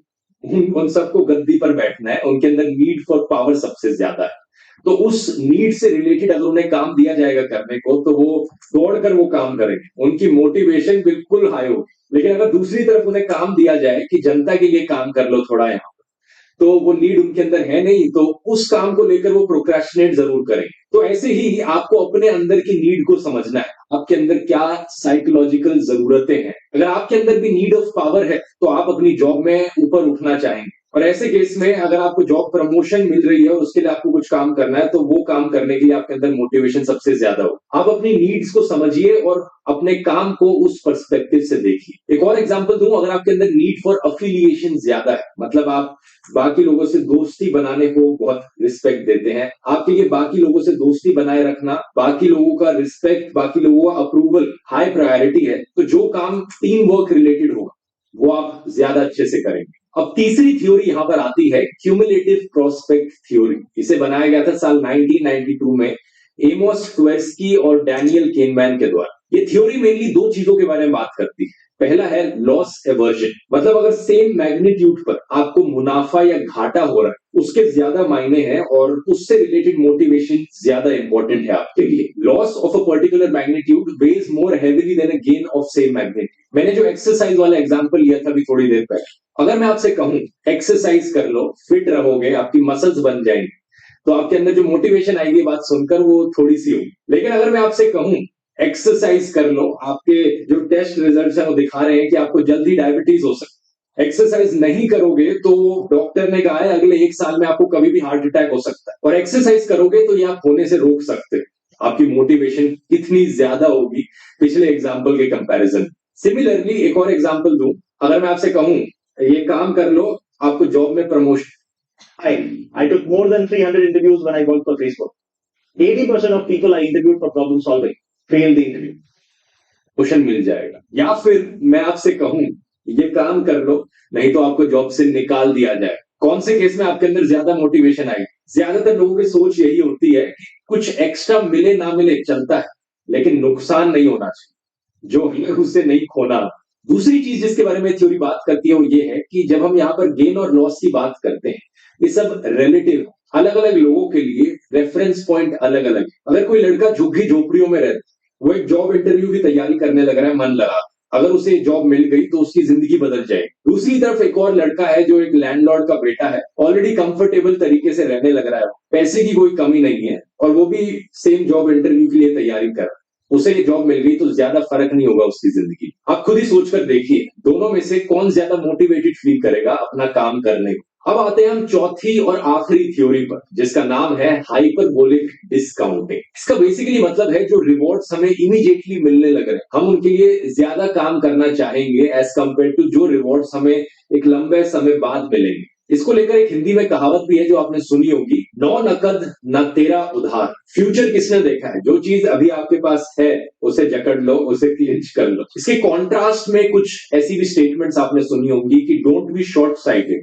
Look at the larger picture, have a vision, think of the future. Long term के बारे में सोचना एक अच्छी चीज है, लेकिन हमारा दिमाग क्या है ना, हमारे दिमाग में मोटिवेशन तब ज्यादा आती है जब हम ऐसी चीजों पर काम करें जो हमें जल्दी मिले। अब ये जो 4 थ्योरीज है दोस्तों, इन चारों थ्योरीज को साल 2006 में कंबाइन कर दिया गया और एक मेटा थ्योरी बनाई गई डॉक्टर पियर स्टील और डॉक्टर कॉर्नेलियस कोनिग के द्वारा। इस कंबाइंड थ्योरी को नाम दिया जाता है टेम्पोरल मोटिवेशन थ्योरी। इस कंबाइंड थ्योरी के अनुसार आपके अंदर काम करने की मोटिवेशन कब आएगी? कोई मोटिवेशन वीडियो देखने से नहीं आएगी। आपके अंदर काम करने की मोटिवेशन तब आएगी जब आपका पर्सनल नीड जो है वो उस काम और उस काम के रिवॉर्ड से मैच करता हो, जब आपके अंदर एक्सपेक्टेशन हो कि आप एक्चुअली में ये काम कर सकते हो और रिवॉर्ड जीत सकते हो, जब आपके काम करने के बाद आपको रिवॉर्ड मिलेगा वो आपकी रेफरेंस लाइन से कहीं ज्यादा ऊपर हो, उस रिवॉर्ड के आपके लिए कुछ मायने हैं, और फाइनली रिवॉर्ड जल्दी से जल्दी आए, ज्यादा देर में ना आए। अगर इन चारों फैक्टर्स पे आप टिक मार्क लगा दोगे तो आप प्रोक्रेस्टिनेट नहीं करोगे। इसको एक मैथमेटिकल फॉर्मूला में भी रिप्रेजेंट किया जा सकता है, motivation equals to expectancy multiplied by value divided by 1 plus impulsiveness multiplied by delay. अब अगर आप प्रोक्रेस्टिनेशन और मोटिवेशन से एक लेवल और ऊपर उठकर अपनी जिंदगी से टाइम वेस्टेज को पूरी तरीके से खत्म करना चाहते हैं, तो इसको लेकर मैंने एक डिटेल्ड प्रैक्टिकल कोर्स बनाया पूरे 2 घंटे। इसमें मैंने टाइम मैनेजमेंट, प्रोडक्टिविटी और जिंदगी में हैप्पीनेस की ऐसी प्रैक्टिकल टिप्स बताई हैं जिसे मैं खुद की जिंदगी में अप्लाई करता हूं, जिसकी वजह से मैं इतना सब कर पाता। हर दिन एक शॉर्ट्स डालना, मेन चैनल पे regular videos, blog channels, travelling करना। पिछले महीने जब मैंने आपको पहली बार इस कोर्स के बारे में बताया था, उसके बाद से आप में से 1500 लोगों ने इस कोर्स को ऑलरेडी ले लिया है और बहुत ही बढ़िया रिव्यूज देखने को मिले। आप में से कितने लोगों ने कहा कि ये कोर्स आपके लिए लाइफ चेंजिंग? क्योंकि इस कोर्स में आपको डे टू डे एक्सपीरियंस मिलेगा, लाइव सेशंस मिलेंगे, एक कम्युनिटी चैट ग्रुप मिलेगा, ट्रेनर्स आपको पढ़ाएंगे और मेरे साथ एक लाइव Q&A सेशन भी मिलेगा जहां पर आप मुझसे सवाल पूछ सकते हैं डायरेक्टली। तो अब मैं अनाउंस करना चाहूंगा कि अगली क्लास इसकी 13 अगस्त से शुरू हो रही है। तो आप में से जिन लोगों ने कोर्स को ज्वाइन अभी तक नहीं किया है, अब जाकर कर सकते हैं। इसका लिंक नीचे डिस्क्रिप्शन में मिल जाएगा। इसमें ना सिर्फ वन साइडेड लेक्चर्स होंगे बल्कि आपको रेगुलरली होमवर्क दिया जाएगा ताकि आप अपनी जिंदगी पे इन टेक्निक्स को अप्लाई कर सकें। और आप में से पहले 1000 लोग जो इसे ज्वाइन करेंगे उन्हें 1000 रुपए का डिस्काउंट मिलेगा। तो जल्दी से जाकर कर सकते हैं। और अब टॉपिक पर वापस आते हैं। अब बात क्या है कि कुछ साइंटिस्ट ने इस कंबाइंड थ्योरी को क्रिटिसाइज किया ये कहते हुए कि इस थ्योरी में सारी चीजें कवर नहीं होती। जैसे कि साइकोलॉजिस्ट टिम फाइचिल और J.R. फेरारी इसके अगेंस्ट रहे हैं इस थ्योरी। उनका कहना है कि अगर हर चीज इतनी रैशनल है मोटिवेशन को लेकर, इस मोटिवेशन के फॉर्मूले में अगर हम यूट्यूब वीडियो के देखने की मोटिवेशन देखेंगे और पढ़ाई लिखाई करने की मोटिवेशन देखेंगे तो ऑब्वियसली यूट्यूब वीडियो देखने की मोटिवेशन ज्यादा होगी। तो लोग गिल्ट क्यों एक्सपीरियंस करते हैं, लोगों को बुरा क्यों लगता है कि वो ऐसी चीज कर रहे हैं जिसमें ज्यादा मोटिवेशन उन्हें मिलने लगा। तो इन दोनों साइकोलॉजिस्ट ने आर्ग्यू किया कि इन सारे फैक्टर्स के अलावा एक और भी फैक्टर है जो कंट्रीब्यूट करता है प्रोक्रेस्टिनेशन, और ये फैक्टर है फियर ऑफ फेलियर। हमें फेल होने से डर लगता है और इसलिए हम प्रोक्रेस्टिनेट करते हैं। ये चीज इन्होंने साल 2012 में कही थी। बाकी सारे फैक्टर्स को अगर हम भूल भी जाए तो भी कुछ लोग मोटिवेटेड नहीं होते अपना काम करने को, क्योंकि उन्हें डर लगता है कि वो फेल हो जाएंगे काम करने में। इसलिए वो सोचते हैं कि इसे करना छोड़ो, हम कोई और चीज करने लग जाते हैं। अब इसका नतीजा क्या निकलता है यहाँ पर? क्या सोल्यूशन है प्रोक्रेस्टिनेशन का? कैसे हम काम को ना टालें? सोल्यूशन इन सारी थ्योरीज में ही रखा है। और ऐसा भी नहीं है कि ये जो नई थ्योरीज काउंटर में बताई जा रही है ये कोई पुरानी थ्योरीज के अगेंस्ट। एक्चुअली में प्रोक्रेस्टिनेशन के पीछे ये सारी वजहें हो सकती है। कई बार लो एक्सपेक्टेशन होना, कई बार हमारा नीड का मैच ना करना, या फिर कई बार ये फियर ऑफ फेलियर हो। अब बात यही है दोस्तों कि अगर आप इन सारी कॉजेज को समझ जाते हो और अपने अंदर झांक कर पहचान पाते हो कि आप जब प्रोक्रेस्टिनेट करते हो, आप जब काम को टालते हो, किन कारणों की वजह से टालते हो, तो आप अपने लिए सोल्यूशन भी बना सकते हैं खुद का। तो सबसे पहले अपने दिमाग को क्लियर कीजिए, एक खाली पेपर और पेन लीजिए और अपने आप से बात करिए।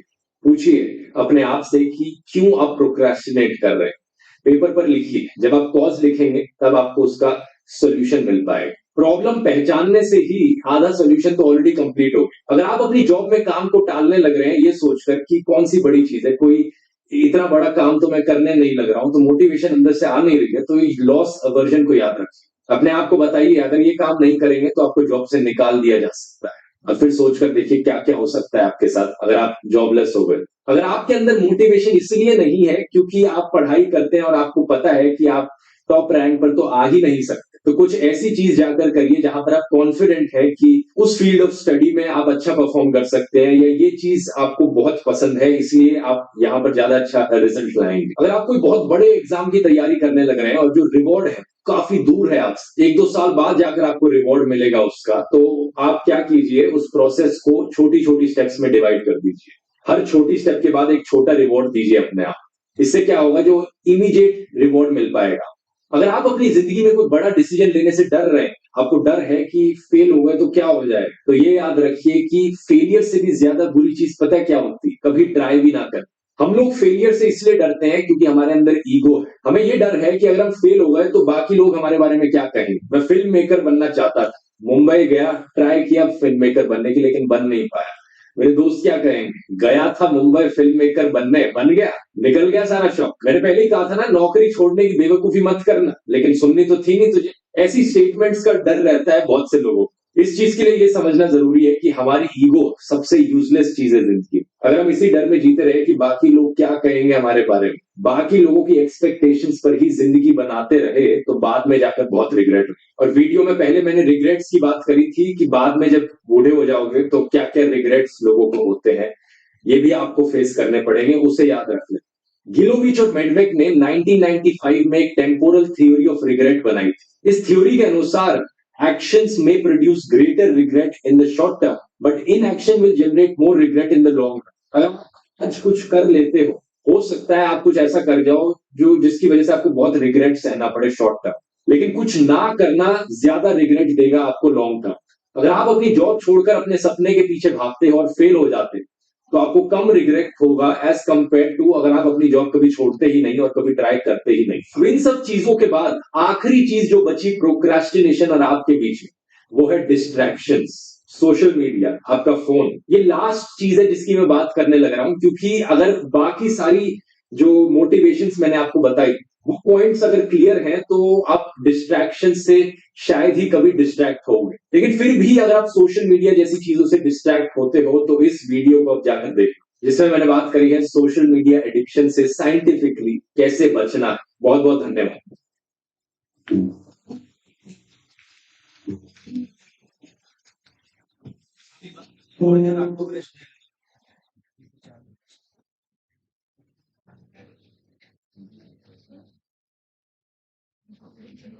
अभी इसको ब्लैंक छोड़ दें, थोड़ी देर आंखों को रेस्ट लेने के लिए आपके बाद में 10 मिनट लगेगा और उसका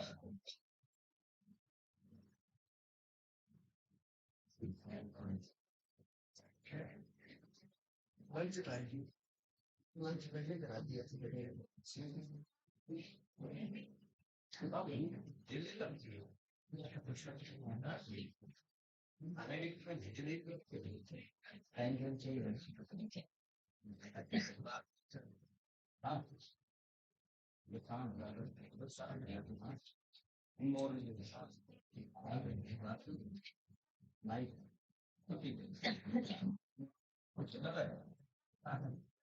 really I have time to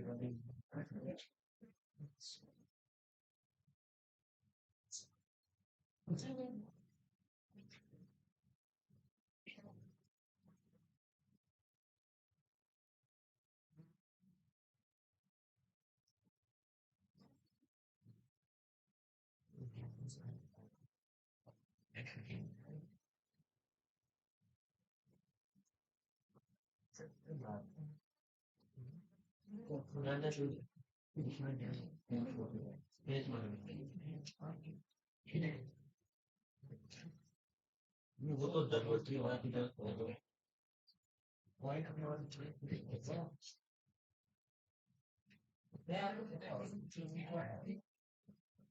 Ayushman card नहीं चलता तो है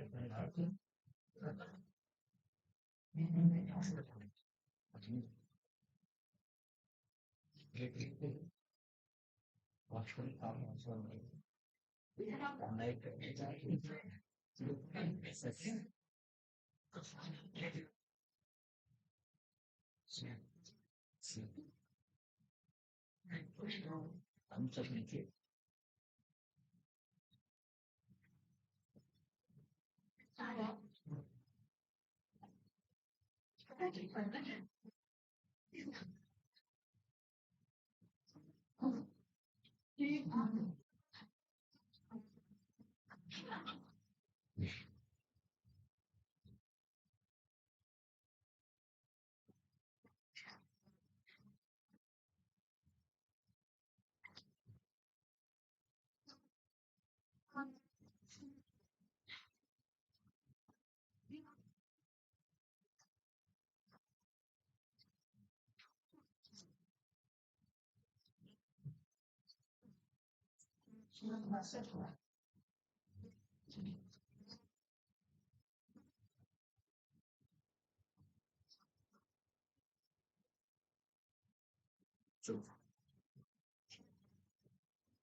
ऐसे था कैसे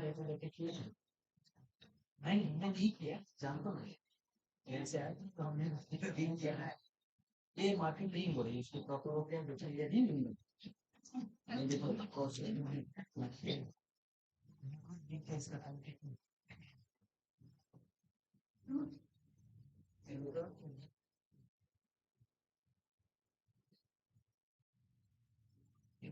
Once everything's perfectly organized, I'll start working on my thesis. Grammarly Willie. I'm Kathy with Level Up RN, and this is the first video in our Fundamentals of Nursing video playlist. This playlist is designed to help you learn the most important concepts and facts that you need to know to be successful on your nursing school exams, on the NCLEX, and in nursing practice. So this information is not only going to be important for your fundamentals class, it's also going to lay a strong foundation to help you be successful with the rest of nursing school. These facts and concepts will come up over and over again in all of your classes, including nursing leadership later on, because a lot of leadership classes are also focused on nursing fundamental information. So as we go through this playlist, we'll be following along with our Fundamentals of Nursing flashcards, second edition. You don't need our cards to get value out of this playlist. However, they are definitely helpful because there's a lot of information we're going to cover, and it really takes repetition for this information to sink in. And the combination of reading and reviewing that information on flashcards and then hearing it in the videos can really help you to learn this information and to have it really solidified in your mind. So this video playlist can be used by both RN as well as PN students. So if you are an LVN or LPN student, it's just important to remember your scope of practice. There's going to be certain things that we talk about that you are not allowed to do as a practical nurse. So in general, there's like a huge amount of overlap between, RN students and PN students curriculum, but just keep that in mind in terms of your scope of practice. In this video playlist, I'm actually going to hand the reins over to a key member of our Level Up RN team. Her name is Maris Schuwager, and she was a supplemental instructor at her college at Chamberlain University, where she greatly helped the students that she taught and improved their scores in school. There's really no better person than Maris to take you through this information and to help you learn those facts and concepts that you need to know. So without further ado, I'm going to hand it over now to Maris. Hi, I'm Maris, and in this video we're going to be talking about the nursing profession and about nursing ethical principles. I'll be following along with our Fundamentals of Nursing flashcards, which are available on leveluprn.com. So if you have these, you can follow along with me. I'm going through cards 1, 2, and 3 in the Fundamentals deck. If you stay to the end, I am going to tell you a story about my first day of clinical, and I promise you won't want to miss it. So let's get started. So I'm starting here on card 1 from the Fundamentals Principles section. So this is going to be covering the state boards of nursing. It's covering the Nursing Practice Act and evidence-based practice. So on the back of the card, you can see that we talk about all of these things in depth. Now, what is the State Board of Nursing? Well, as the name might imply, this is a state agency that governs essentially what the requirements are to become a nurse in that state. So they are the regulatory agency for nursing. The Nurse Practice Act is a very important one to know, and if you notice on the card here, I'll show you, it does have something that is bold and red. When you see that bold red text, you need to focus in on that. We've made that bold and red on purpose to call your attention to it. So the Nursing Practice Act is the document that defines a nurse's scope of practice. So scope of practice, you may have heard that before, it's what you're allowed to do with a given licensure in a given state. So here in Ohio, what I can do as a registered nurse compared to what a respiratory therapist or a medical doctor, an MD can do, they're all different. And I know what I'm allowed to do because I look at the Nursing Practice Act. So that's very important to know. And if you do practice in multiple states, you will be required to know what your scope of practice is in each state. The other thing that we talk about on this card is evidence-based practice. This is so important for nursing, and this is something you're going to hear over and over. You might even take a class in this, but evidence-based practice is using the best data we have to guide nursing practice, meaning we don't do something just because that's the way it's always been done or because it's just easier for the nurse. We do things because we have peer-reviewed data that says we can show that this is beneficial for our patients in this way. That is what evidence-based practice is. So it's utilizing the best evidence from research to guide our practice. So now moving on to card number 2. Card number 2 is going to talk about the American Nurses Association, and then it's also going to get into some ethical concepts that we're going to need to know as nurses. So if you look at the back of the card here, it's got a lot of bold red information, so I would really pay attention to that. So what is the American Nurses Association? You'll hear them called the ANA. They are going to be like the group that establishes the ethical standards of care for a nursing profession. So remember, we talked about the Nurse Practice Act, that's the scope of practice. The ANA, it kind of sounds like they would be responsible for that, but they're not. They set the ethical standard for nurses. So when we talk about ethics, there's something that you need to know called an ethical dilemma. And an ethical dilemma is essentially just like a conflict in values that causes distress. So this could be something that's for the nurse, for the family, for the patient themselves. So we give you an example here on the card, but there's so many ways that you can have an ethical dilemma. And it's any time that there's a conflict or a disagreement between maybe what the family wants and the patient wants, or what the doctor thinks is in the patient's best interest, those sorts of things. So you will hear this come up time and time again in nursing school, because it's important to know.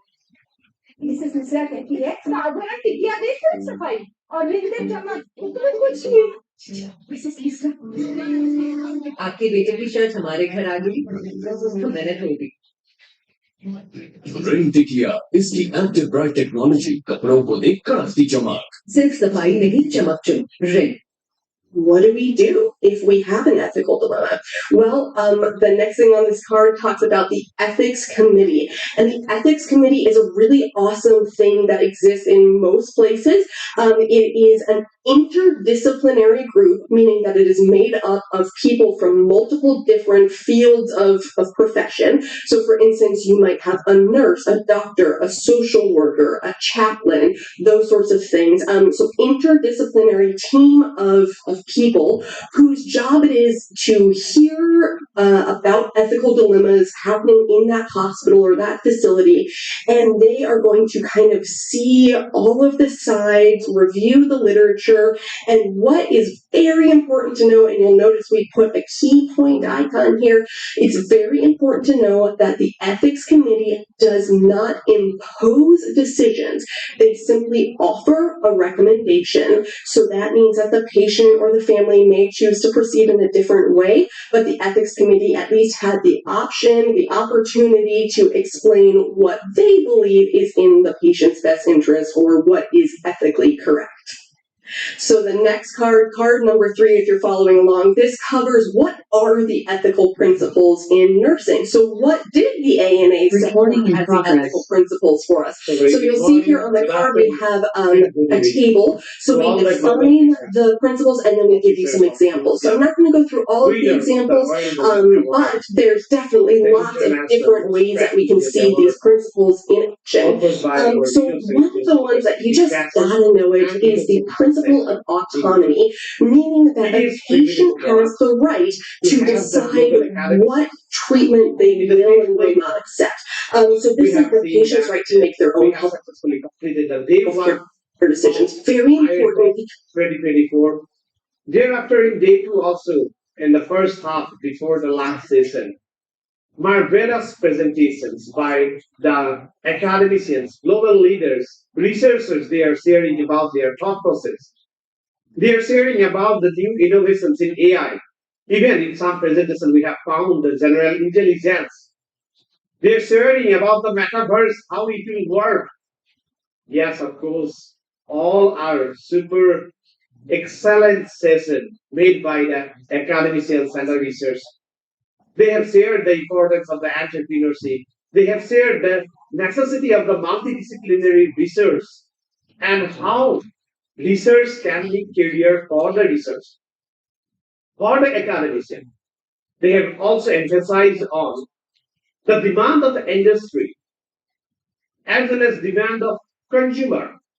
How to develop the product? Yes, the most valuable product, MVP.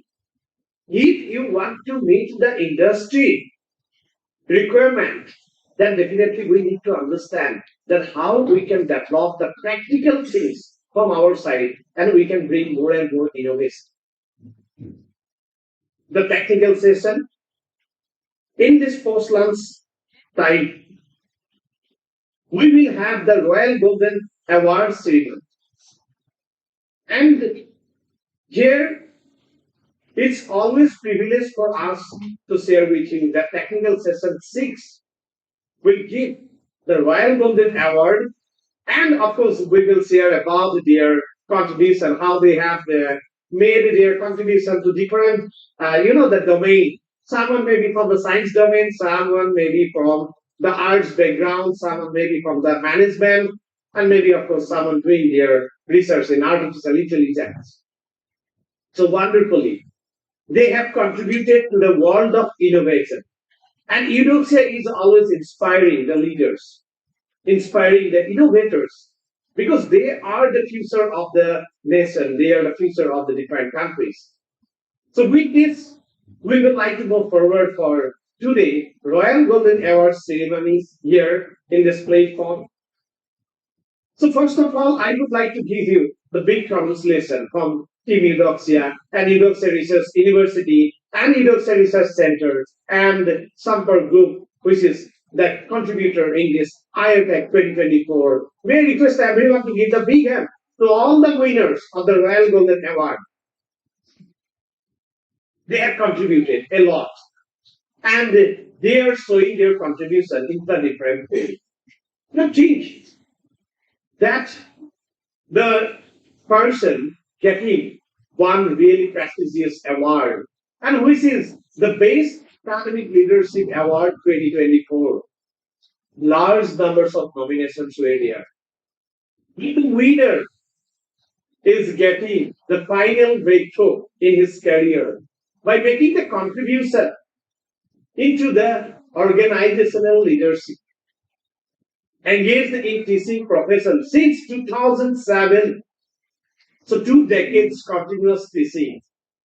Currently serving as the Chief Executive Officer, CEO in Access Management and Training since 2019.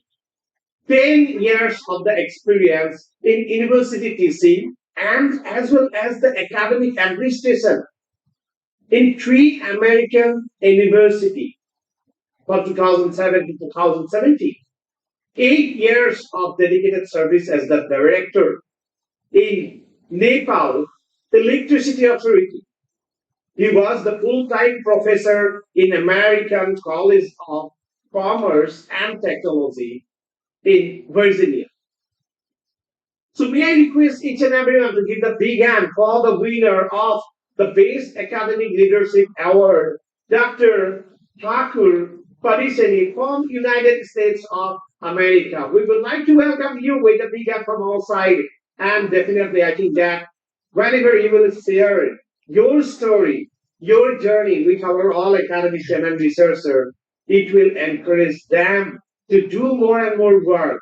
Truly, it is appreciable breakthroughs in the academic that you have made. Your leadership, we need to appreciate it. Your leadership, that how you have gone through all this work while I'm explaining your CV or your contribution. It was mind blowing. Starting from the teaching, academic, leadership, and finally CEO. Of course, this is the wonderful journey. We need to know about the struggles that how you have overcome all the challenges in your life. and definitely it will inspire the researcher and academician. So thank you for joining, and namaste from our side. We are waiting for your journey, to know your journey. Over to you. Yes. Thank you so much, and namaskar, and distinguished and honorable Central Organizing Committee members, academicians, and professors. I sincerely thank you for being honored with the Best Academic Leadership Award from the esteemed Research University, Edosia Research University. It is truly a recognition and honor for me to receive such recognition for my contribution to academic leadership.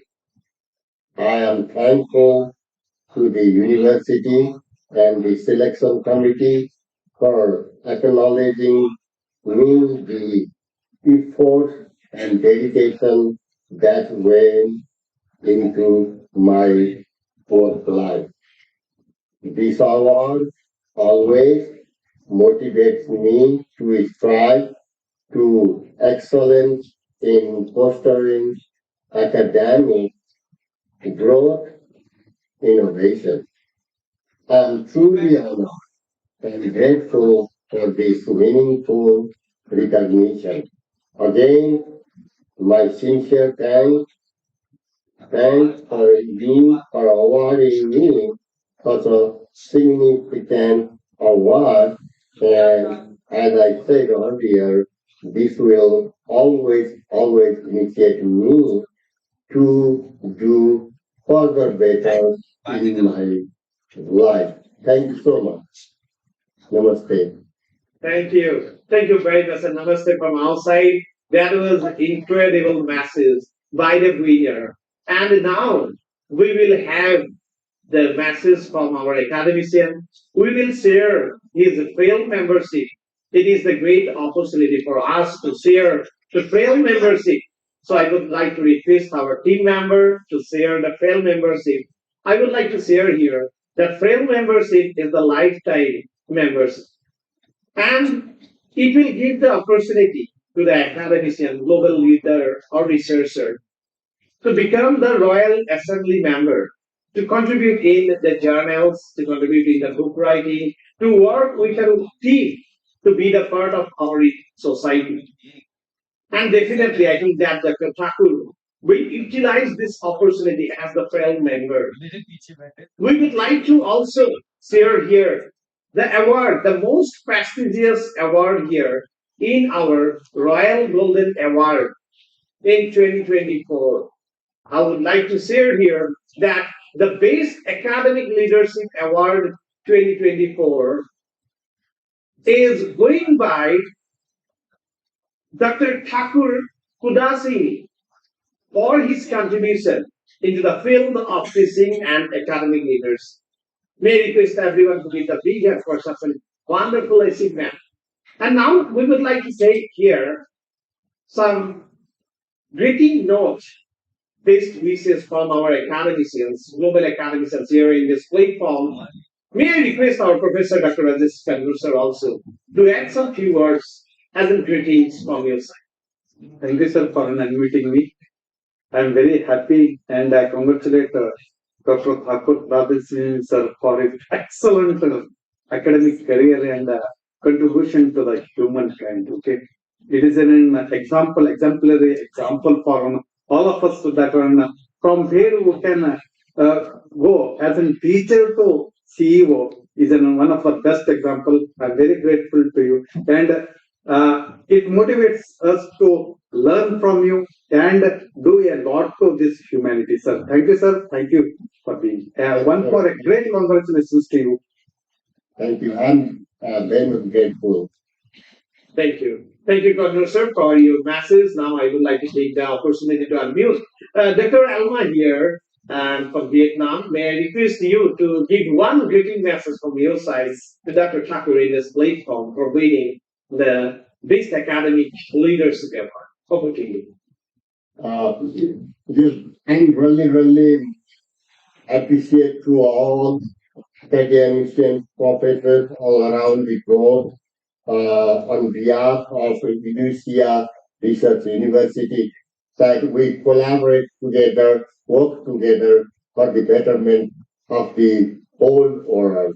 That's the only message from my side. And thank you so much for awarding me such a prestigious award. And as I said earlier, this always inspires me to move forward in my academic as well as research field. Thank you so much. Thank you so much. Namaste. Thank you very much, Dr. Thakur, for such a wonderful message in this platform. And again, we are congratulating Dr. Thakur with a big hand from our side for such a wonderful achievement in his career. The journey was wonderful, and it is actually the inspiration for the people, those who are in academic and research, and truly it will motivate them for more and more growth in their career. Thank you. Thank you very much. Appreciation to you. Thank you. Recording stopped.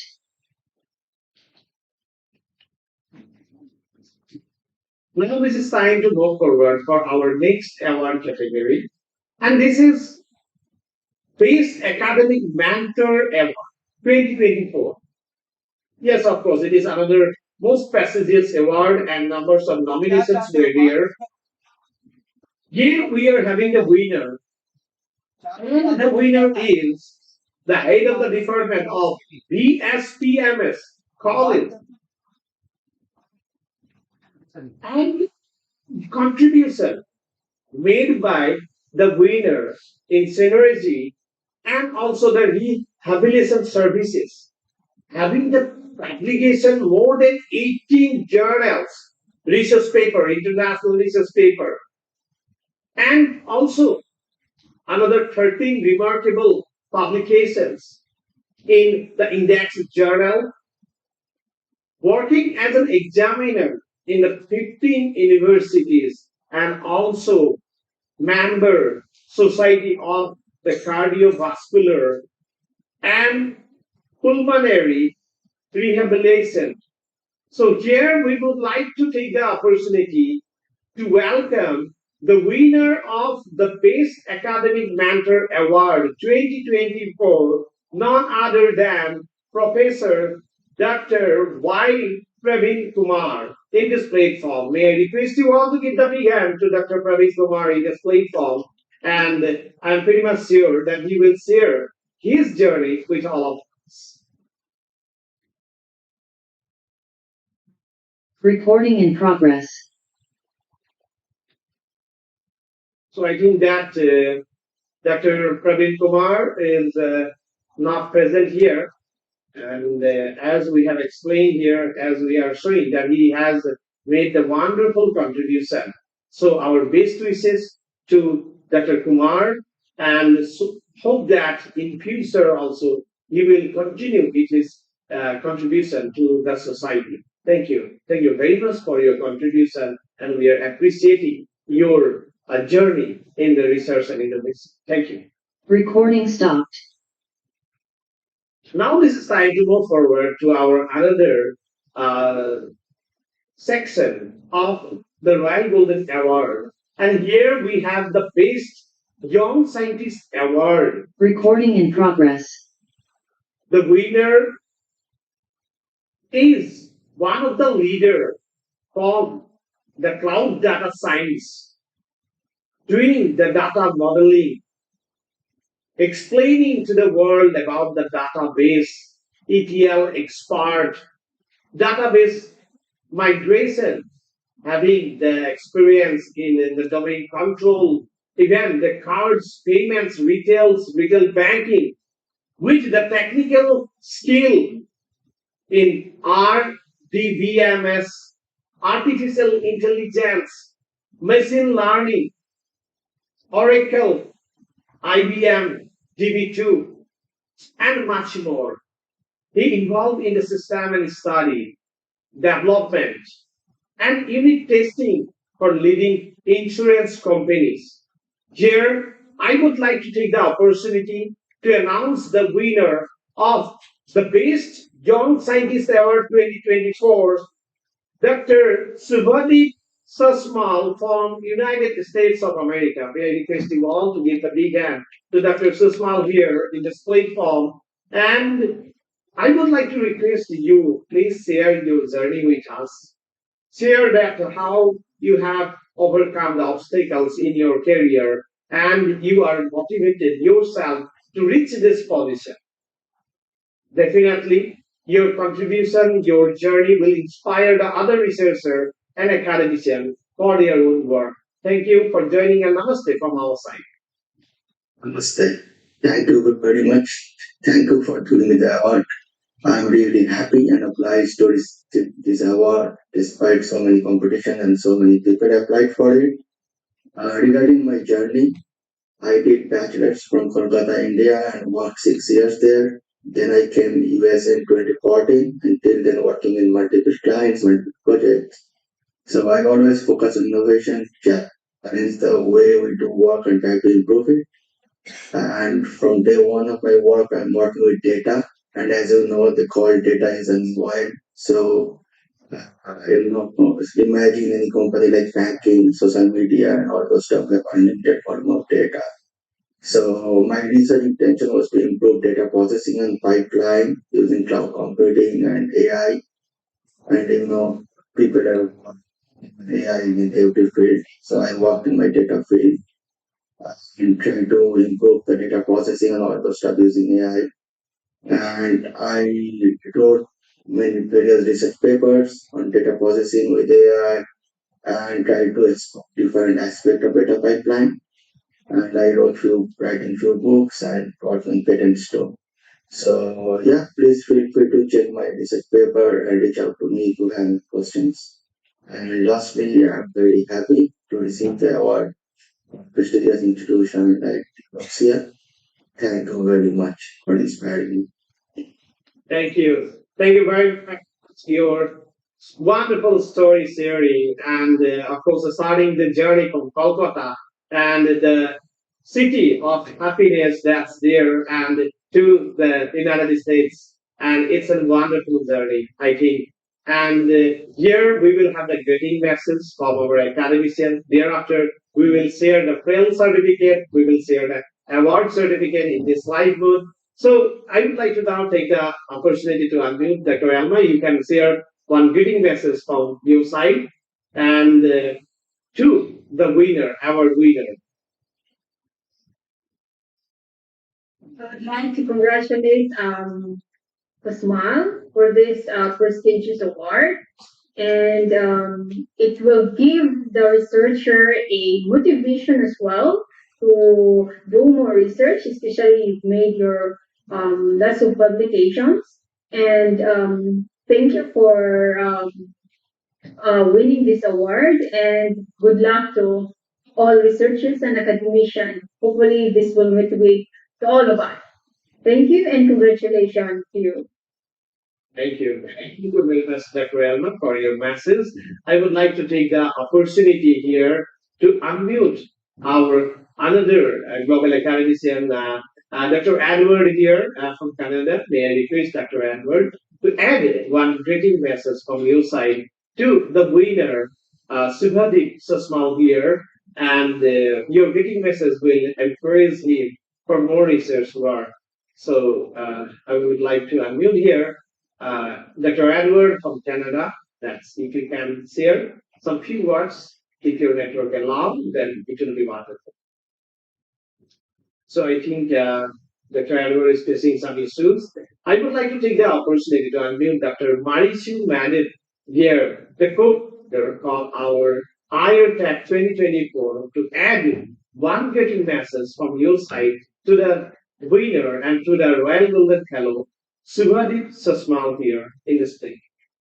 Over to you. Thank you so much to our very energetic and supportive, the father of the Adoption Research Center, President.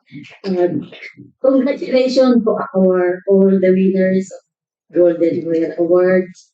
It will serve as an inspiration to our other researchers to do more research, especially we have here young researchers, scholar and academician.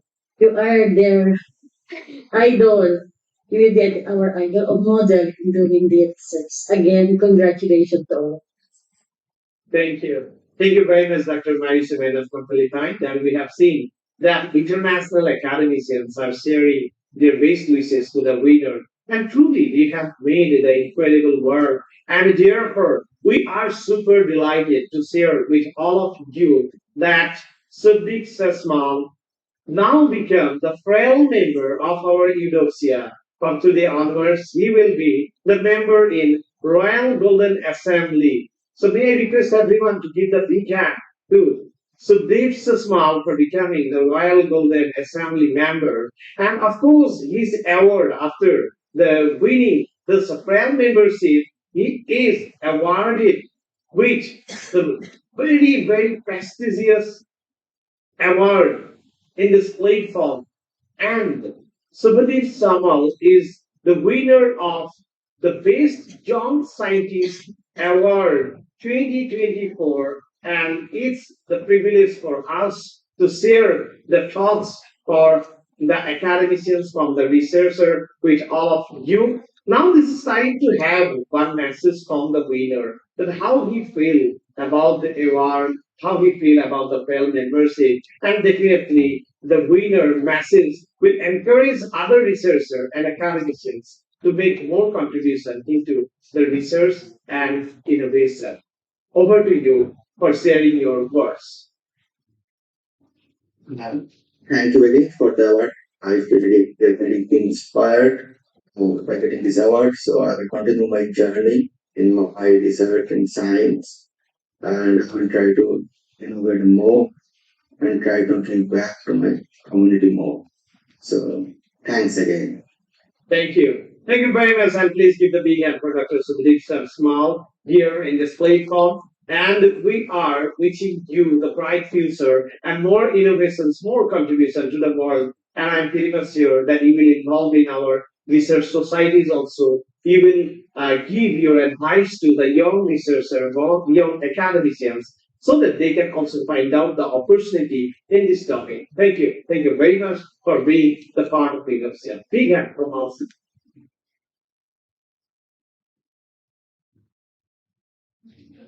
Recording stopped. Now this is time to move forward, and we have seen that one after another, the award winner and their contribution truly that remarkable. Now this is time to move forward to our another award winner. I would like to take the opportunity to announce Recording in progress. another very prestigious award winner in this platform. And here we are having the Best Innovator Award 2024.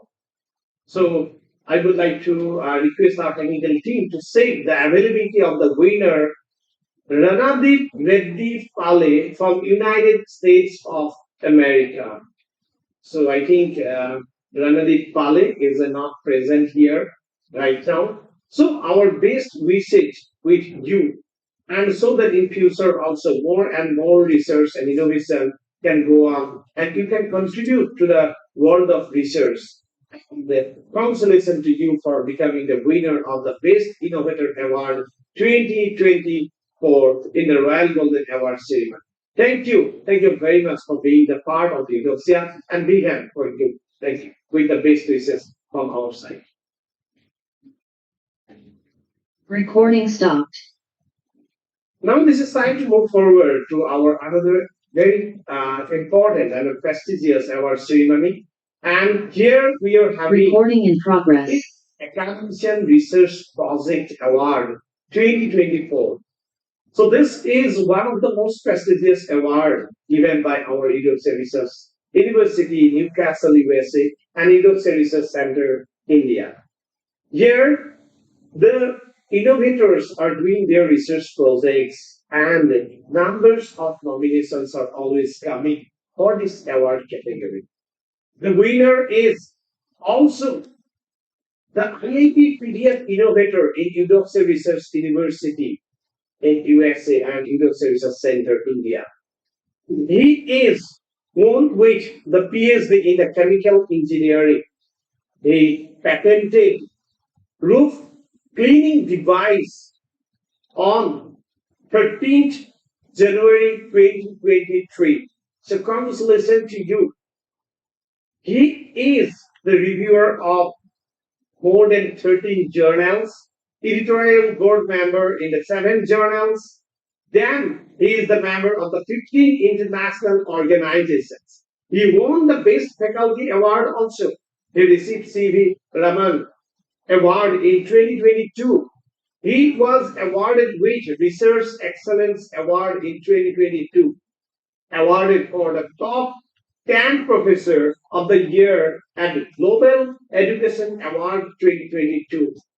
He received the Kalam Research Award for Research and Excellence in Chemical Engineering. So having sound background, contribution, and innovation in his career, may I request each and everyone to give the big hand for Dr. Assis Balandia here in this platform. So please give the big hand for Dr. Assis here as the winner of the Best Academic Research Project Award 2024.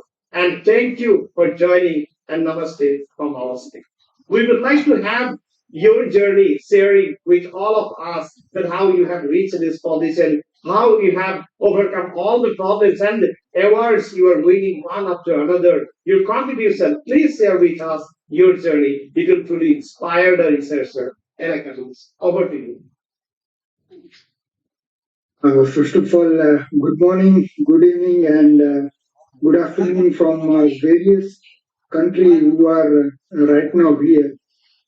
And the special thanks to Eudoxia Research University USA and Eudoxia Research Center India. And I would like to take opportunity to give to special thanks to Ruturaj sir, then Vice President Madam, Kanur sir, Sukhinder Singh sir, for providing me the special guidance in terms of the IIP PDF research scholar, as my current topic is based on the atmospheric CO2 adsorption in respect to the zeolite modified material. So based on that, I have been selected for this particular research project 2020.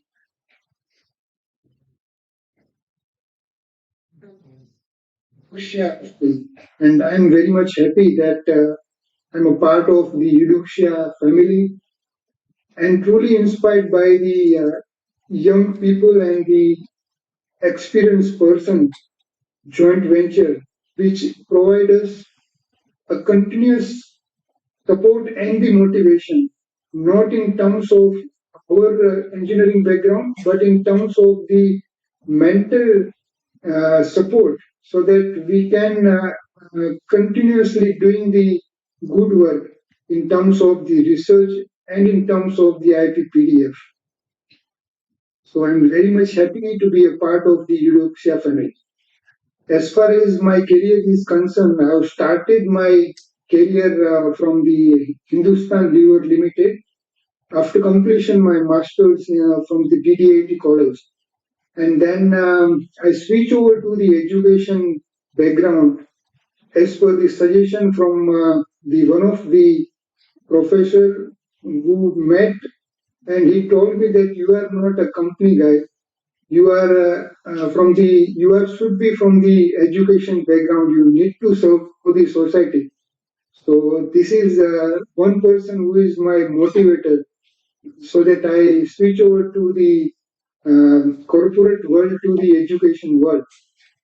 And yes, every person has some obstacles in their life, but if person has its own goal, and the goal is not that much easy, but it is kind of goal which is dream for the person. So if anyone has a goal, definitely no obstacle can reach to us. If you continuously trying to move towards your goal, automatically your obstacles will come out from your way, whether it is in terms of your working culture or whether it is in terms of your society. In starting part, you find some difficulty, but I feel that the person or the negativity which comes around you is completely moving in an opposite direction, and that kind of motivation when you are having in terms of the surrounding area, you will definitely achieve your goal by more or less time. So this is the only obstacle, not obstacle, I find this is the only motivation that everyone should have some goal. After completion of PhD, I found that my wings are open. I do not have any obstacles. The world is open for me. I can go towards my goal, and slowly, I referred the resume from the higher authority, from the educational experienced person, and whatever the things I learn from my side, learn from the experienced person, gaining the knowledge from the various organization. I try to achieve the patent. I try to publish the book. I try to become a reviewer from the starting from the national journal, from the UGC Care to the Scopus Index journal, and slowly, my family member are also giving support continuously from day and night. They are continuously motivating me that no, you have to achieve your goal, you have to reach your goal. You are still lagging behind in this particular point. So these are my motivators, and they are continuously supporting me, sir. Thank you. Thank you very much for sharing and big hand for Dr. Ashish. We have seen that starting the journey and after that was patent development, publication of the paper, then becoming the reviewer and also now the winner of the award.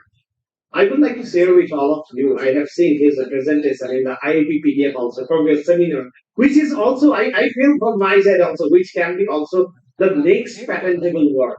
That is, we have seen in his biodata that in 2023 he has patented, I think, the roof cleaning the system, that technology. He made the patent for that one.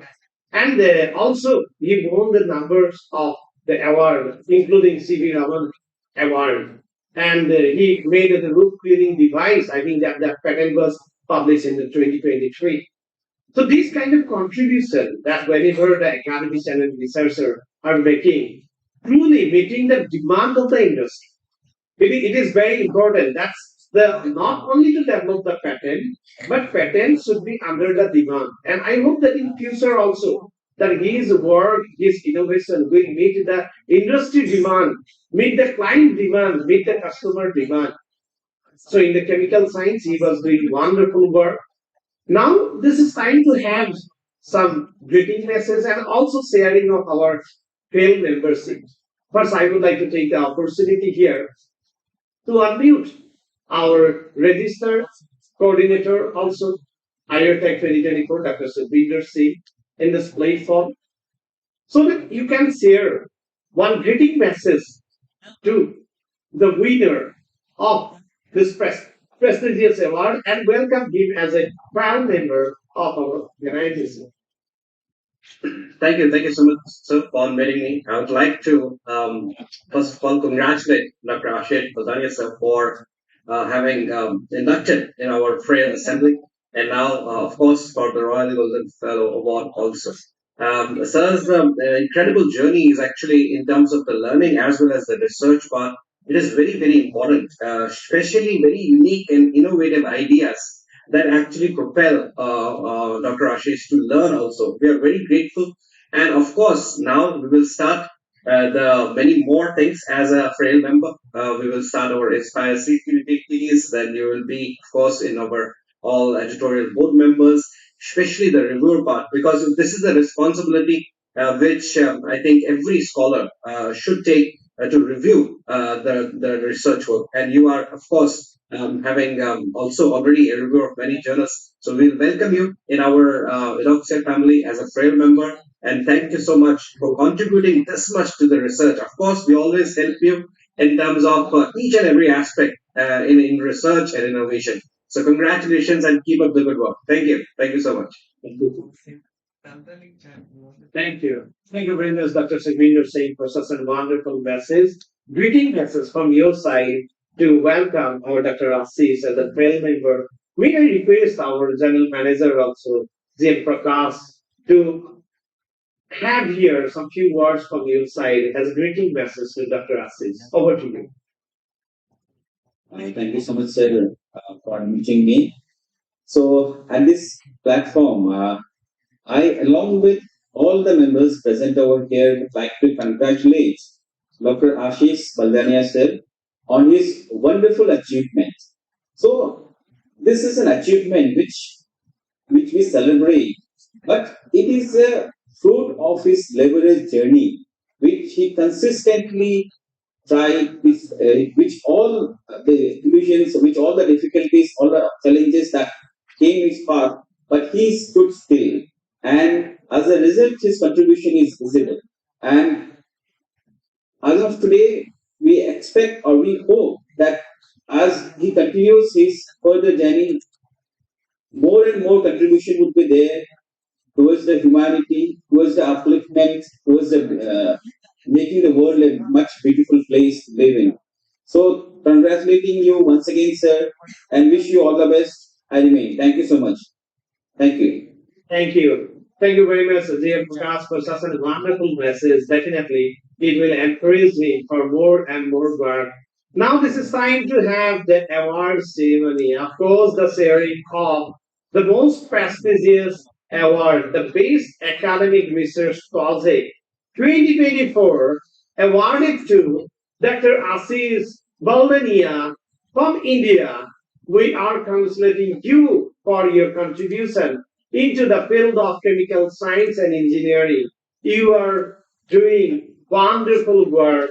Your contribution to the academic community is always remarkable, and you are the inspiration for the researcher and academician, those who are doing or starting their work in this chemical science field. So we may have now some words, few words from your side to be shared that as the winner of this most prestigious award, how you feel, whether how you would like to inspire our young researcher and academics. So over to you, Dr. Ras.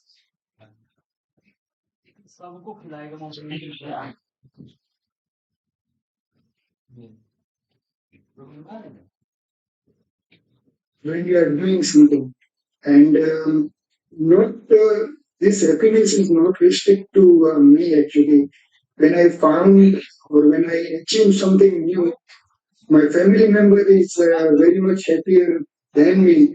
So that motivates me that I need to continuously developing myself in terms of the education, in terms of not only doing the education, but the education can be converted to the human being development as well as to the society beneficial. So my always backbone is my family, and I'm very much happy that of the Europian family. In the day one itself, I remember that the first core I talked with the Sivani madam, then the continuous support from the Rukmini madam and Sukhvinder Singh sir, then Khalid Moyo sir, Alexandra madam, continuously motivating Pratiksha madam. So this every conference when I join and starting from the 9 a.m. to the 9 p.m. They always inspire. Whenever I join the conference, I feel the same enthusiasm from the morning to the evening and to the night without small break, without more break. So that always inspire me to do the things in special. The special thanks to Kanu sir, the kind of experience he has and the dedication and the enthusiasm he has in this age, that really always motivating me to do continuously work. And special thanks to you, sir, because the teamwork you are doing as 192 countries, and you are continuously joining every country, and every day by day new things are coming that really.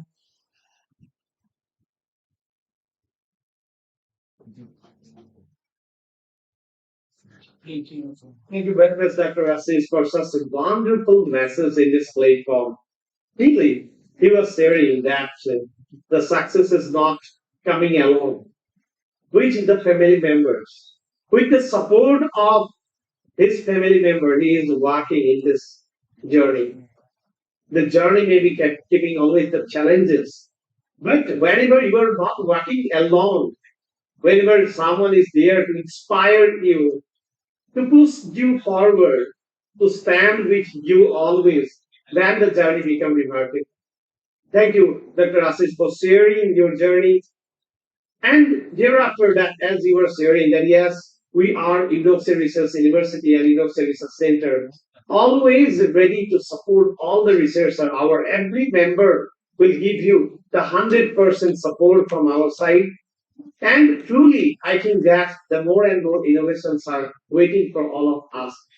Every day, we are looking forward for the association, the new collaboration, and new innovation in the research and innovation. I would like to share here that whenever one small college also conducting any international or national conference, they're looking forward for funding.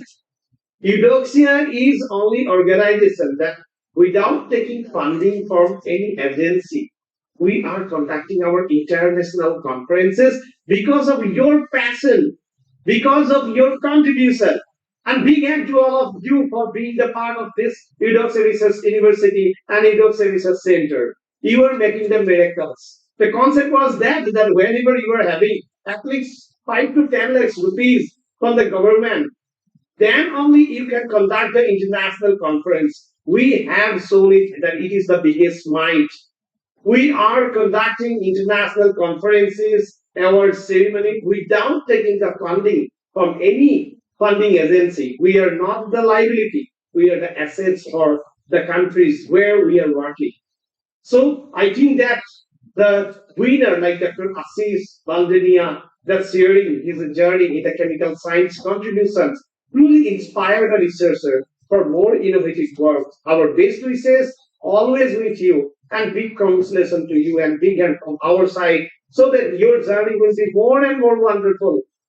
And in future, you will have the more contributions, more innovation, more endeavors in your career. With this, best wishes. Thank you very much for joining, and namaste from our side. Thank you. Thank you very much. Recording stopped.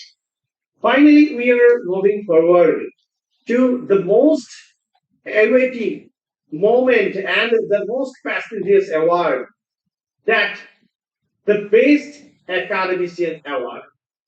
The Best Academician Award 2024. Before it, I would like to keep it in the recording.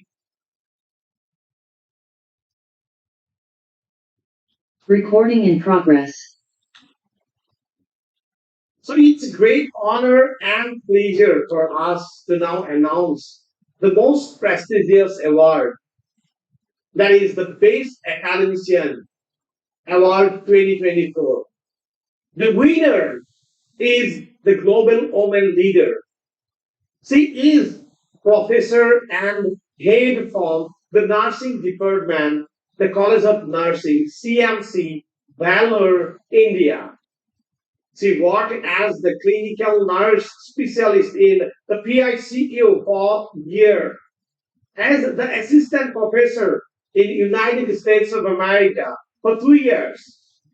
She is also working as assistant director of nursing in Saudi Arabia defense sector. She has served in CMC Valor as the Deputy Nursing Superintendent for the staff training and quality assurance. MMBH coordinator, HICC coordinator, etc., credited to her name. She is the global leader, mentoring her scholars, students, and being in CMC, International Research Board member, for more than 4 years. She published 70 national and international papers and presented around 30 international papers in the conferences. She has contributed 5 book chapters and 1 published book. Recently, she received Life Achievement Award given by SASE. She won the Best Faculty Award, the Best Administrative Officer Award by the Computer Academy India. And now this is time to mention here the winner of the most prestigious award, the Best Academician Award won by Dr. Mary Ambarishi Johnson from India. May I request you all to put your hands here together to welcome Dr. Mary Johnson in this platform. I'm pretty much sure that her story will inspire you. May I request you, madam, to share your journey, that how you have achieved all these things we have seen in your career, that you are contributing in India, in the United States of America, in UAE, and definitely the most noble profession in nursing, and also as an academician as well as the leader, taking the leadership in your journey. So this is the most awaited moment for all of us to hear from you, madam. So namaste from our side. Please share your journey with us. Good afternoon, good morning, and good evening. Because we are all ma'ams and sir and from different parts, and indeed, it's a kind of high honor for me, I should say. I extend my heartfelt thanks for this honor in giving me this award, and I learned from all of you so much. Almost attending this conference for these many hours, quite enriching and quite satisfying from all the experts I've been learning. And first of all, I must say that this Eudoxia family, which is a highly esteemed university, is backing up so much. Lot of encouragement I received from this university, and I'm indebted to this university so much.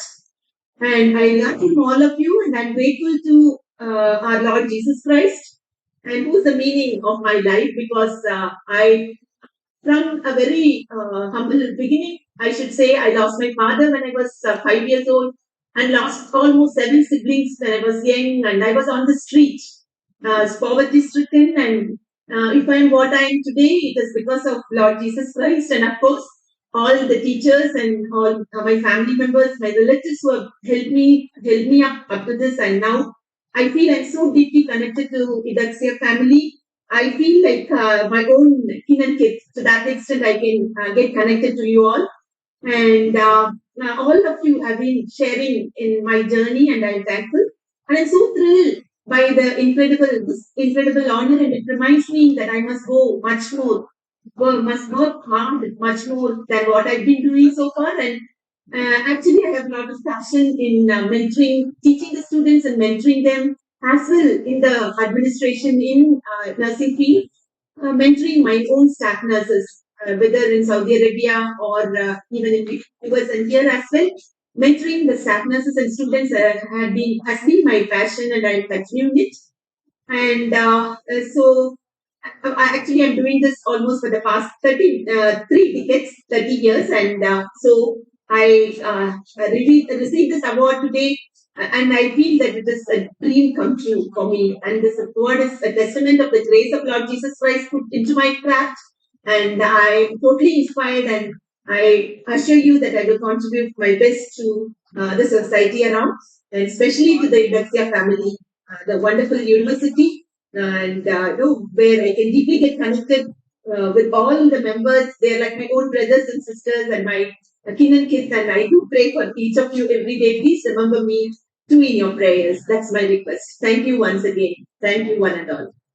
Thank you. Thank you very much, Dr. Mary Johnson, madam, and please give a big hand for such a wonderful sharing the journey and also appreciating the God blessing that in every walk of her life she is getting the blessing and growing and overcoming all the obstacles. Truly, this is actually the reality of our life.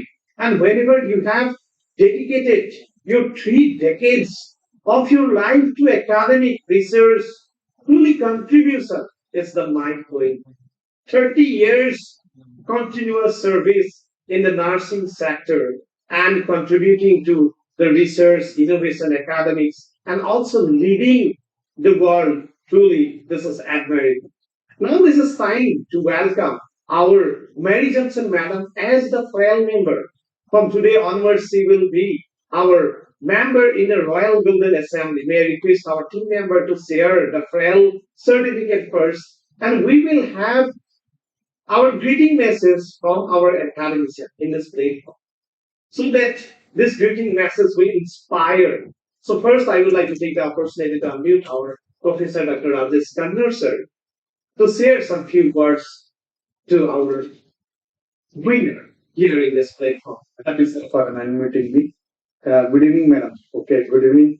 I'm very happy and I congratulate you for your excellent and extraordinary contribution to education, to nursing especially, and also for the humanity. Okay, of course, you are the trademark of an CMC value. It signifies that dedication and your fulfillment towards humanity. Okay, and we are very, very happy that an important trial, and also you will be the member of an Eudoxia Research University and Eudoxia Research Center and panel member in the research clubs. Okay, with this one, we are very wholeheartedly congratulate once more for your great contribution and love towards humanity and education. Thank you, madam. Thank you. Thank you. Thank you. Thank you very much, Kannur sir, for such a wonderful greeting message. May I request our Dr. Sukhbinder Singh, registered from our Eagle Research University, to share some few words as a greeting message to our Dr. Mary Johnson Madam. Thank you so much, sir, for meeting me. I would like to congratulate Dr. Mary Johnson ma'am for what a remarkable inspiration and career. And that is how you got inducted in our FRAIL, because your inspiration story, your hard work, your dedication, and that is how we built the inspiration for the young scholars, the young students. And ma'am is, of course, is always meant for the mentoring part, and she's mentoring across the globe. We have seen, and that is how the true journey will be of success is attained when you help each other across the globe, and especially you also understand the problems. You can inspire them. So thank you so much, ma'am. I'm sure our scholars, those who have listened to your story and listen to your success path, will always get inspiration and a positive manner, and they can also go in a success path like you did. Thank you so much, ma'am, and welcome to the FRAIL Assembly. And now, of course, in our Inspired series, we definitely like to invite you in our Inspired series, where we will make sure that the whole world will know about your story. And as our global academicians and researchers, they are our real celebrities. They are our real heroes. And so, as you have already explained and demonstrated in your life. Thank you so much, ma'am, and welcome to the FRAIL. Thank you. Thank you. Thank you very much, Dr. Singh, for such a wonderful message. And truly, we have to explore the untold story of the academics. They are the real heroes. That for the common people, if you see like that, if you ask about any Bollywood star in India, Hollywood star, they know about them. They're heroes in the silver screen, but in real life, the academician, the teacher, who were doing the every work whenever we are kids, whenever maybe in our school days. So they are the people And in some areas, that is like nursing, it's not only the simple teaching, it is also beyond imagination, challenging. Whenever they are leading some sector, then they are not doing only academic work, practically they have to involve and support it. So some sectors are always having the untold stories. In our upcoming EDX talks and inspiration series, we will try to explore these things. Try to inspire the world with their story. Their story will motivate, give their revival power to all the people that yes, we have to do it and we are ready to explore more research and innovation. Now, this is time to share the most prestigious award. And here we go with the announcement of the Best Academician Award 2024, none other than Dr. Mary Amberesi Johnson, Madam, from CMC Valor, India. Please give the big hand. Please give the big hand. We know that the CMC Valor is also one of the most prestigious medical institution from India, and they are also contributing to the world. And being from the CMC value and contributing in such wonderfully into the different segments of the society more than 30 years. This is also very important that the longer 3 decades continuous support and leadership and academic contribution truly admirable. We have seen our academics are already sharing their literary messages. Now this is time to have some words from Dr. Mary Johnson, Madam, that after winning this award, how you feel and how you would like to encourage our researchers and academics for their job. Over to you, Madam, and thank you for your presence and contribution. Once again, I feel it's a huge honor bestowed on me, and I must work even more hard to contribute to my society. And I express my sincere thanks to Dexia family, which has given me a lot of boost to move forward. Having come from a very disadvantaged family, I do understand the struggles of my own students who are from such background, and even staff nurses for that matter. Not all of them are from a, they do have struggles.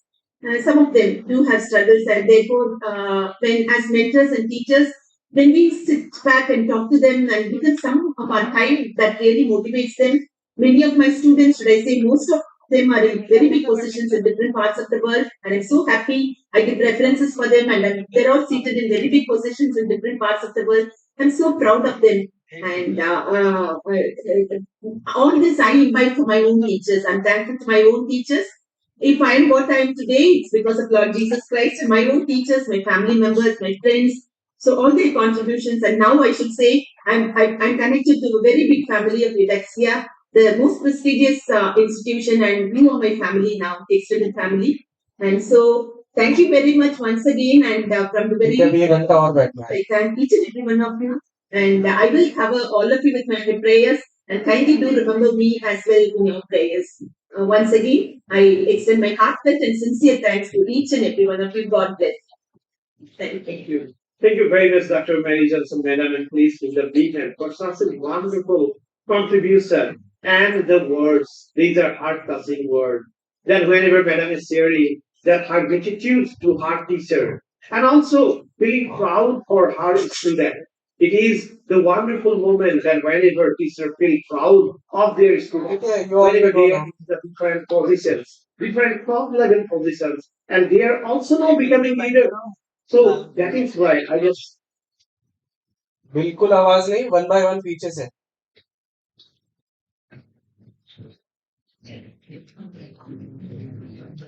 I said 1 by 1.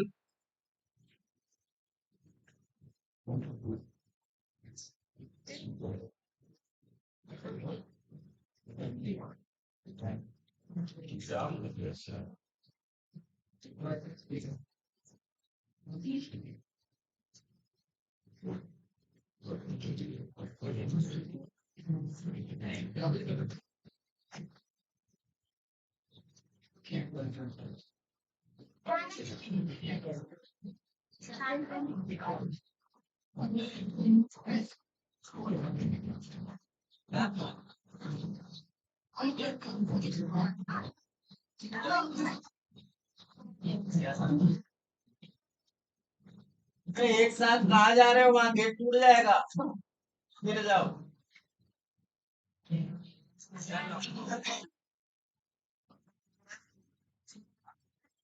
आप कितनी जगह बदलते हो? Sir यहीं तो बैठे थे, ये रुकेगा तो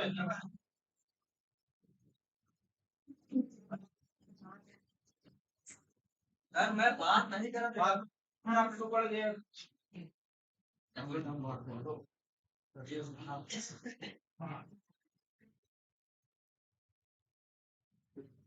इधर तुमको बुलाया, इधर कहाँ था? अरे यार ठीक है, जा रहे हो क्यों?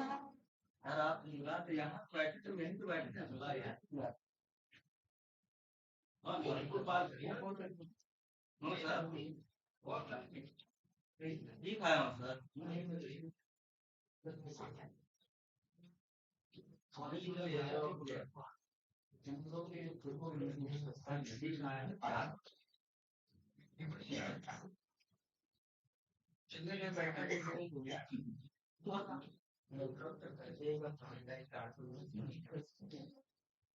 छोड़ दो,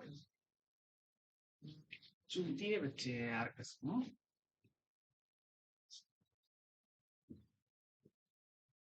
नहीं ये तो चलने दो,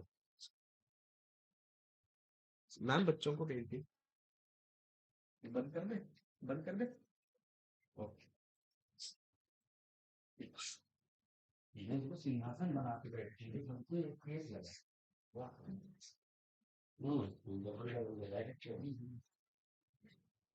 अजीत सर जरा उसको बुला दीजिए, बंद कर दो।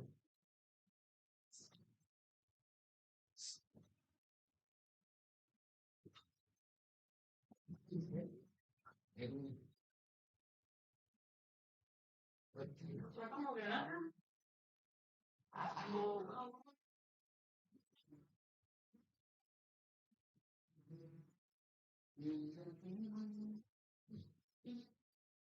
अब इसको बंद कर सकते हैं।